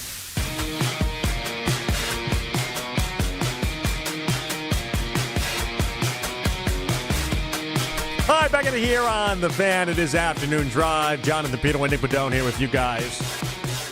We'll get to Todd Monken's latest comments on the left tackle situation coming up in just a couple minutes. Padone, this is not so. Lima's got the theories around here, but you have a theory as well, and so I want to give you an opportunity here because I was not there Friday night. If I was in town, I would have been there Friday night. I would have rounded out the first pitch brigade. That's what I'm going to call them now. The guys that got to throw out a first pitch. I did, by the way, hats off to myself. Okay, I did not bring it up to any of my family members that I had an opportunity to throw out a first pitch at a baseball game, and I chose to be with them instead of doing that. I did not bring up that. I didn't bring it up once. Didn't even tell them anything about it. So obviously the guys were out there in Avon throwing out the first pitch at the Crushers game, and I found something really interesting, Jonathan. Yeah. Nobody threw it from the mound. And I tweeted at Nick, as did plenty of other trolls, Sure. and called out the fact that nobody threw it from the mound. And what you got to understand is Thursday and Friday, when I was in with Nick, he was really playing up the first pitch, as we do. And we ran a poll on I thought he did great, by the way. 92.3 The Fan X account. I thought they all did but great. I thought his first pitch was the best. Okay. I'll just say that. I thought his first pitch had the most heat to it. It hit the strike zone. I thought it was great. Okay. Ken's might still be traveling. I thought Lima you sizzled it in there with a little bit of steam. So he'd have my vote just for the velocity. It was a weird form out of Lima. It did get there. It was effective though. And at this point in life, I guess that's all you really can ask for. But I do have an axe to grind. Is Ken still circling around? Is it still orbiting? I don't know. I have an axe to grind with all of them. A moonball he threw there. I have an axe to grind with all of them. Well, but he did it nice. He did it in a nice way, though. He did it in a very I'm just going to casually throw it, no big deal, and then left-handed was what it was. All right, go ahead. So Nick said that none of them threw it from the mound. That's what the video showed. Because they weren't allowed to. Because they I believe that. The grounds crew told them that they couldn't throw it from the mound. Yeah, I believe that. I feel like I've heard that in other places before. Like, don't go to the mound. The pitcher's got to use the rubber the way that they want to use it, and they got everything built up. Sure. Sounds like a convenient story. All Especially right. for three dudes that were out to not have the most embarrassing first pitch. Like, that was the whole thing, was who was going to have the worst, and none of them were really Should bad. I not even give them any compliments then? Like, 60 feet 6 inches is the real throw. Are we before the mound? What are you, like 45 feet? Yeah, you might as well have just walked it over to the catcher at that point. So you're right there. But here's why You're I don't literally know. right there. Here's why I don't know that I believe it, Jonathan. I threw out a first pitch at the Lake County Captains Stadium. Oh, congratulations on your They success. didn't say anything about the mound. They maybe I broke some sort of rule because I went on the rubber, but they didn't say that I couldn't. Wait, same stadium? Different stadium. Oh, you said Lake County. Lake County, not Lake Erie. I mean, different rules. Different mounds, rules, different rules. But how is it allowed at one and not at the other? What do you mean? It's not uniform across the board. Clearly, like when Major League Baseball lets some people go out there. What were they really going to do? I always think if it's a big league event, you get to choose whether you want to do it from the top of the mound or not. Like that's typically how it's like a dealer's choice. Like you get to choose. Do you want to embarrass yourself and try to go from the mound where it's harder, or do you put yourself in front on the grass? Now, I don't think your theory is completely unfounded. I just feel like the three of them would have thought it was cooler to go from the mound. They're all sports guys. But what if they? They know that you have to go from the top of the mound if you want to at least have less ridicule. But I think they could have corroborated their story together in such a way that none of us would know if that was really just the out that because you said you've heard that out before, that, we weren't allowed to throw it from the mound. I have heard that. Yeah. So it's a baked-in excuse. But they have it there. Yeah, they have it sitting there if they want to. Why would they be chicken about going to the top of the mound? I understand why maybe Ken would. I mean, that ball. Because none of them wanted to have the worst one. None of them were really out to have the best of the first pitches, but nobody wanted to have the worst. What did you do for your first pitch? Did you throw a heater in there? Did you just try to do casual? What were you doing? You went to the top of the mound. Clearly there's an ego at play here. Yeah, it made it there. I didn't try to do anything but get it there, and it did. I mean, this is almost like Cat Williams describing his golf game where he goes up to the forward tees because he realizes that they don't pay you anymore for going back there. That's just all about ego is all that is at that point. I feel like this same thing applies. There's no bonus points for throwing it from the mound and hitting a strike. There are bonus points. It's all just ego at that point. There are bonus points because a strike's a strike. Under their video, there were a lot of trolls saying, you didn't throw it from the mound. Under my video, no trolls saying that because there was nothing to say. But the grounds crew clearly told them that they couldn't throw it from the mound. That's what they want you to believe. Well, you must think so little of them if you believe that they were dodging it from that way. I think they could have corroborated a story, the three of them. Never heard such a thing from such three fine gentlemen. So none of them could have the most embarrassing first pitch, and they're all just passable and everybody forgets about it. But I wasn't going to let everybody forget about it because I have not forgotten about it. I forgot about it. I totally had forgotten about it. Yeah, the job was accomplished. That's exactly right. That's all you wanted out of people. Don't become 50 Cent, okay? Or don't become Wemby. You know what I mean? Like, don't make it embarrassing where you're throwing it 20 feet sideways instead of getting it to home plate. Make sure that it at least is close to a strike, which all three did accomplish. So what if they said, so none of us have this 50 Cent moment. None of us have this Wemby moment. And we're all going to throw it from in front of the mound. Just because Ken's wouldn't get a speeding ticket in a school zone doesn't matter. It doesn't matter. The whole point was that he made a strike. He got it there, and that's all anybody had to care about. And so that, job well done, I think, by the three of them in that regard. That's all anybody was really coming after. Did you not embarrass yourself? Now we can talk about the T-shirt throw from the top of the dugout. We can talk about that if you want. You want to talk about embarrassing? We can talk about that. And I didn't think that was as embarrassing because I saw some of the comments. Yeah, if the T-shirt comes loose, there's not a lot of volume to it to get it to where you want it to go. Yeah, okay. I don't know. You thought that was lame. Mac thought that was lame. I mean, you can still ball up the T-shirt and at least make an attempt. Listen, it came unballed. Here's the only problem I'll have with this, okay? And I want to be on the record on this before we ever even bring Nick Wilson back in play and he gets to talk about it himself. If he tries acting as if that was like the world's greatest throw and that oh yeah, people are still talking about that first pitch, then we'll have to shut it down. Okay, John Taffer style. Then we'll have to come in and be like, you didn't even get to the mound, okay? Like, settle it down there, Nolan Ryan. You didn't even throw it from you touched grass the entire time. I would just love to know, like, the journalist in me would love to talk to one of those ground crew members in Avon and get the real answer. Do you guys really have some sort of policy against first pitches from mound, or could this be a fabricated tale? If one of them is listening, and if somebody associated with the team or the stadium is listening and happens to know the real answer, let us know. We will take a phone call on it. If you call in the next 7 minutes, we will get you in, and then you can either confirm or you can deny. Or anybody else that has thrown out a first pitch at that stadium, you get to then also have the same idea that if did somebody tell you that you had to do something in one way or another? All right, that's the deal. The other thing too is that to what Nick was saying too is that the guys you can go right in front of the mound. Like they were like a solid 5 to 7 feet in front of the mound on top of that to shorten that throw even further. So what did they throw? Like a 35-footer? Probably. Right about that. Yeah. Listen, guys.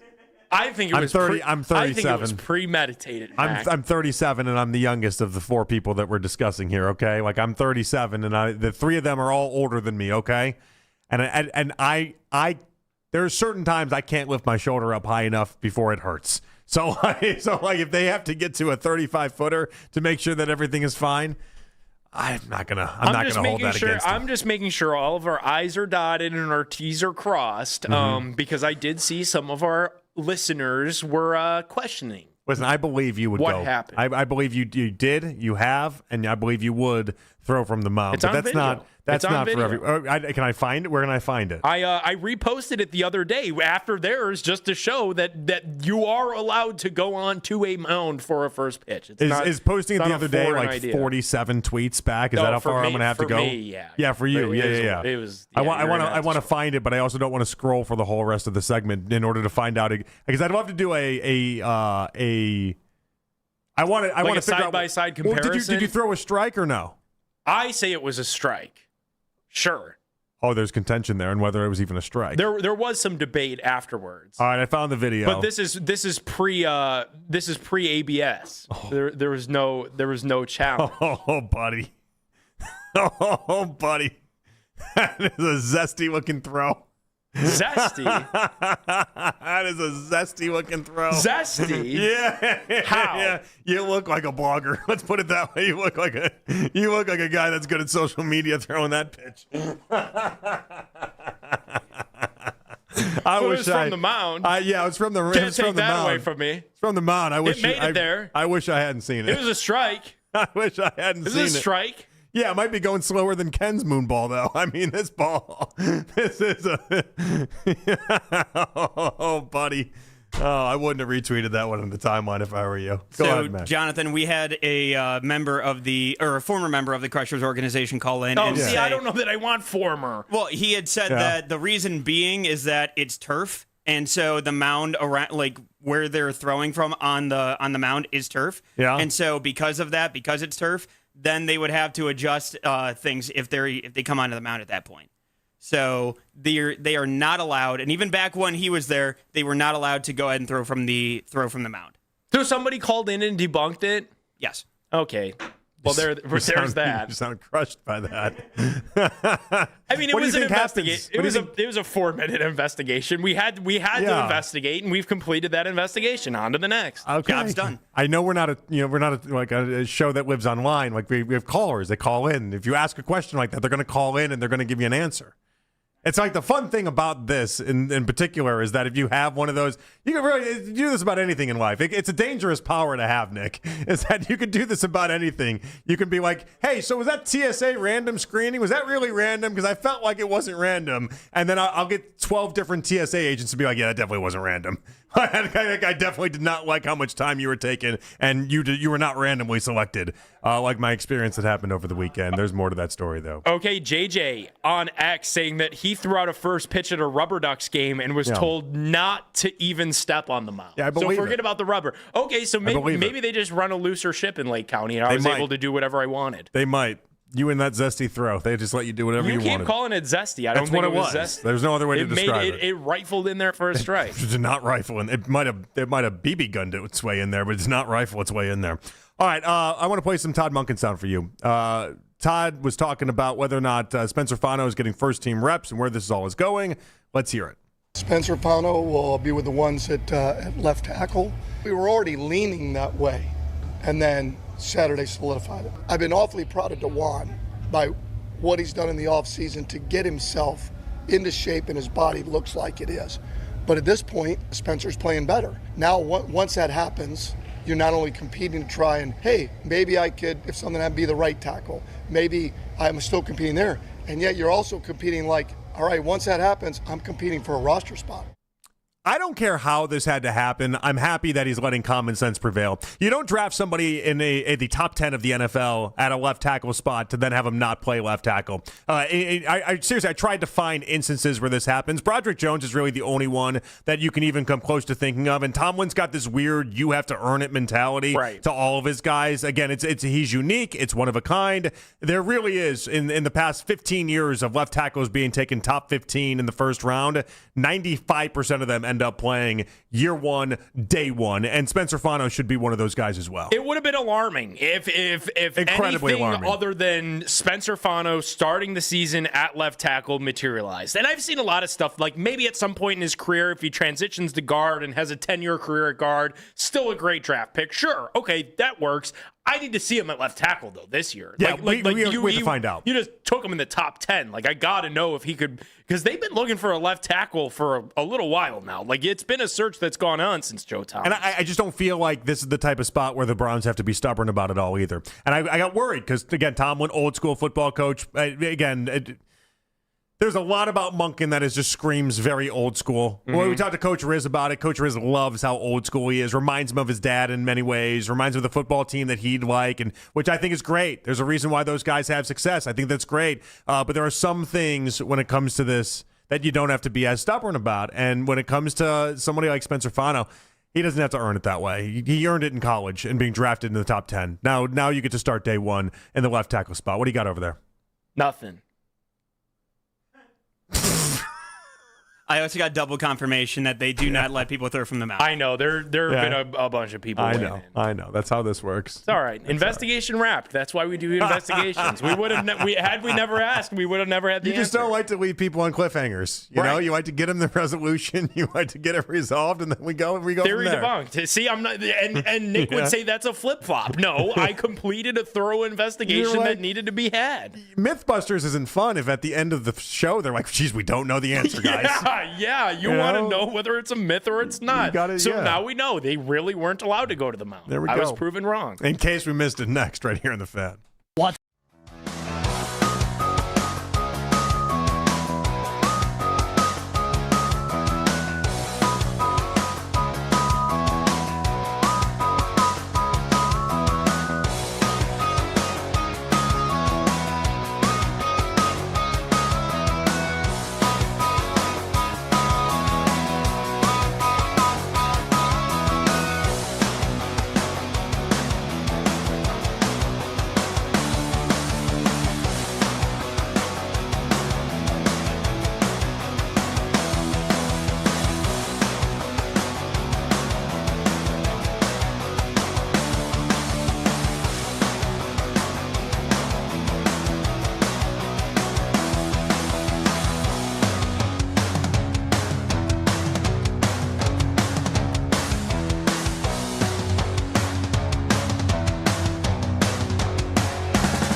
Find us at straighttalk.com and Walmart. Straight Talk Wireless. Straightforward. Always. Taxes and fees apply. Plan purchase required for free phone offers. Copyright 2026 Verizon. Deshaun Watson, Shedeur Sanders. The Browns QB battle is back. We're your home for training camp and preseason coverage. The radio home of the Cleveland Browns. 92.3 The Fan.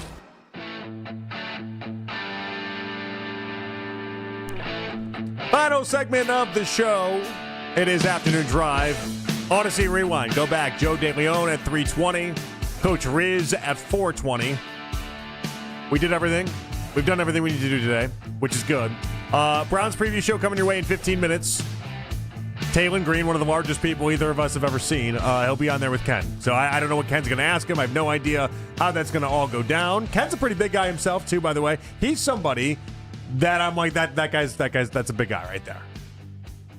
That is a trend here. Like, when I come in here, I have to do two things. I have to lower this microphone down for myself into where I'm sitting right now, and I have to lower the seat so my feet could actually hit the floor. Because, like, right now, my feet are dangling. Yeah. Okay. All right. I don't know. How tall are you really? You said you're. I'm genuinely 5'8". Like genuinely 5'8". My chart will show. Like 5'8". using okay, good. Yeah. Using like the Nick Saban lifts and everything. You're not okay. No. All right. Like medically 5'8". Yeah, medically 5'8". Yeah. Because I feel like they're pretty honest at the doctor. Yeah, they try their best About the height and the weight. They try their best. I was telling that in my TSA pre-screen as part of my just nightmare flying situation. One of the 30 questions he asked and trying to verify it was me or not. He goes, "So how tall are you?" And I go, "No, this is not a great question." I get why I got randomly screened for the process after the fact. I go, "This isn't a great question." For the longest time, I used to lie on my license and say I was 6'2". I'm 6'1.5", and so I used to round up and I'd say 6'2". And then for a while, I said, "Well, no, I'm not giving myself that half inch. I'm going to go and say I'm going to say 6'1". And so I was like, I have no idea what it actually says on there, but I'm going to probably guess you're going to say 6'2", and we'll just roll with that. I think my current license says 6'1".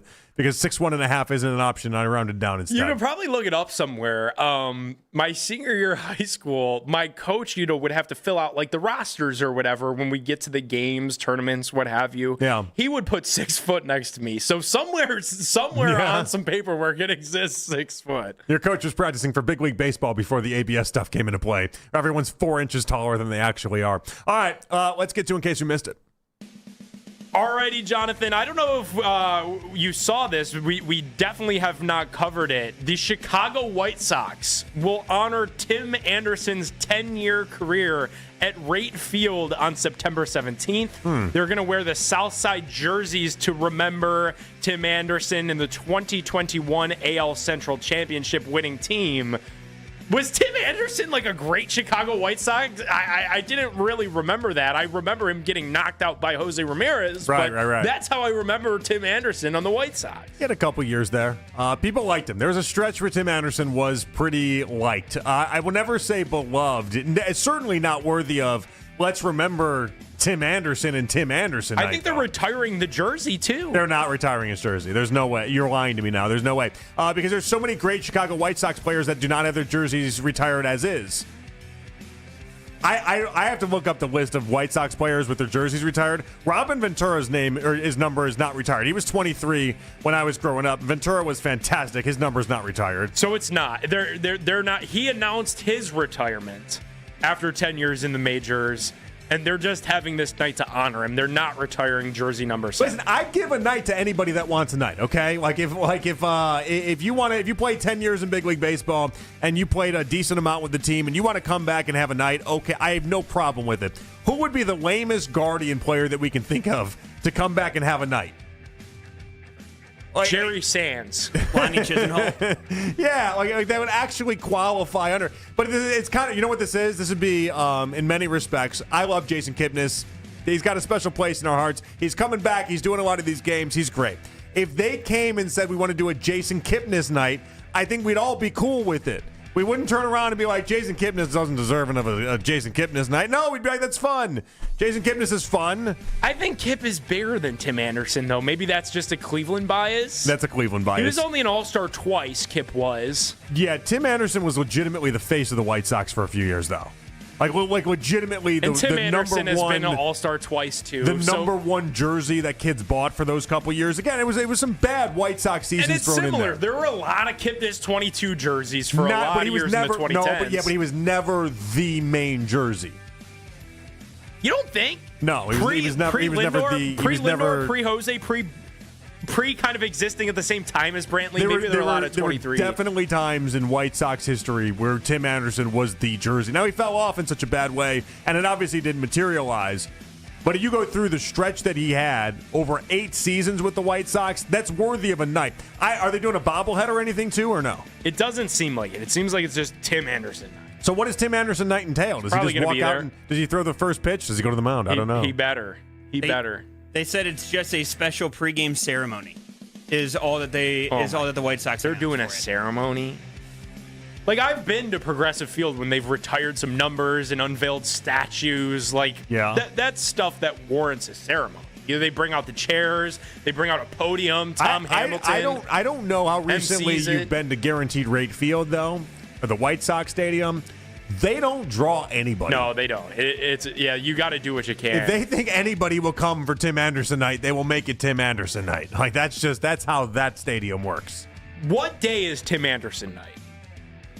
Can we get a Cleveland contingent of people there with like down goes Anderson callbacks? That'd be kind of fun. If Jose Ramirez is just sitting in the dugout. I thought that Jose Ramirez is him knocking out Tim Anderson will be a part of his Hall of Fame weekend with the montage when he makes it in. And I in saying this, I said it last week in response to the idea that I don't believe Jose has an on-field most memorable moment the way that Lindor did. Lindor had game 1 against the Yankees in the playoffs off the foul pole of the Grand Slam, right? Lindor had the game in Puerto Rico, the home run, where everyone in Puerto Rico is losing their mind in his hometown. Like there were so many Lindor on-field moments that he had. J-Ram doesn't have those the same way. I don't love but that J-Ram's got knocking out Tim Anderson. He doesn't love it. It's a moment that he doesn't love. I hope as he grows in his career, he embraces that moment because he was standing up for his teammates. Like I get that he was embarrassed that it knocked somebody out and got suspended for it and all that stuff. Actually, I like that he doesn't embrace it and doesn't love it. At some point in his career, I want him to, though. It. Embrace it at some point in your career. It's cool. It's cool that you did that. Nobody gets a knockout on a baseball night. I mean, it's going to be in his Hall of Fame highlight, which is just wild to think about. All right. Thank you to Macca Robinson on the board. Yes. Thank you to Jake Murren producing today's show. Thank you to Meredith Kane for doing the updates as always. Thank you to Nick for hanging out and spending a few hours with me. I Thanks appreciate for having me. All right, good stuff as always. Odyssey Rewind, if you want to check any of it out. Again, Joe DeLeon earlier at 3:20, Coach Riz at 4:20. I'll talk to you guys again tomorrow right here on The Fan. Keep it spicy, baby. Let's go. I love you. Have a great day. Take care, Nick. Take care of him. He needs help.